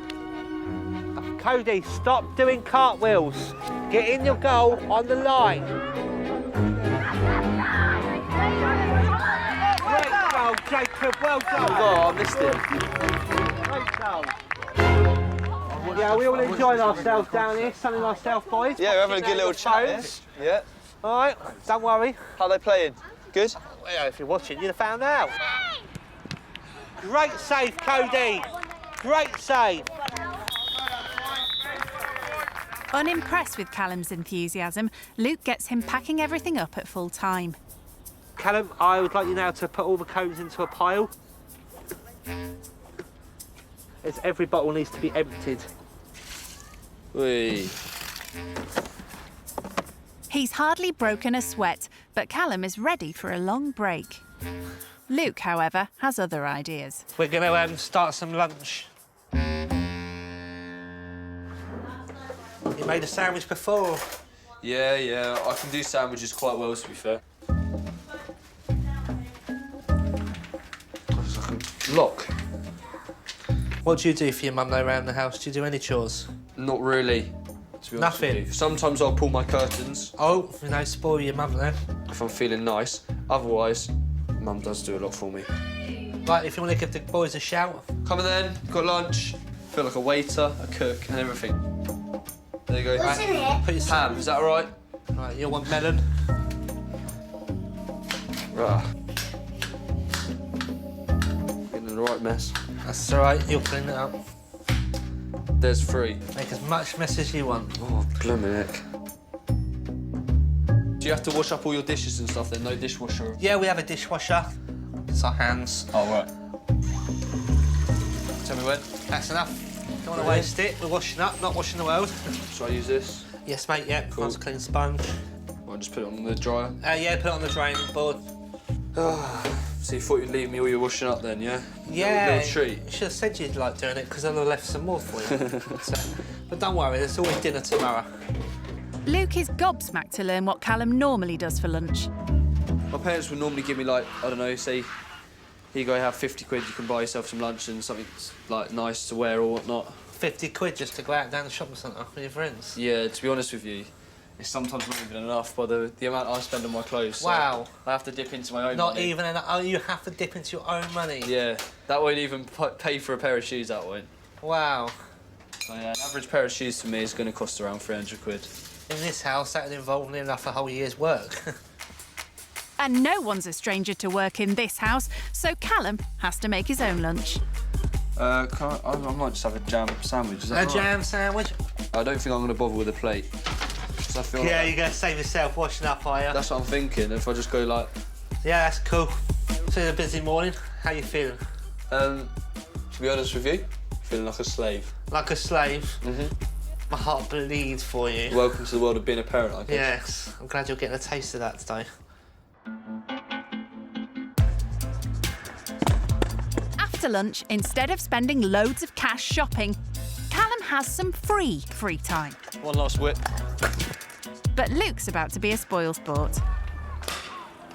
Well, as much fun as this is, boys, this ain't getting your chores done. If you want your pocket money, you get it done. Right, Cody, come here then. Can you go and make sure your bed's stripped? And I want all of your washing downstairs. Yep. Don't be long. I'll do my bed as well. Yeah, talking of beds, I'm going to show you where you'll be sleeping for the night. Come with me, young man. Yes, Callum, you're sleeping here tonight. All right, mate. As you can see, you're going to be sleeping on the sofa tonight. I've slept many nights on there. He can't get too cosy, though. Luke has other plans. Yeah, it is comfortable, but unfortunately, you'll find out later. We've got lots of housework to do, so come on, you. At least Callum's not having to clean the loo. What, do you just want them all neat? Yeah. All right. Do you do chores often? Yeah. So how much pocket money did you get, say, last week? £5. £5, and you do chores how much a day? Mostly this, because this always Gets them all messy and stuff. because people climb on it. I've got to be honest with you. I don't think I've done chores like this in a while. Or any chores ever? Oh, tired already. All right, Cody, here's your bedding. Do you do your bed? It's normally Mum that does it for me. I'll do it once in a blue moon. All right, ready? Little shake. All right, make sure it looks tidy as well, please. Well done, mate. Right, come on, we've Yeah. still got another bedroom to do yet. Did you expect it to be this hard, or was you expecting it to be easier? Well, I don't know, really. I wasn't really expecting any chores, if I'm honest with you. I guess because I'm doing 3 lots of stuff, it seems a lot harder than normal. Doing it 3 times over all day, it does make you tired. I've got to be honest with you, mate. I've got really achy legs.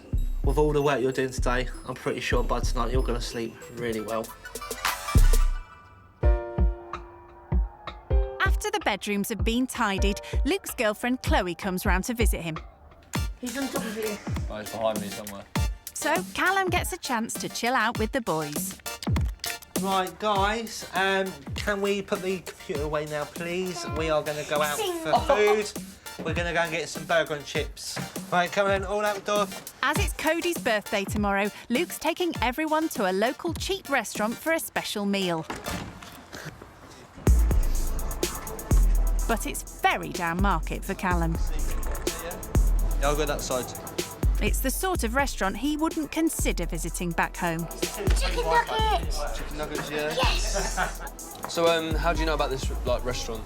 I've been coming here since about 13. I 13? actually worked here when I was 13. Wow. So, for the 5 of you then, how much is like an average meal in here, like when you come? About 40 quid. Right, okay. That does us all. Yeah.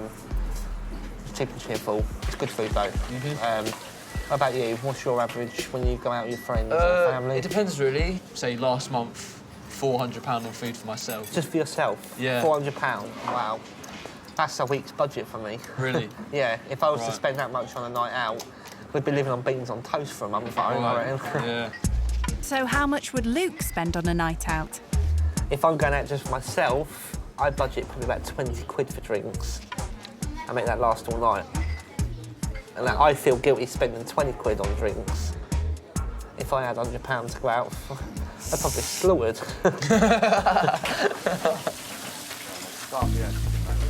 Before his children were born, Luke's life was very different. He had a good job and was well paid. But when he became a single parent, he had to give up work to look after his 3 very young children. When everything changed and put us in such a financial strain, you know, I was going from earning maybe £1,000 a week, depending on my shifts and my location, to earning probably about £70 to £100 a week. So all of a sudden, not being able to provide for my family, it put a massive strain mentally on me.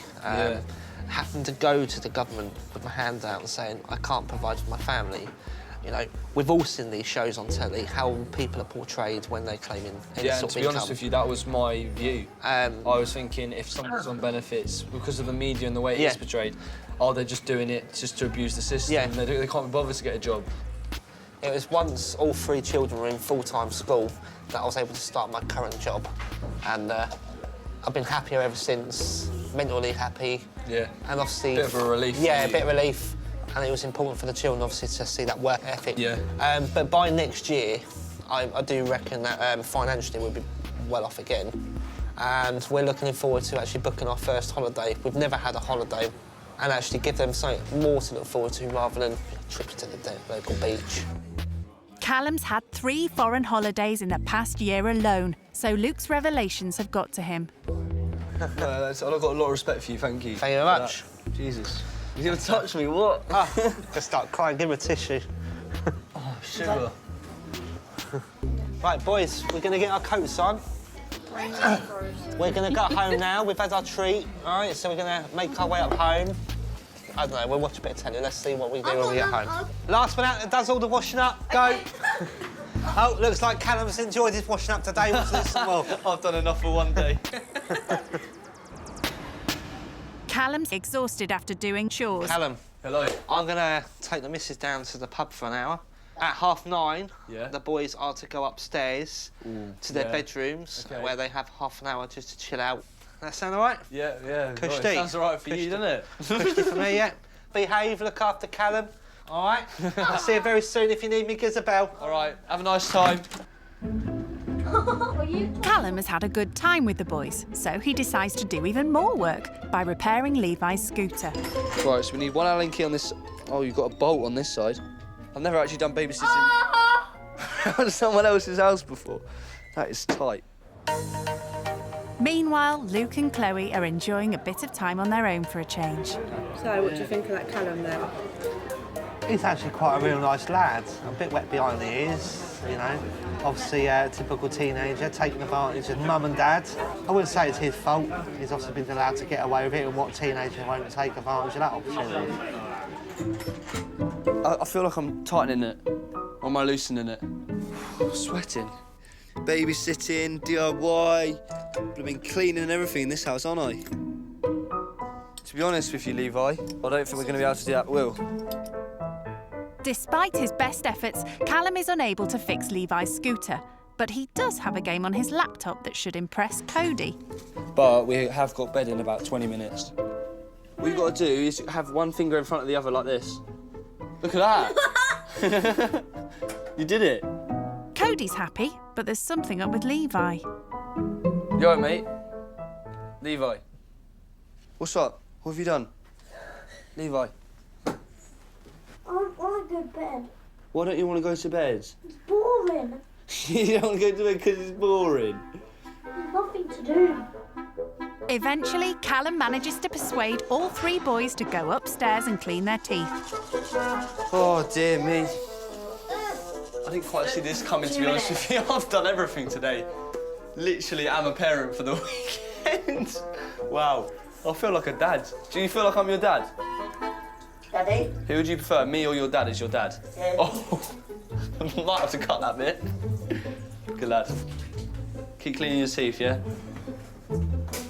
Oh, yeah, that's probably not the best of ideas.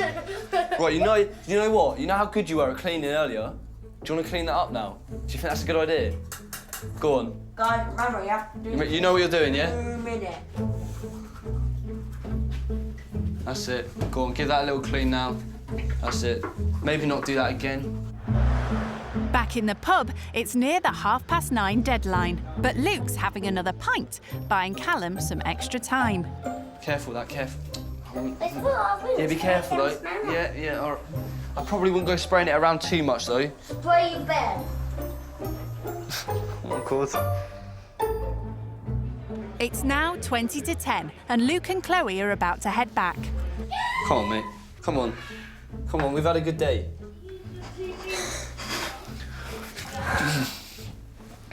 Not making this easy. If I was you right now, I'd be straight in that bed. Yeah. Come on, good lad. That's it. These beds are quite freshly made. They're not comfortable though. I bet it's better than the sofa. I'll leave you. I can't leave them like that. Cody, you know you don't normally sit down there, do you? Right, well, I'll leave you boys to it then. I'm going downstairs. After what seems like the most difficult task of the day, Callum finally gets them to bed.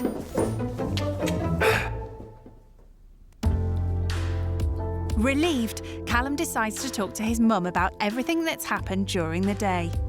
Hello?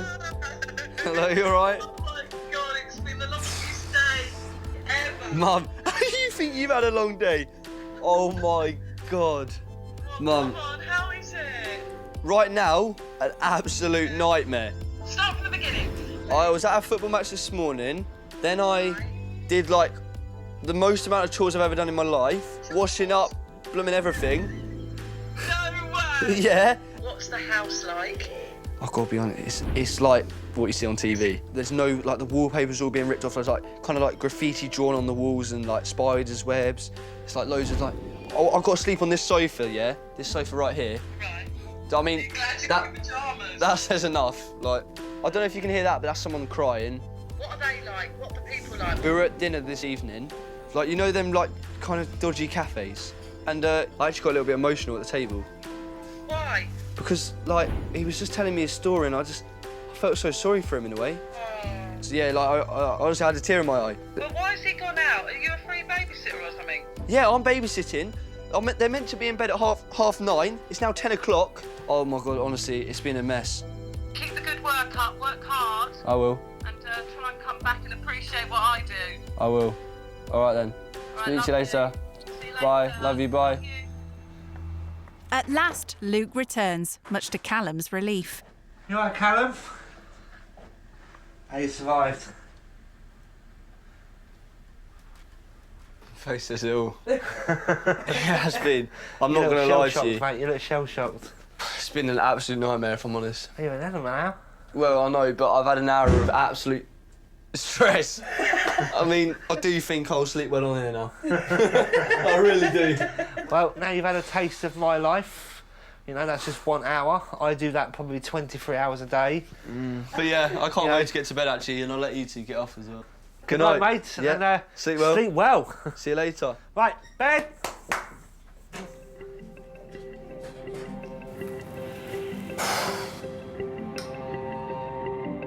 Honestly, being on my feet all day and just...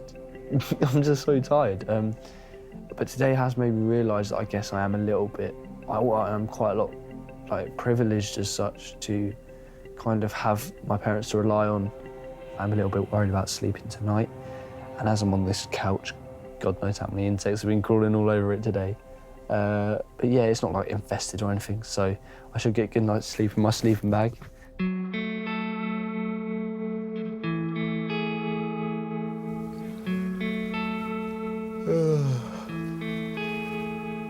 Last night was actually alright, to be fair with you. The sofa was comfier than I thought, and as I had a sleeping bag, I was all covered up, so I was alright. I can't wait to get home, but I want to see what this is like again for another day. Callum's final day is youngest son Cody's birthday. And Luke soon has Callum out of bed helping to prepare for present opening. If it's too perfect, they'll think I'm not a single dad. 9 today. Oh, what's Nanny give you? Oh, lots of... Hey, more sugar. I'll make sure he has at least 3 of them bags. Lever, did you give me this? No, it's his son, so have a guess. Dad! Well done. Oh my... Cody is absolutely delighted with his £10 note, but it's nothing compared to what Callum gets on his birthday. It might be Sunday, but this isn't going to be a day of rest for Callum. He's got breakfast to make. What do they normally have for breakfast then? On a Sunday, we like a bacon sandwich to start the day off. I'm not going to get all dirty, am I? Danish smoked thick cut bacon. Is that the favourite? It's whatever's on offer. Fire, fire. OK, mate, start buttering the bread. So we've got our work cut out this morning? Absolutely. Every Sunday morning, we'll treat ourselves to a bit of a bacon roll breakfast. And then once the kids are fed, they'll leave me alone for a good half hour. They'll go and play. What do you normally do for breakfast? I'm normally kind of a cereal kind of guy myself. OK. Makes it a bit quicker, doesn't it? A bit easier. Anything for life easy, eh? So what are we waiting for now, then? Just waiting for the old bacon to cook. Oh, now. you've already put it on? Yeah. We don't hang around. Aren't you? So do you do much cooking at home, Callum, for yourself or anyone else? No, not really. I can do pizza and stuff, because it says it on the box. Maybe when you go home, you could treat your mum and dad to a nice bacon sandwich one morning. Yeah, get one morning. I used to do it for my mum. Every time I thought I was getting on her bad books, you know, surprise her a bacon sandwich. I'd be in the good books for weeks. Come and get your birthday breakfast bacon. Callum's helped to cook bacon sandwiches. Oh, I threw that spoon away. Have you got another one? Oh, you want another one? Yeah, please. You can make more washing up. You're the one that's doing. No, I'm doing the washing up. Yes, that's what I love to hear. Luke is keen to learn more about Callum's spending habits. Nice trainers, Callum. How much you spent on these ones? Well, these are worth now like £300 and something. Yeah, I got them luckily on the drop, so they only cost me 150. Oh, wow. £150 at class that as a bargain. Mate, these are a tenner. That's probably the most I spent on my trainers. Yeah. And even then, they have to last until they literally fall off my feet. Oh, cheers, mate. Nice one. Enjoy. Breakfast over, Callum gets his high-end filming kit out to make an online video with the boys. Hey, so it works, that's good. So guys, obviously I've been staying with you for the past 2 days. How have you found it? Tell the camera how you've been feeling about it. I've loved it. I loved it because I love you. You love me? Having spent so much of his time doing chores he hates, Callum is delighted he can at last do something he loves. Right, boys, I think we've got enough there for the channel. What do you reckon? Yeah, long enough video? So let's all say goodbye then. Ready? Bye! As it's sunny, Luke decides it's time for a treat. Right, guys, come on. We're going to go down the beach for 5, all right?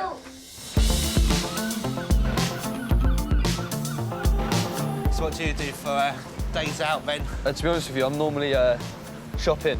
Always just shopping? On a Saturday, Sunday, that's kind of my thing. Come here, what, every week or so? As much as we can, yeah, at least once every other week. Yeah, it's a nice little area, isn't it? It's a great place to unwind. And normally, English beaches are a bit meh. But I have to say, it's a really nice strip you've got here. Luke and the boys may live in a house that's tiny compared to his, but Callum's discovering the area has got a lot going for it. I'll tell you what, let's see who can throw a stone the furthest. Come on. Oh, that sounds like that.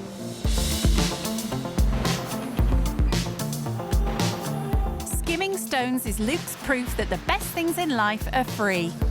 Free! Whoa! It's not going to hurt you, it's only a bit of water. Oh, sugar. Right, boys, come on. Let's go and have a cheeky ice cream.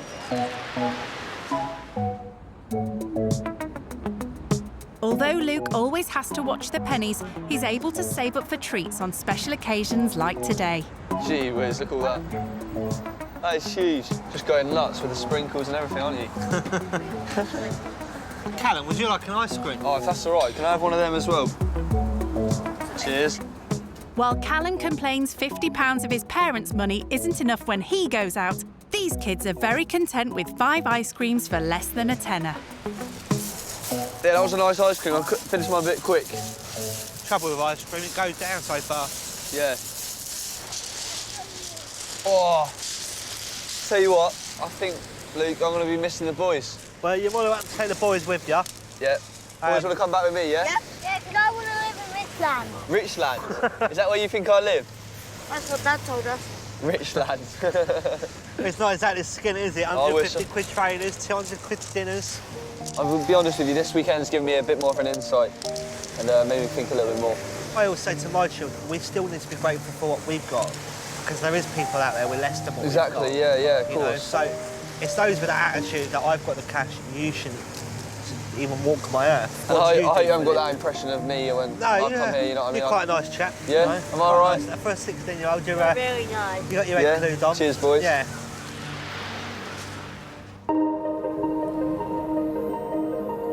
As Callum reaches the end of his final day, he decides to call one of his friends back home. Hello, you're all right? I just thought How was it? It's all right, it's nice-ish. Do you feel bad for them or? I feel sorry for him in a way. Like, he's a single dad with 3 kids.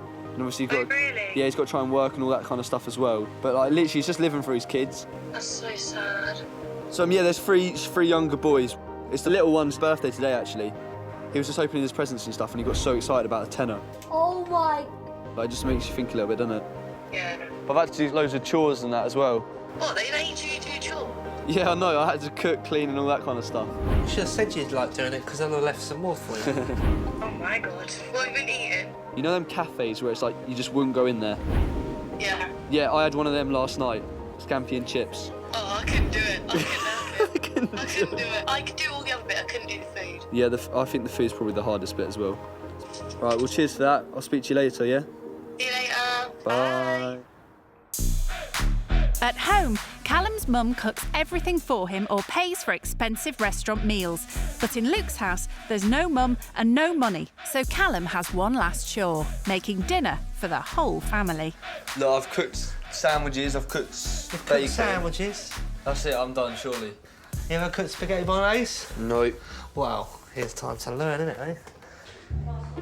Although Callum has cooked pasta for himself, he's never cooked for 5 people. Oh, so we've got all the ingredients all ready. Oh, I need to wash my hands tonight. Yes, please, vital. I've never washed my hands so many times a day with you. Just throw the mince in. What's that? That's That looks the- disgusting. Excellent. You break it all up, that's the best way. Smack it in. That's it. Do you want to open up the cooker top? And then you might be able to Oh, do you have to take that off? Yep, this is glass, this is protective. Oh, I thought you heat it up. Get the ignition. Whoa. And then I'll leave you to it, if that's all right? Yeah, brilliant. If you forget how long it's been cooked for, the smoke alarm will probably tell you. Wow.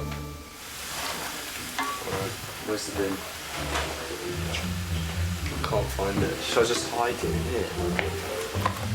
He'll never know. Oh no. Ah, there's too much going on.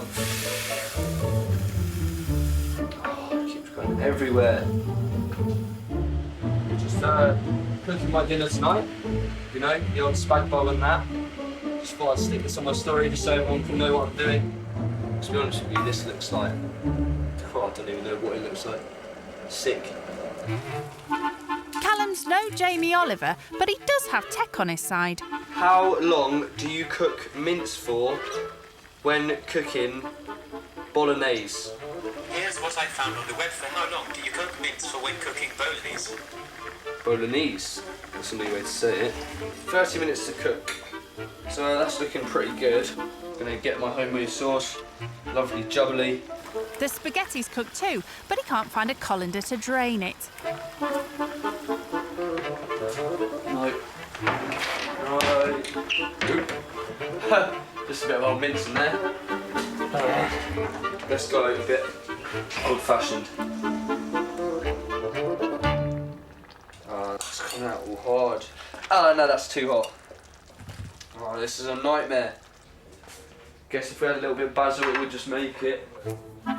But as there's no basil, Callum decides that a bit of ivy from the garden will do instead. Luke! Your dinner's ready, mate. Let's go and see if my house is still standing. You'll be impressed, I promise. I'm looking forward to this, Callum. I'm looking forward to this. What are you thinking?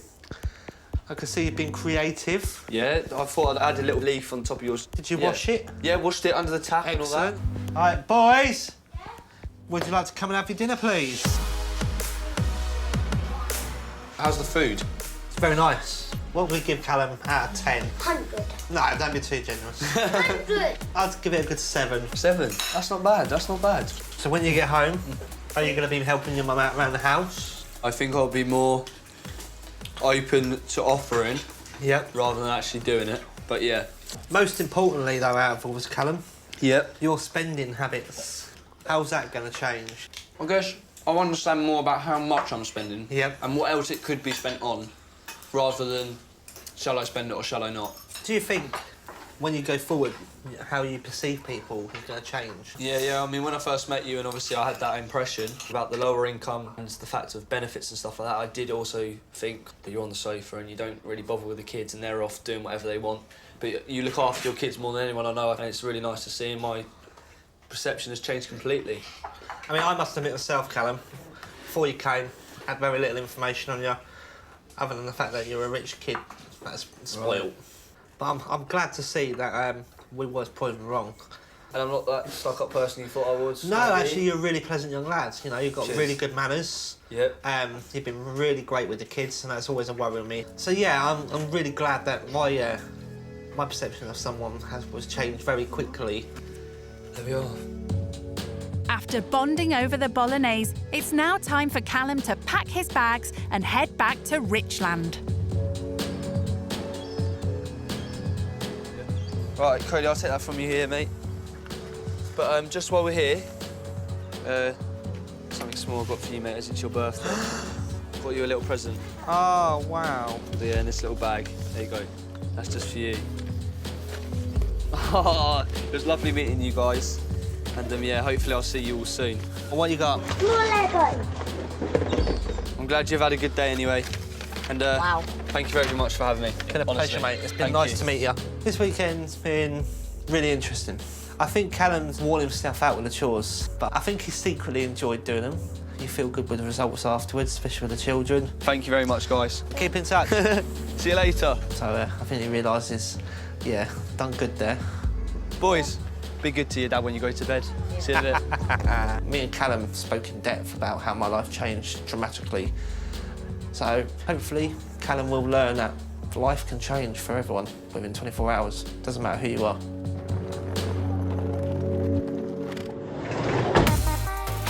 It was a bit of a crazy experience. I've never done so many chores in my life. When it comes to cleaning and helping out around the house, I don't think I'm going to be doing a lot more than what I already do, because I just think Mum loves it so much. However, I might ask every now and again if she wants a little helping hand, because I've realised what it's like to look after 3 kids for just 2 days, let alone 16 years.